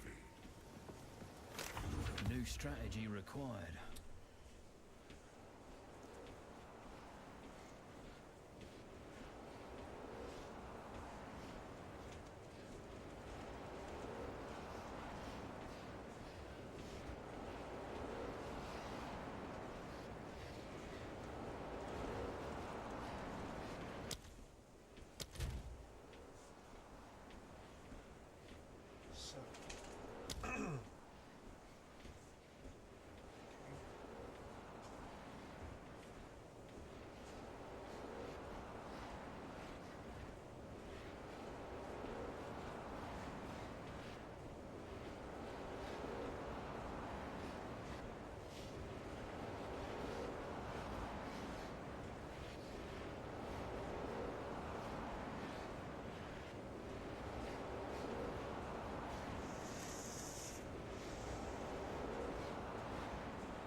Hello.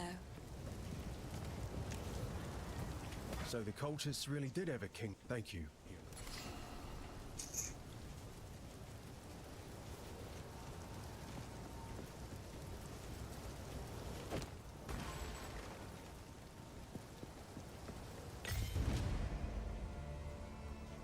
Who knows what prizes await? Deal.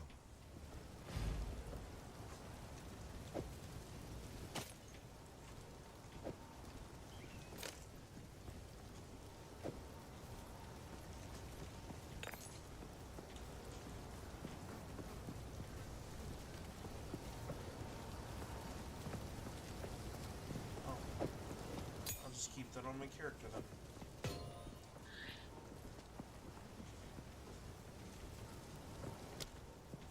Bye then.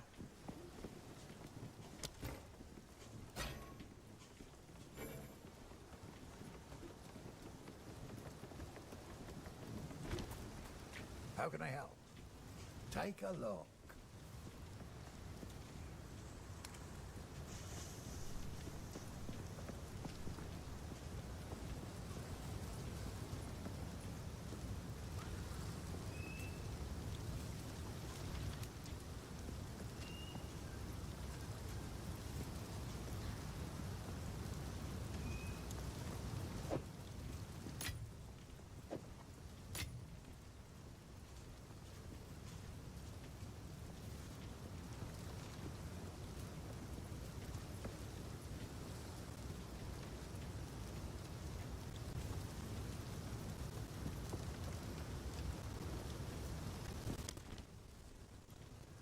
If you find a pint out there, do you have? Excuse me. It is good to see you. Please, take your time. It seems shadows haunt us both.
perfectly.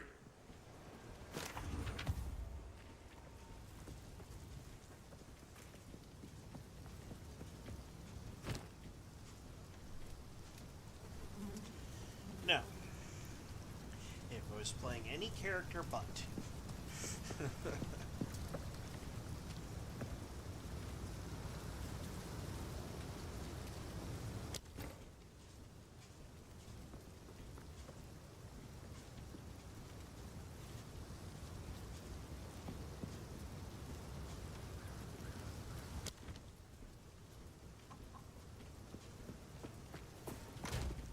Yes?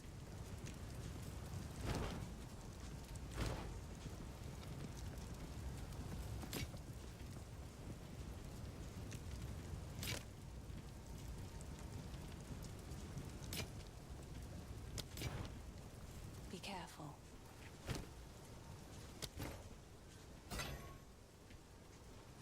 How's the clearing? Anything take your fancy?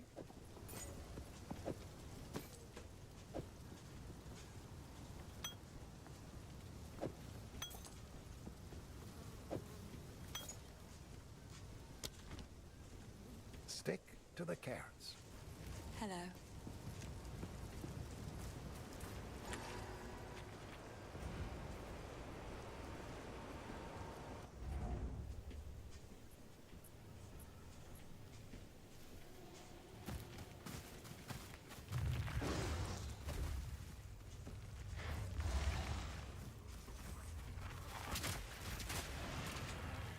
Killing time.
No room.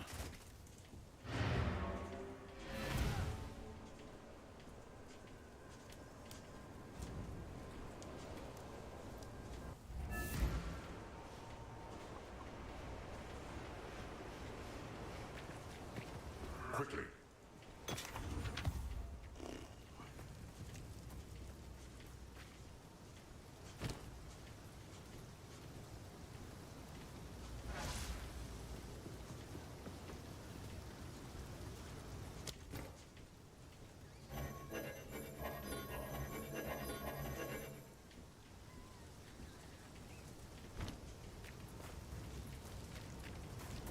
Sorry, I was just...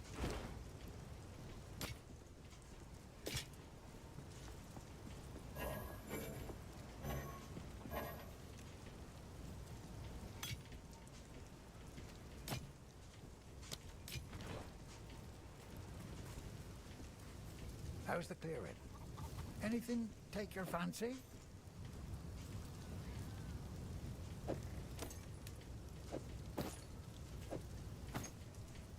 Stick to the cairns.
do this. Stop. Just wait. Surely we can... No escape. Not this time. Great will take you, bastard! This is personal.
Need more time.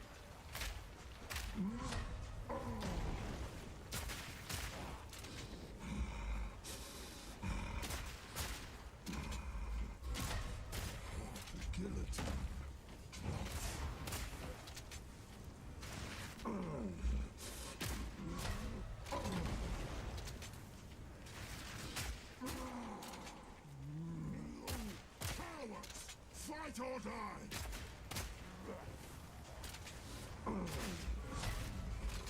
Guillotine.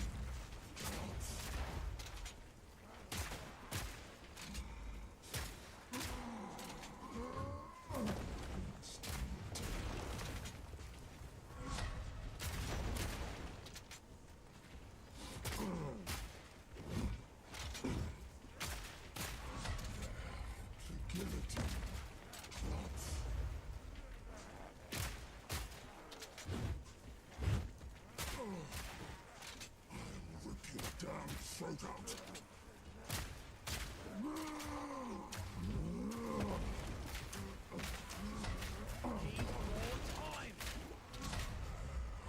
Guillotine. Plots.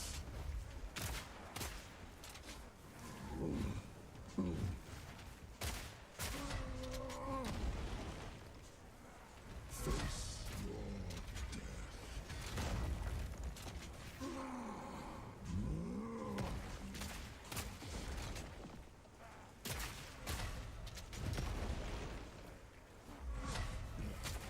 guillotine.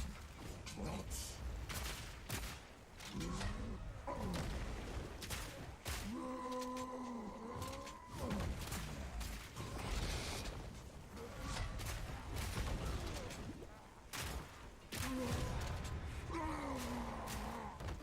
That one was for me.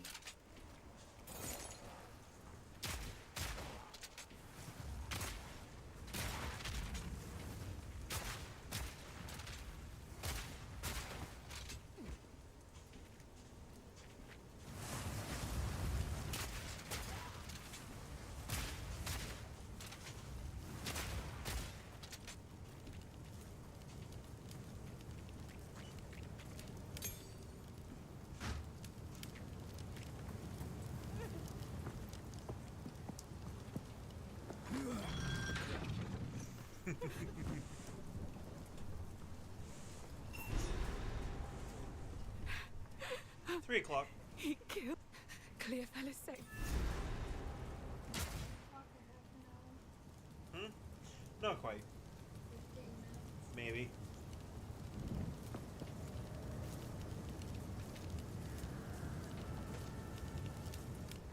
About it.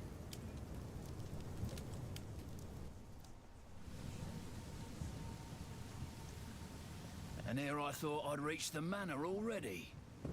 Bugger.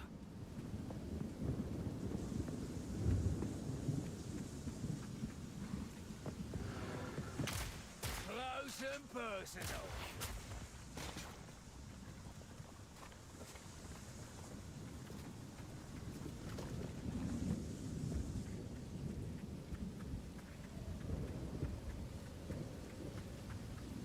Operation Beachhead established. Moving forward.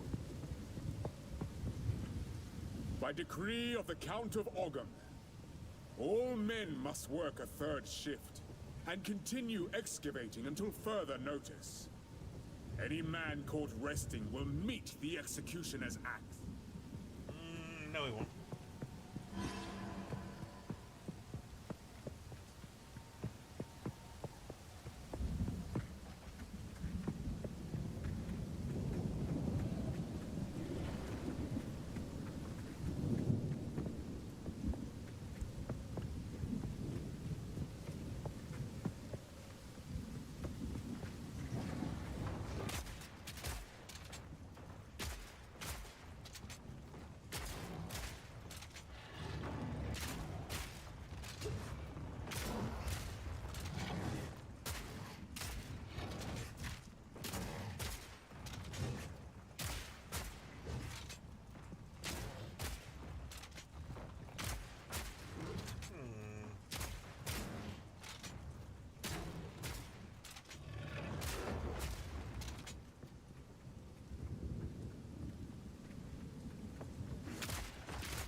No room.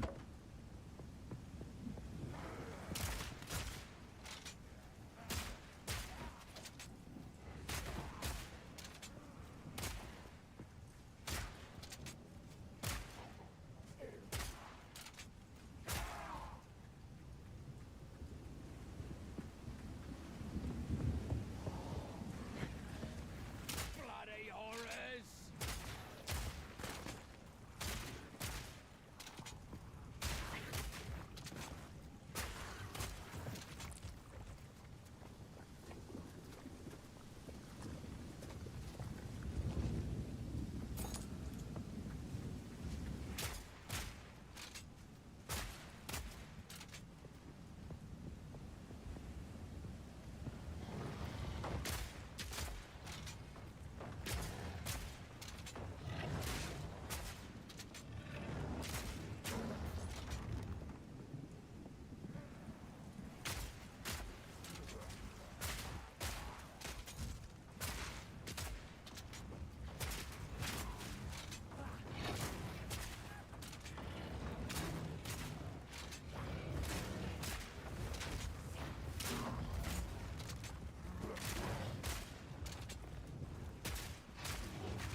Me pockets are full.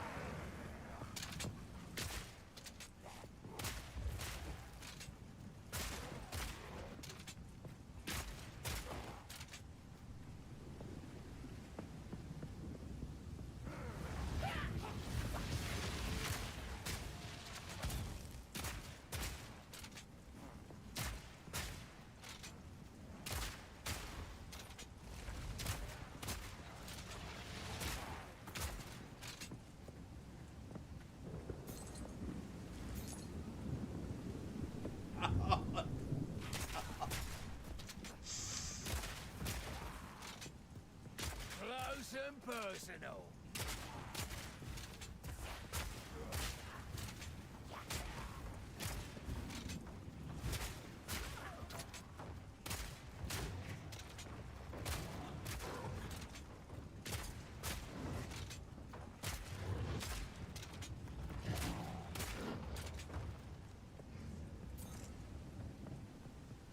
This one's probably gonna get me banned from YouTube for sure. Make a witch that summons skeletons. Call her Lily Phillips.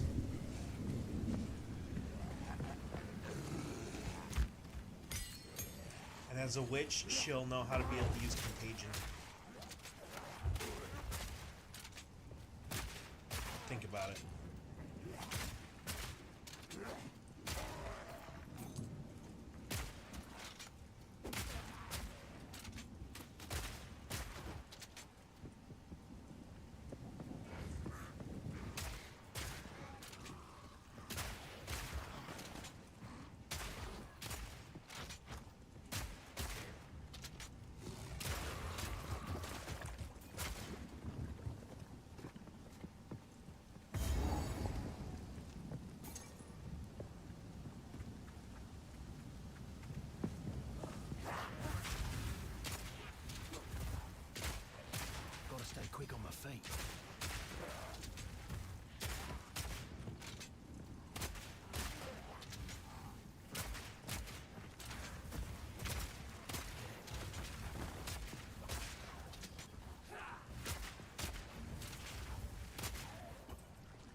socket in it.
For what it's worth, it isn't worth.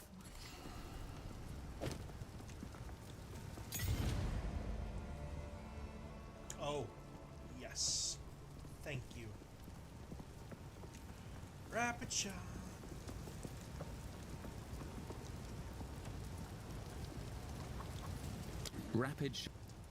Rapid shot heats up your crossbow as you continue to shoot, dealing more damage the hotter it gets.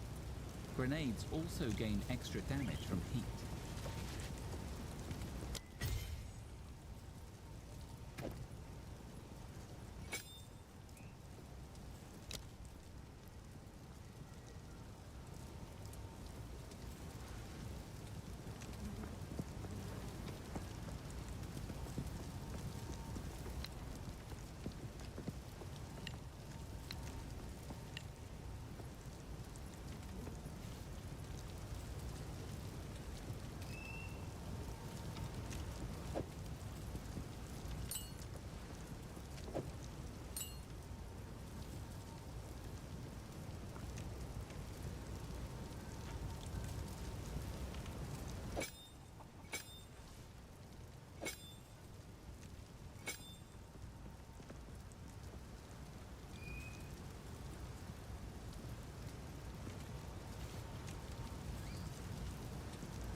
Not a good idea.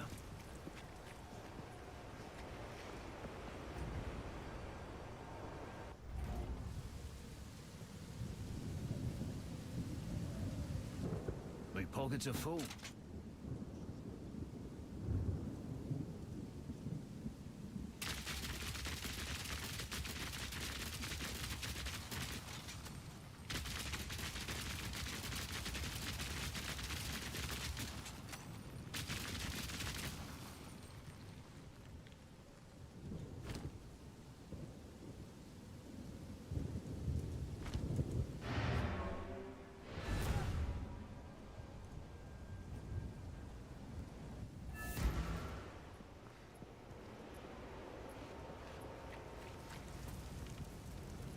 It is good to see you. How can I advise you? Do whatever it... It is good to see you.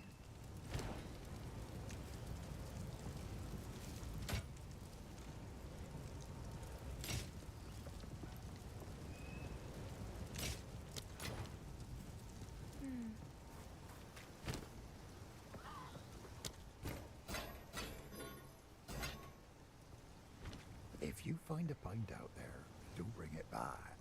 Take a look.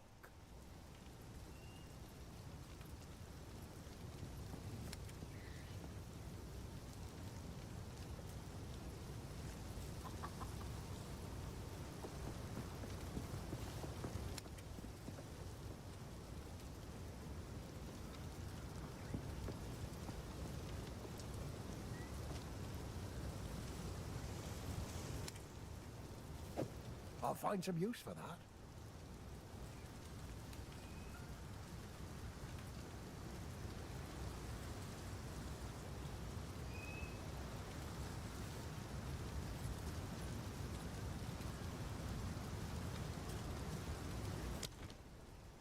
If you find a pint out, It is good to see you. There is only one enter the manor. It's all gone.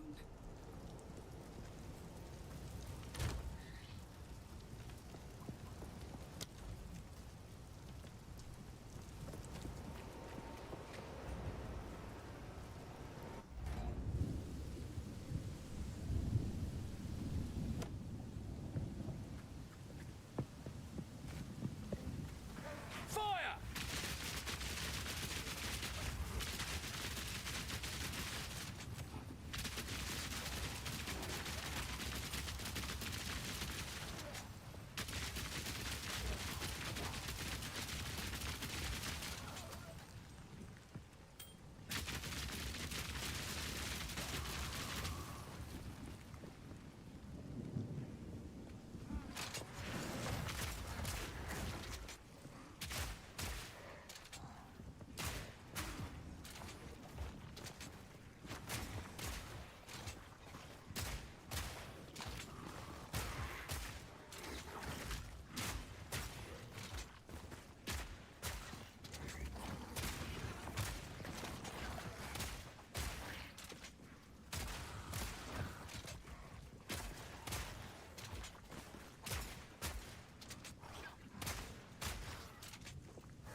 than coin. I bet.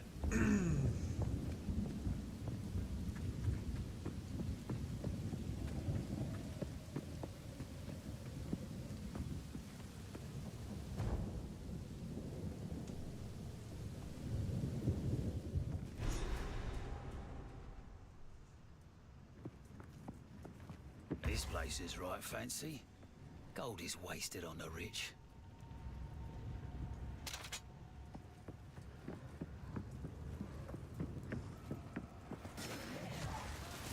Dodge this!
That's fine.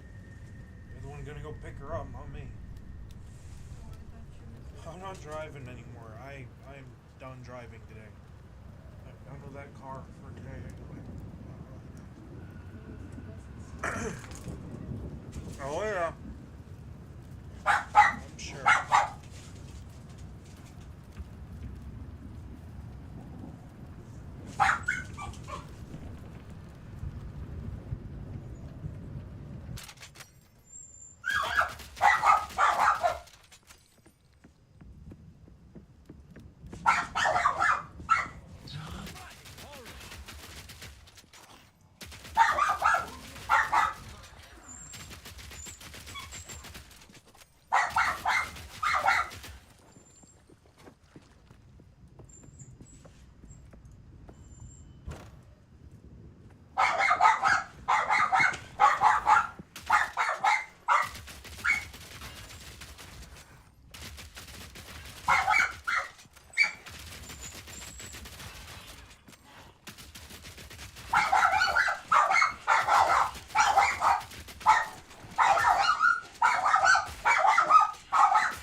You would think it was the end of the friggin' world or something. Dude, I'm here. You're staying home with me. Hey! That is enough. Enough.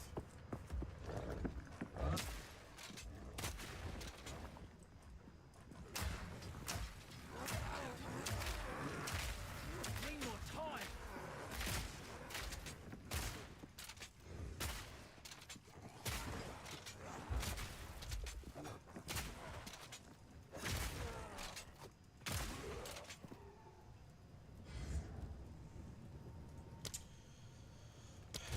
Can't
close and personal.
You can rest when you're dead.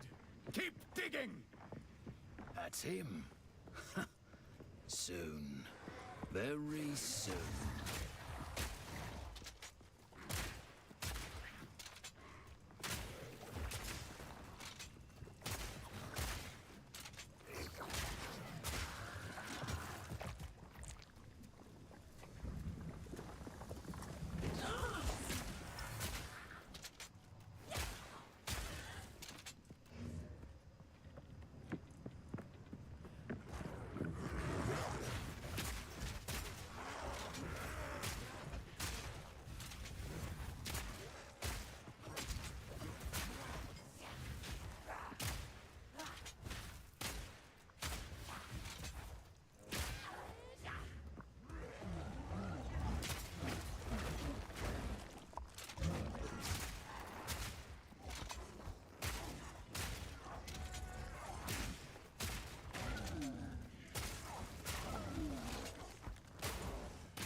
There you go.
Beautiful.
It is good to see you.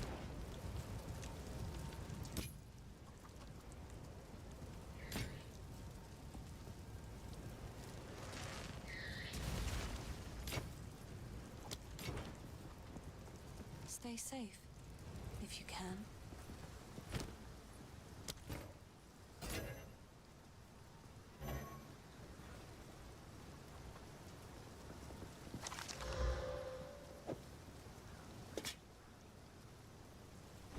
How's the clearing?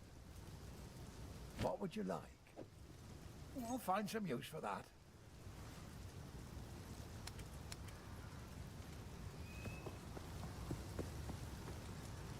Stick to the carrots.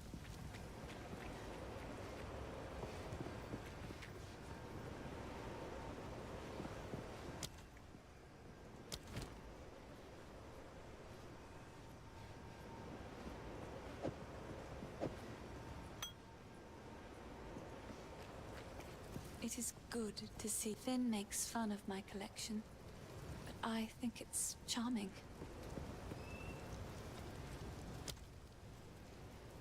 It seems shadows haunt us both. Never had any love for her. Take a punt. You know you want to.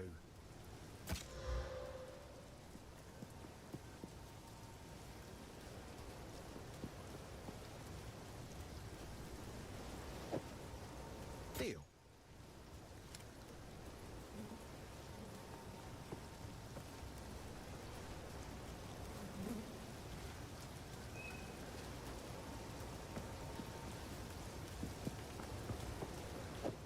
Deal.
later.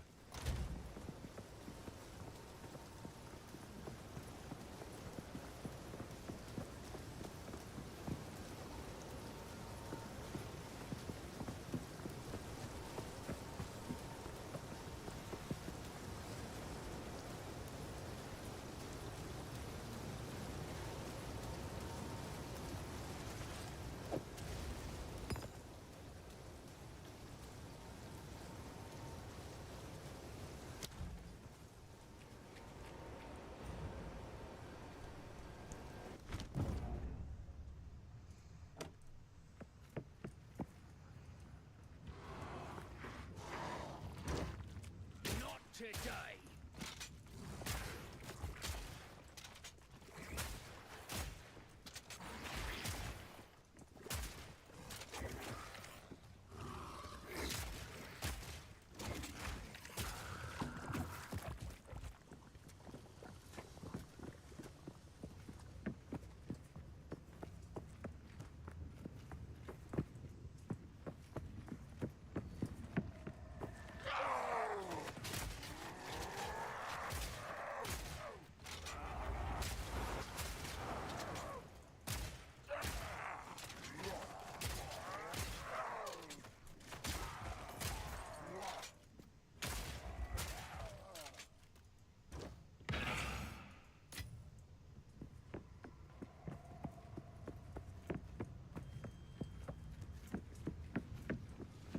Yes, another one.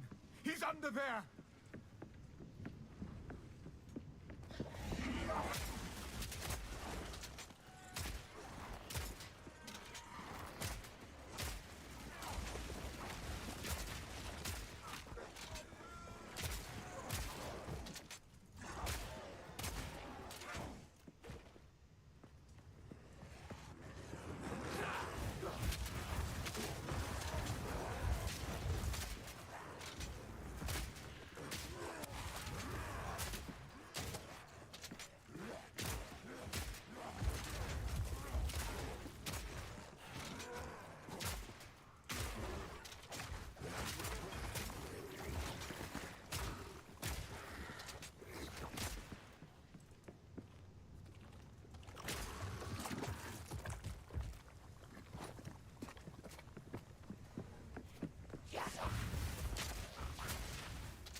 It's gonna be a long fucking night.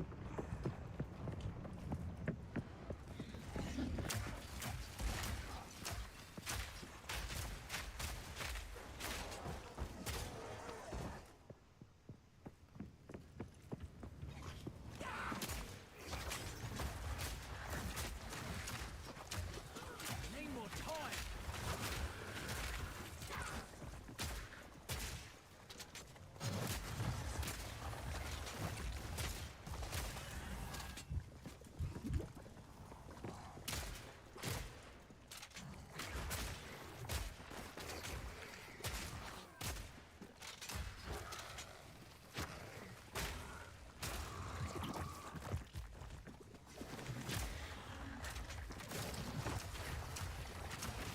Not yet.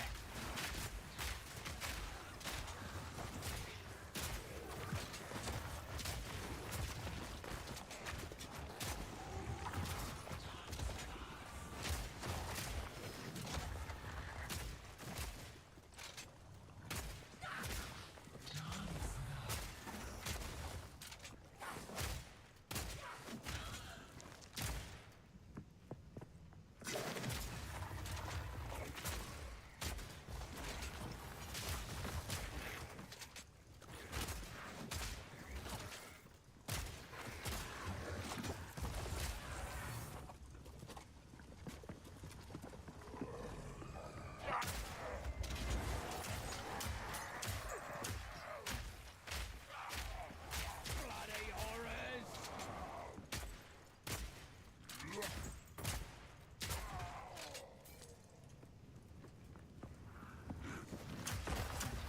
Need a sec.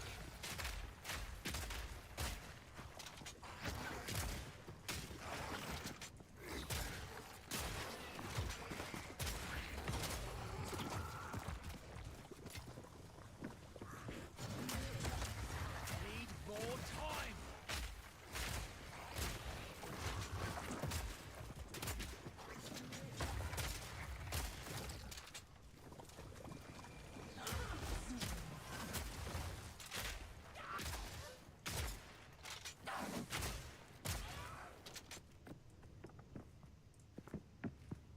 Yes, more. Don't stop. The beast hungers. That's nasty. Ugh, nasty. Love the lines on the mercenary. I love the mercenary. He's funny.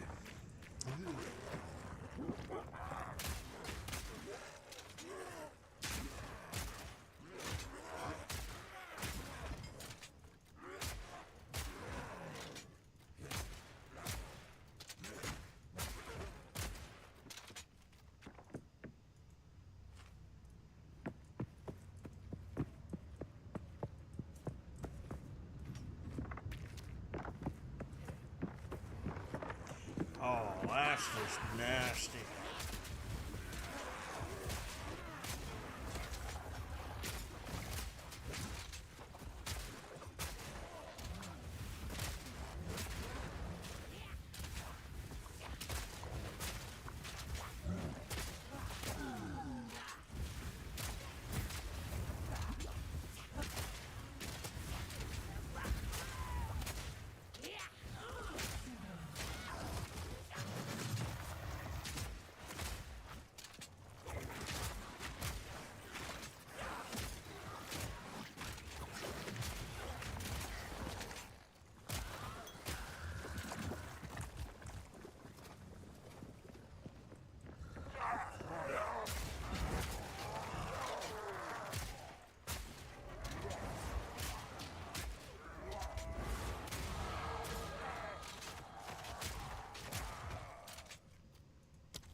12, 24, 36, 48, 52, 92%. Damn. A 92% damage increase?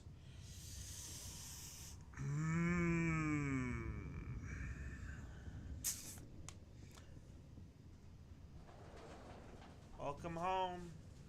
Thank you. Hey, my Viennas! Who? You! What? My Vienna! I did, yeah, I got into them. It was my lunch. I'm sorry. I'll get you a new one tomorrow. Yeah, I was just saving them. And I wanted to have them on. I can pick them up tomorrow morning. Oh, junk mail. Commander Stoggin. I got a letter from all the girls. Oh, nice. It's a card. Oh, cool. They all signed it. Then my mom. She sent with the letter a picture, or the picture of her and Gary with Santa. So you get a Christmas card, and I get a bunch of fucking junk mail. It's not a Christmas card. It's literally a welcome to the family card. Oh. Here you go. Wanna see? Garbage. Sure.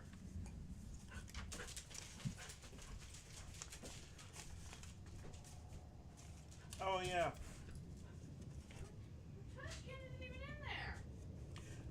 Nope, she's dealing with the garbage because she said she would on her way home.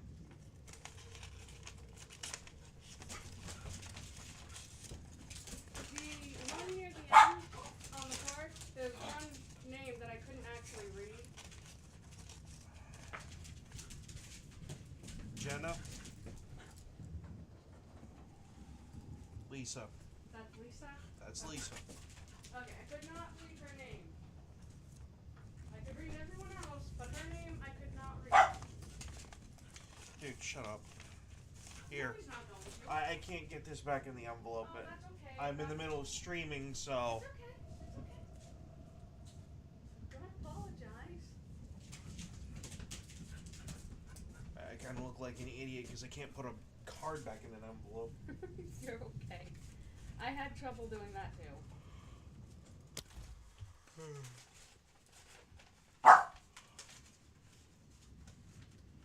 Well, that was definitely a different type of bark.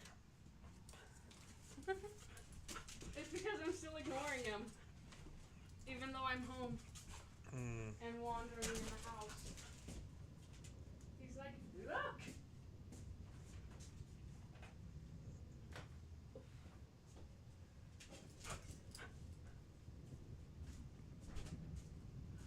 When you bring in the trash can, he said that letter that he has on the thing is forgot to do that.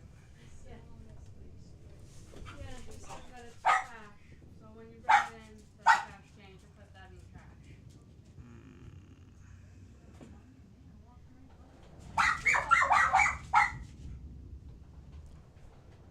Oh.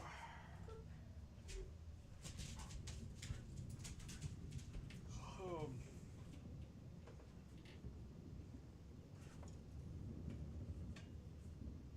This one is not like the others. It does not have a hanging. What? What? You want to come in with mommy? Killing time.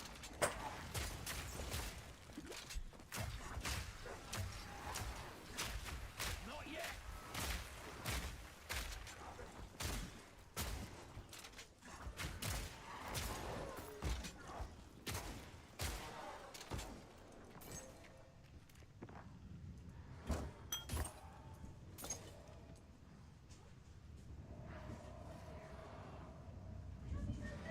Did you shut the door?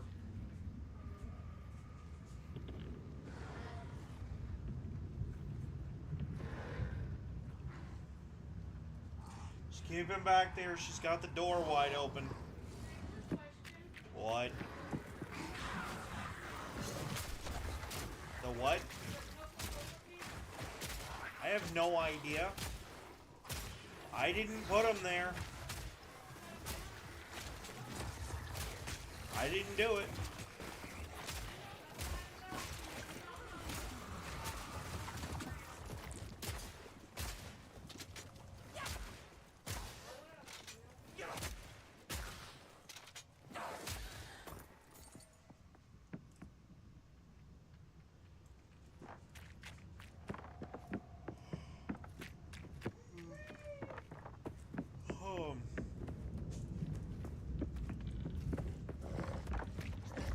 Make sure he stays in there.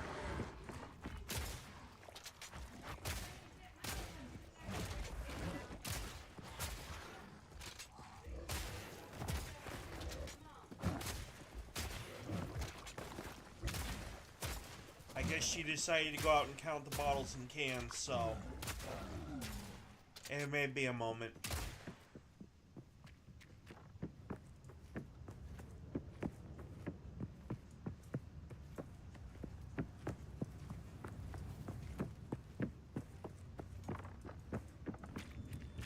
Something good, please.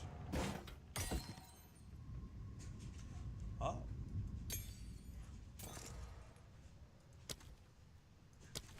Maybe.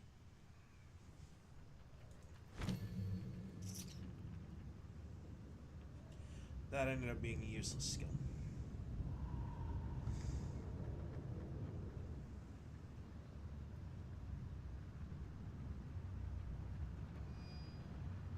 Fragment.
You're done outside, I assume. You can let him go now. No, he's going to the bathroom with me. Ah.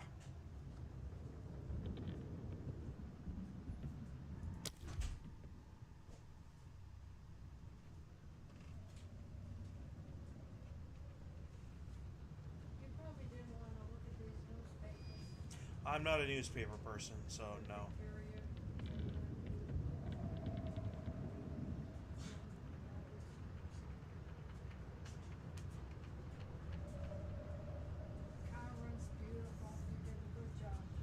Thank you. Not a problem.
you do? Did you go sliding? Huh? You've got a fuzzy visitor again, huh?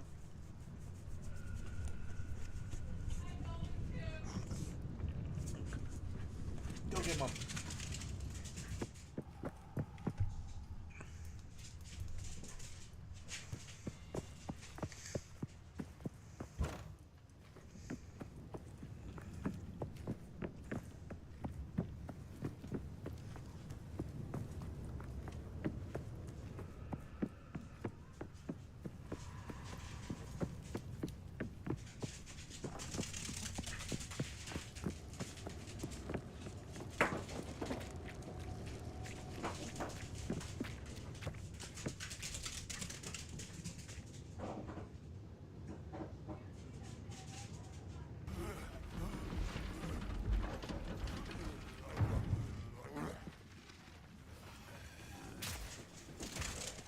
Not today.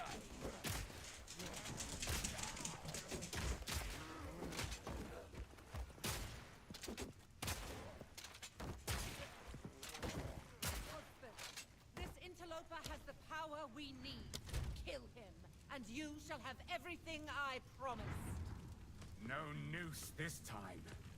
I'll remove your head myself! You can bloody well try. You can bloody well try. Easy, prey. You'll pay with your life.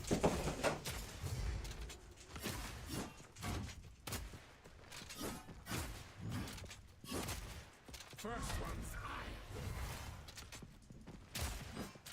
No escape.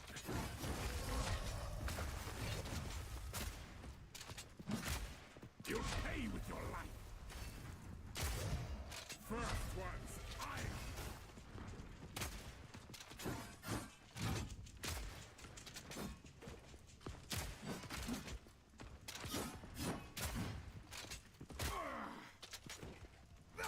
That will not go unpunished.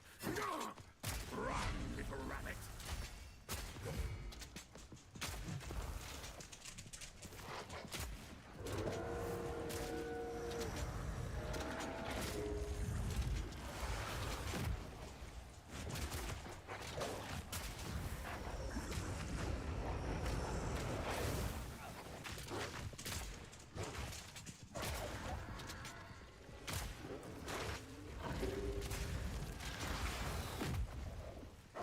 Killing time. Agnar, to me! First one's I. You'll pay with your life.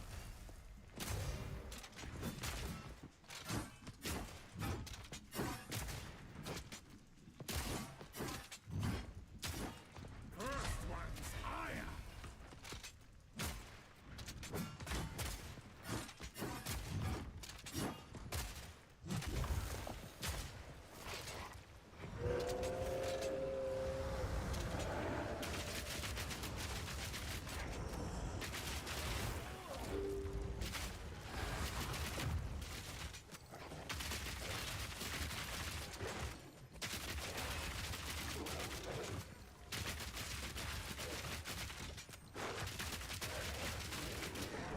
Agnar, to me! First Dawn's thrust!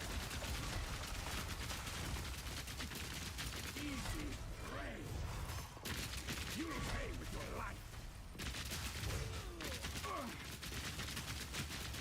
That will not go unpunished! Oriana! Open the cage! Release the beast! Give me what you promised! I think not. I Need a sec. so much more. Since you are too weak to do the job, I'll find someone who can. Goodbye, husband. You manipulative whore! How dare you abandon me after all I've given you!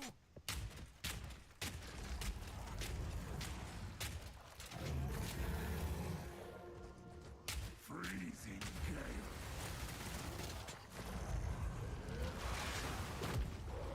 I smell your blood.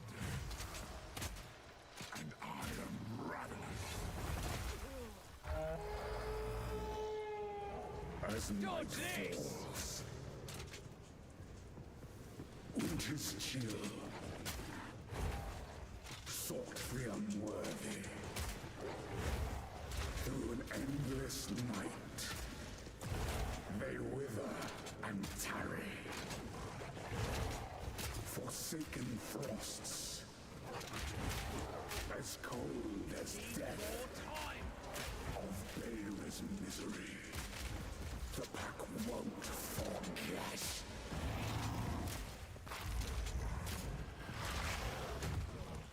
I will take out your heart and savor each bite. Desolation. Requiem on high.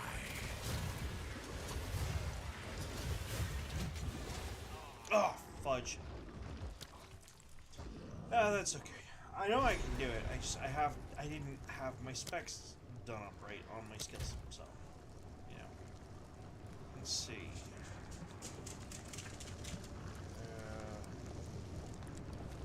That was funny.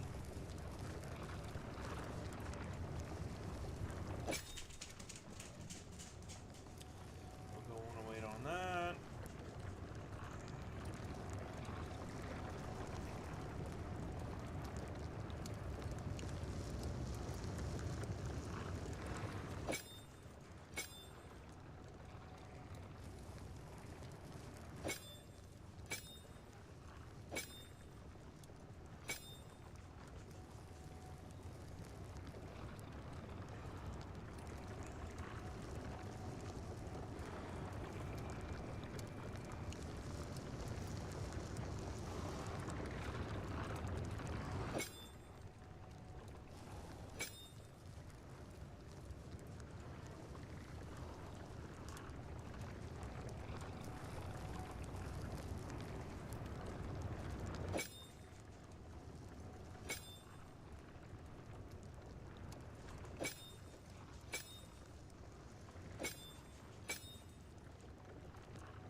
I will be right back to the stream in just about a minute or two. Oh, oh boy!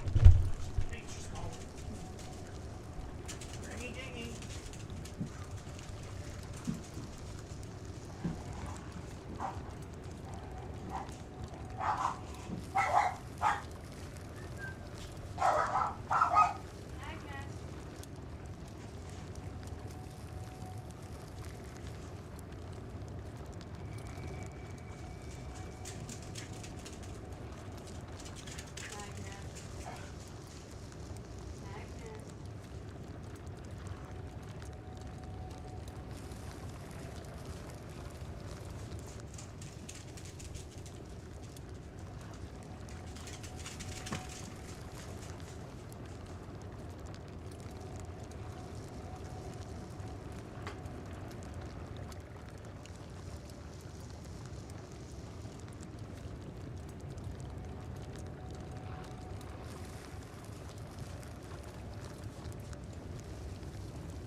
That being said,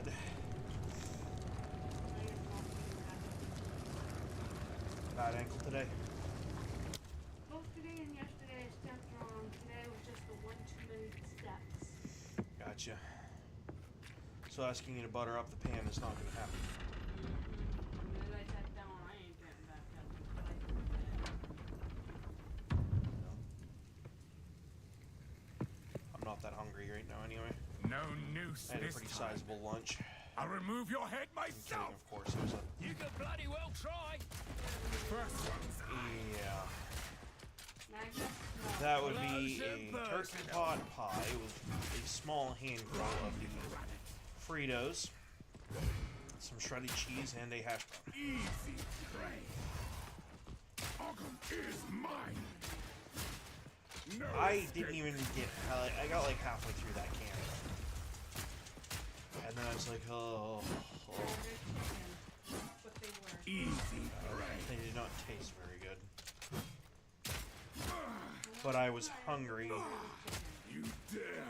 Graham liked them more than I did. She had had one of them out of it, I think. First one's eye.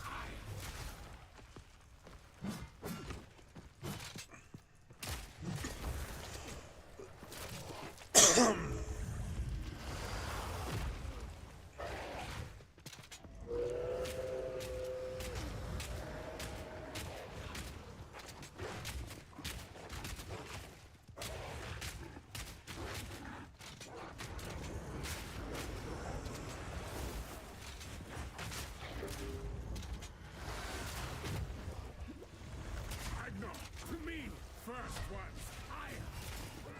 You'll pay with your life.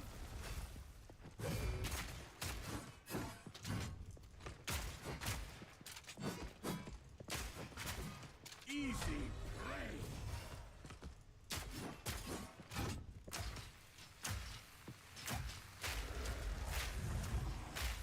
Need more time.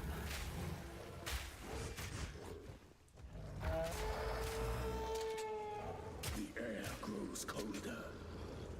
Agnar the Ruined. Not yet. Agnar the Impaler. As swift as death. And imbued by the moon. Need a sec. Cursed or gifted. Branded and afflicted. Your veins soon chilled. Agnar shall slay again.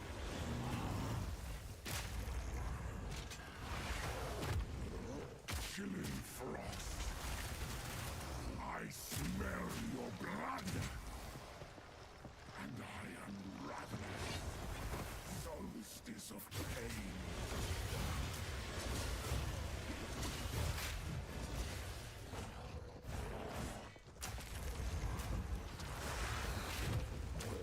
Chilling Need more frost. time. I will take out your heart and savor each bite. Solstice of pain.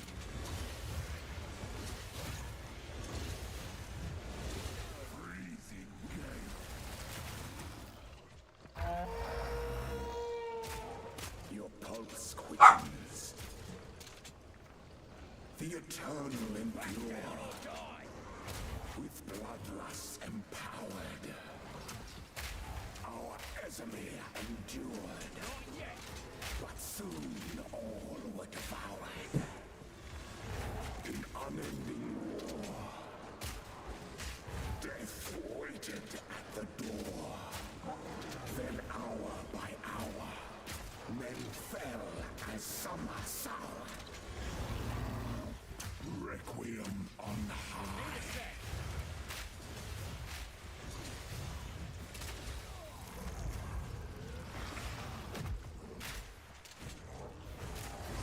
Chilling frost.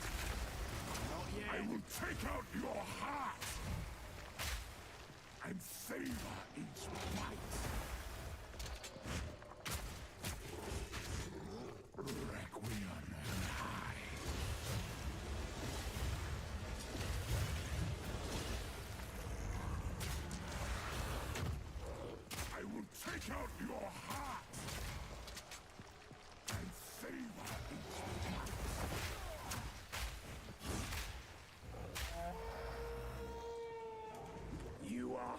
hunted.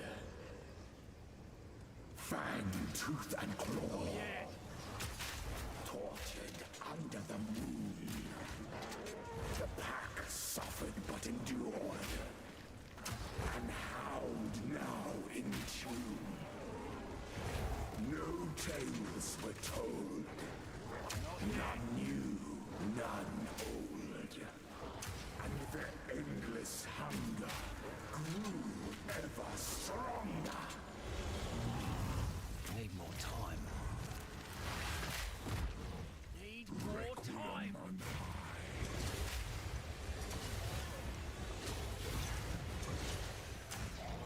Not yet. I smell your blood. And I am ravenous. Freezing gale.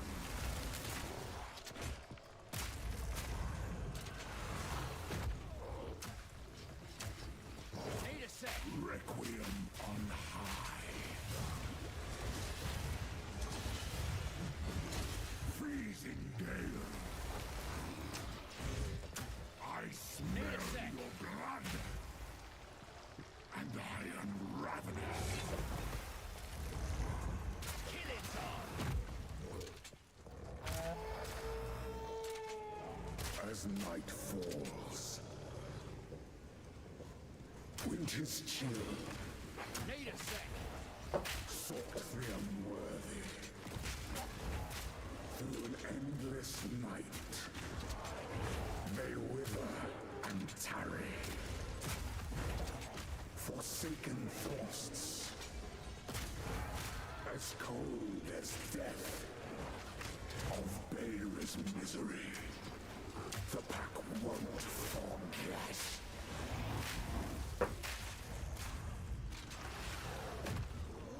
Desolation. I will take out your heart and savor each bite. Requiem on high.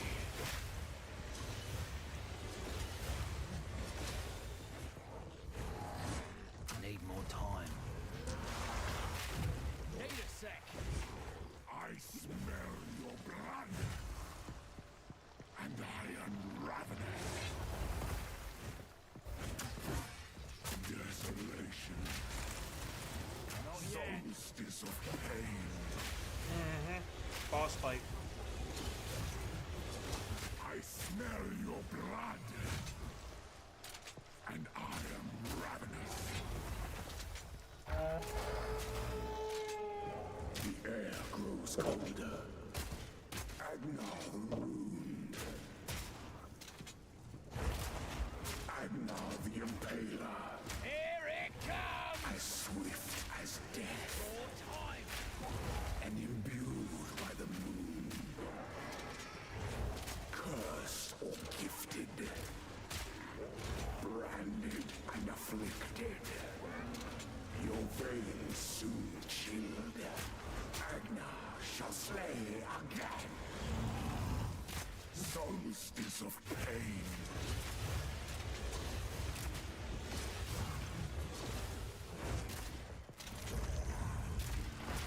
Please don't wind them up. I will take out your heart and savor each bite.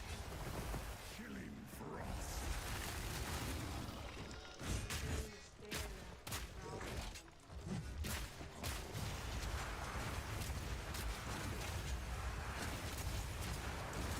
Desolation.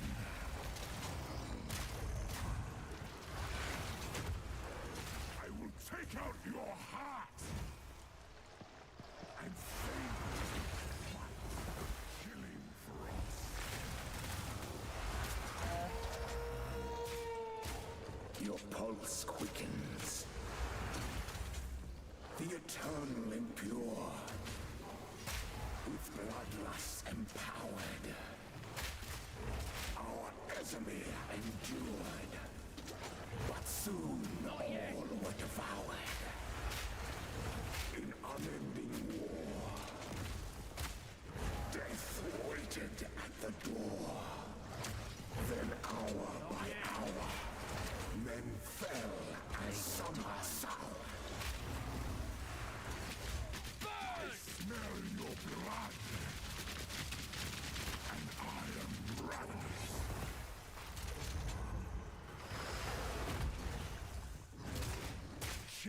frost.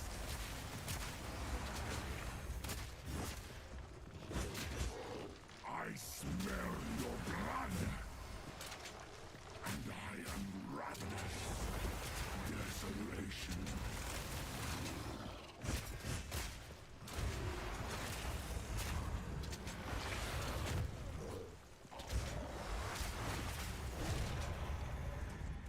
Good night, jackass. Oh, I hate him. Allow me to clear your mind, if only for a moment. The madness. It consumed my being. Oriana used it against me. Where has she taken the beast? I found messages from the desert. From the Bastille? Yes. Find her. Kill her. But first, please, stop the madness. As you wish. We must make haste. They target's a fool. Let us return to Clearfell to make our preparations.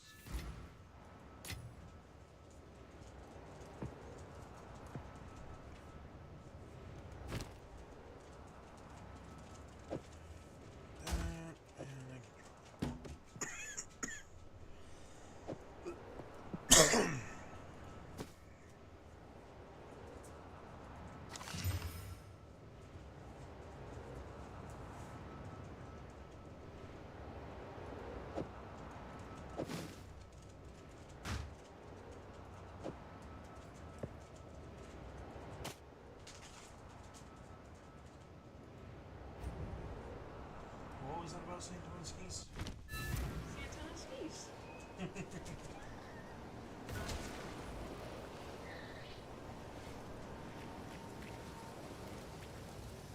The clan will be just fine.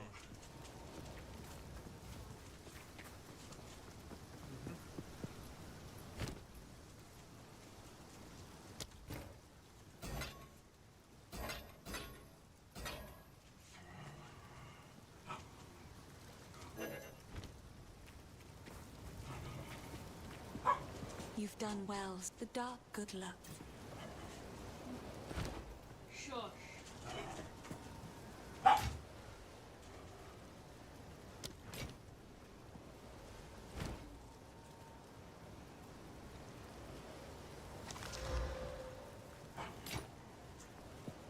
Magnus, you will not cut off. Count Geonor is... We can find him. No. Take a look.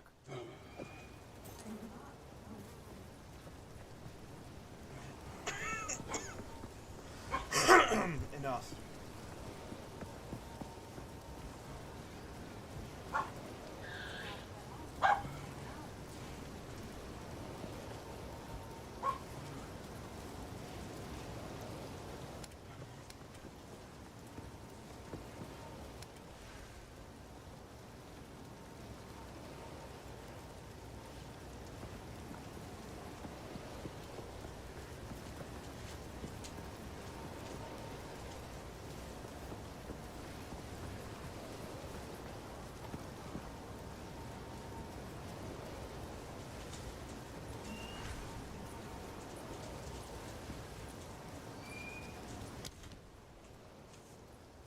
Till next time. We must pursue all the fled. The villagers. We must betrayal of corruption. The Countess has escaped with the beast. Every attempt to control it has ended in cataclysm. We must pursue her to the plains of Bastille. We should find the Mercenary caravan. Only they can lead us through that harsh and unforgiving land.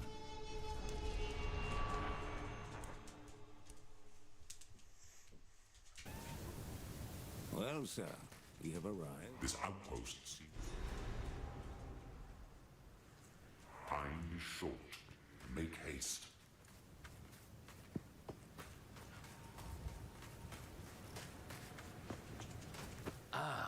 the Maracas of... You are seeking hyena.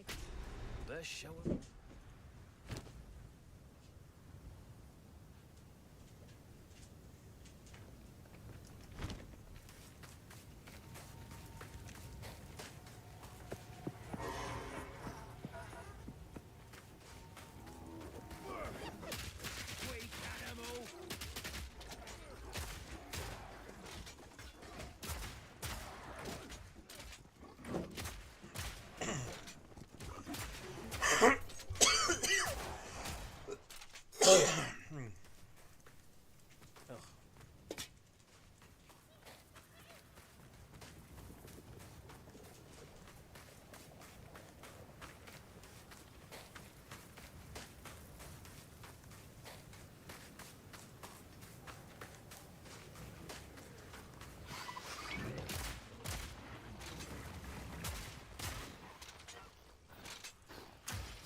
More time!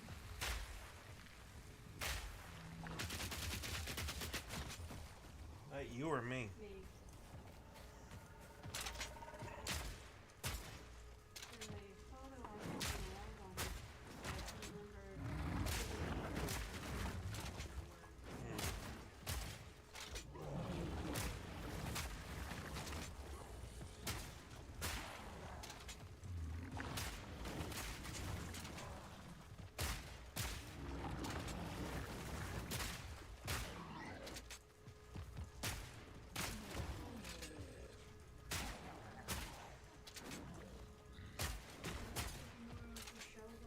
Nope, been streaming all day, but I wasn't working on the car. No, I didn't. Down. Who's next?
Right over there.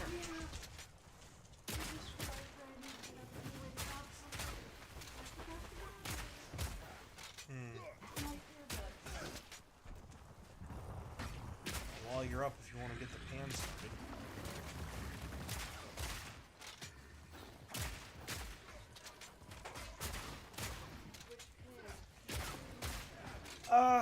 Probably the non-stick one we just bought will work. I just need the turkey burger flopped in it with some butter.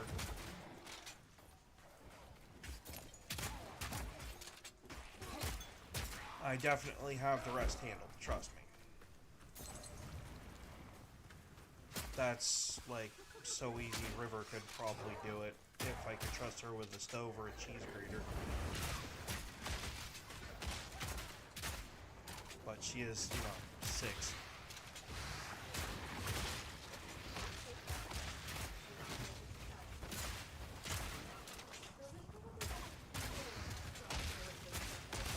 Well, not alone anyway. I would definitely... Supervised, maybe.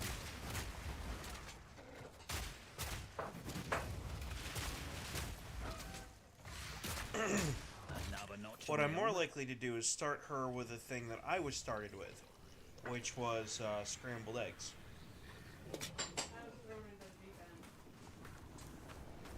I, unfortunately, being a very small child at the time, grabbed onto the egg and crushed it in my hand. Not understanding,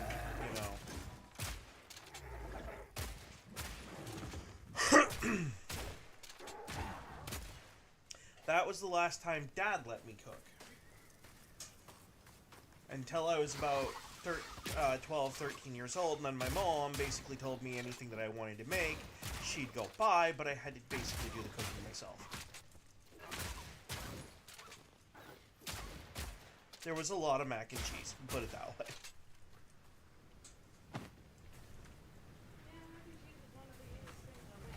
Oh yeah. Well, that's why, it's also why I eat a lot of this stuff, because, like, it's easy.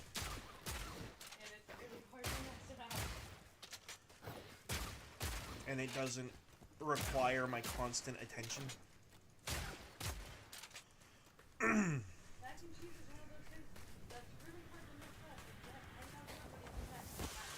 Oh, I've messed it up. Don't get that twisted. I've messed up mac and cheese before.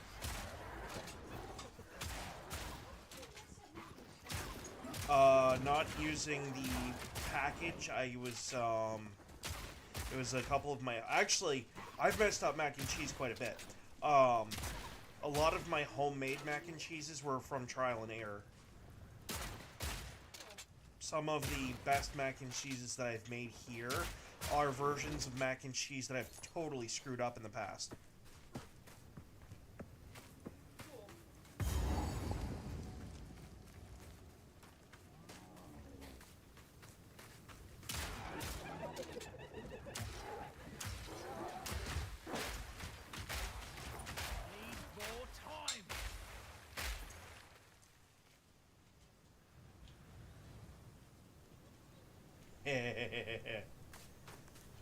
Grenades.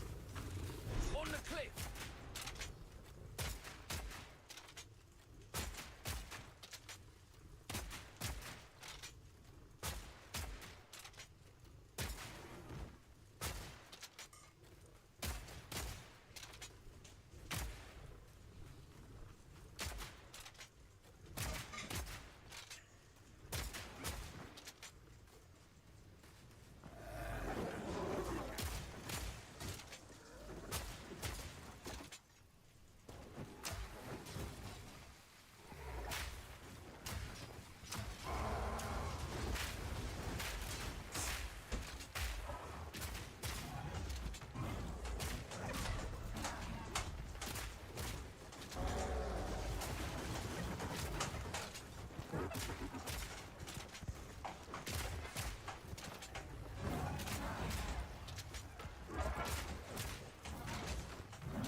sec.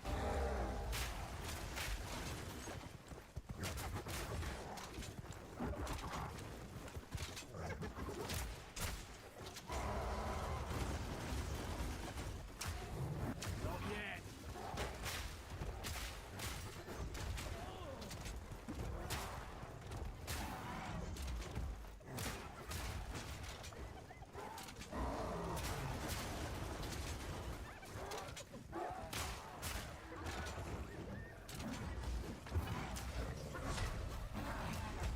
Need a sec.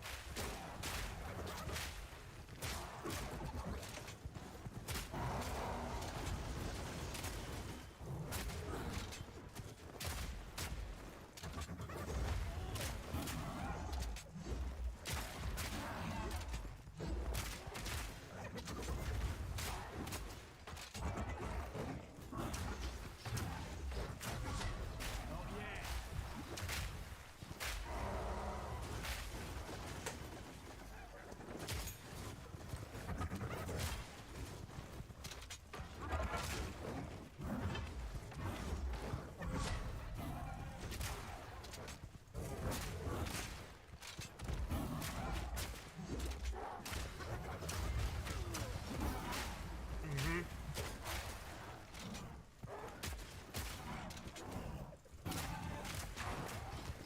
Not yet. Get out of the way! Here they come.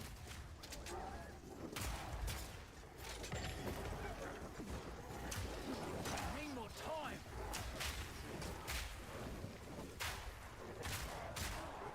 If this doesn't earn my passage, nothing will. Not yet.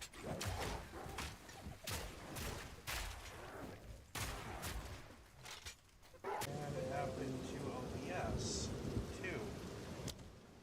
Okay. Well, that's not supposed to happen.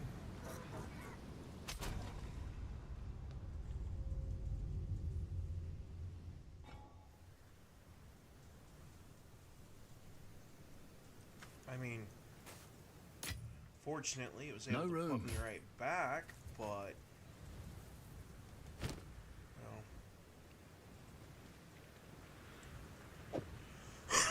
whatever caused this network instability, I'm gonna make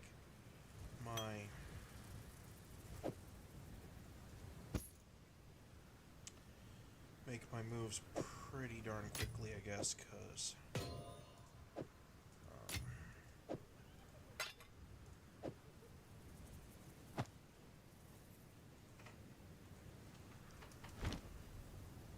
you never know what's going to happen again.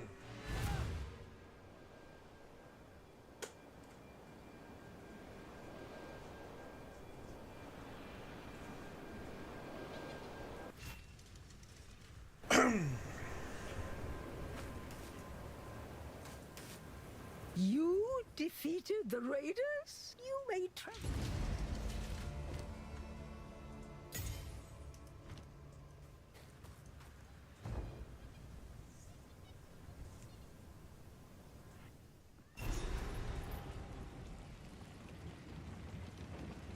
Never thought I'd work for the Marikath again. Too bloody hot.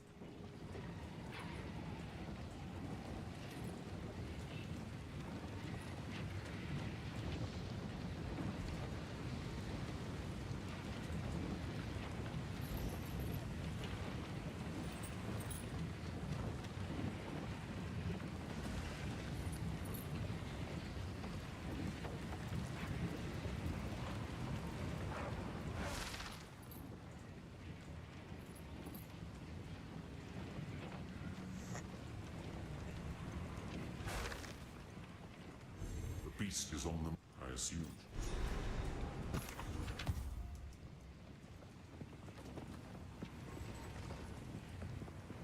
Hello?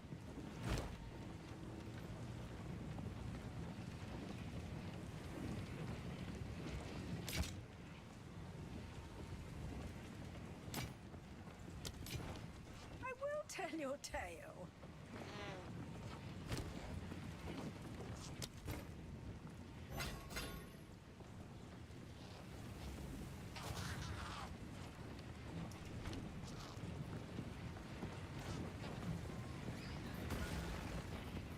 am a Sala. Remain a friend.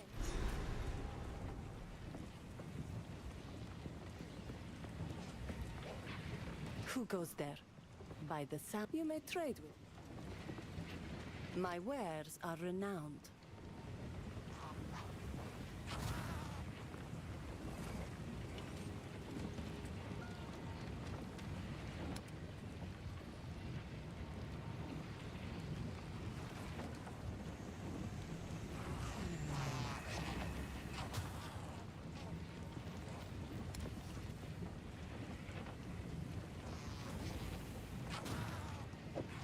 As you wish.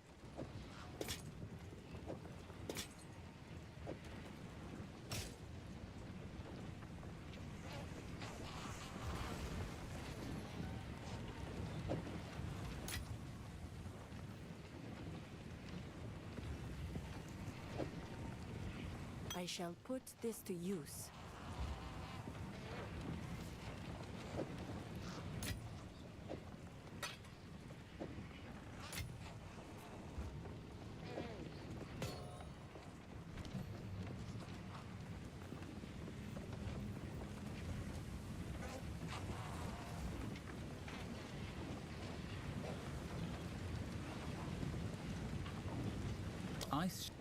Ice shards.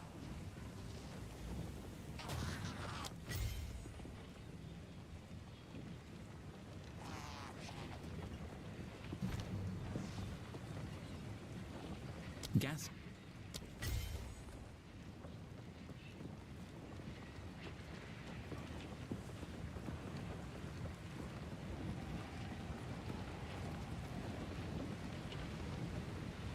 I hear you.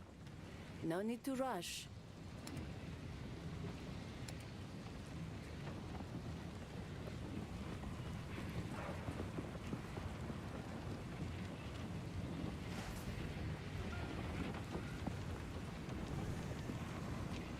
Oh, let's see. What else can I get away with tonight?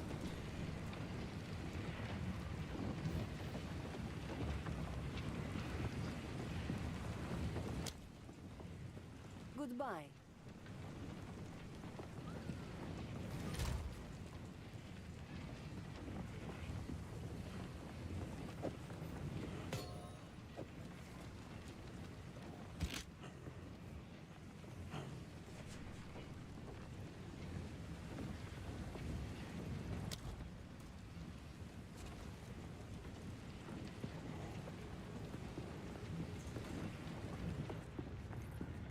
So, the trail can move swiftly.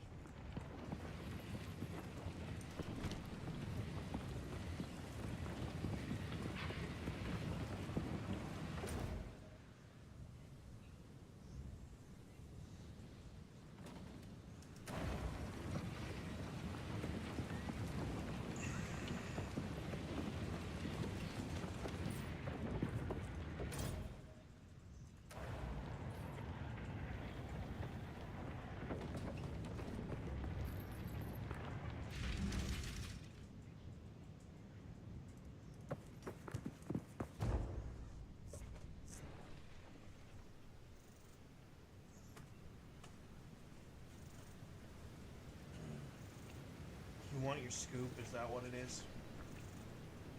Yeah. Give me a minute. I'll get you your scoop, okay? Oh, I was hungry. Something's up. We've stopped. The Halani gates are closed. Fight to the last.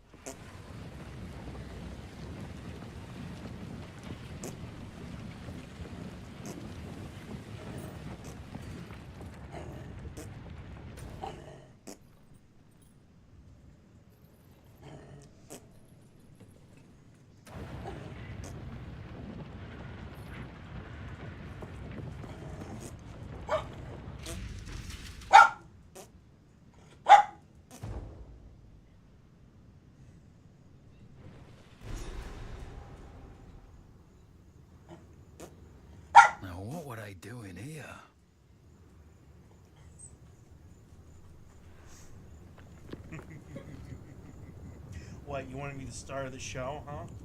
Is that what you want? You want to be the star of the show? Oh.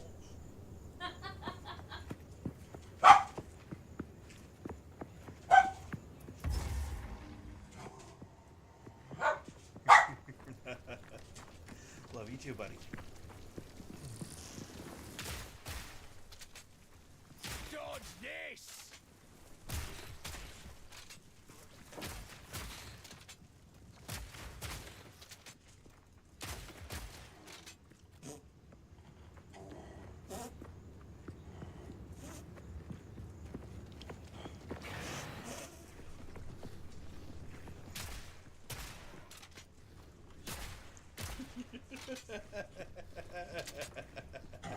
You little shit. He changed my ammo type on me.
Well, anyway, it's been over 8.5 hours in stream. I'm gonna call it a night. If you like the content, hit the like and subscribe button, and I will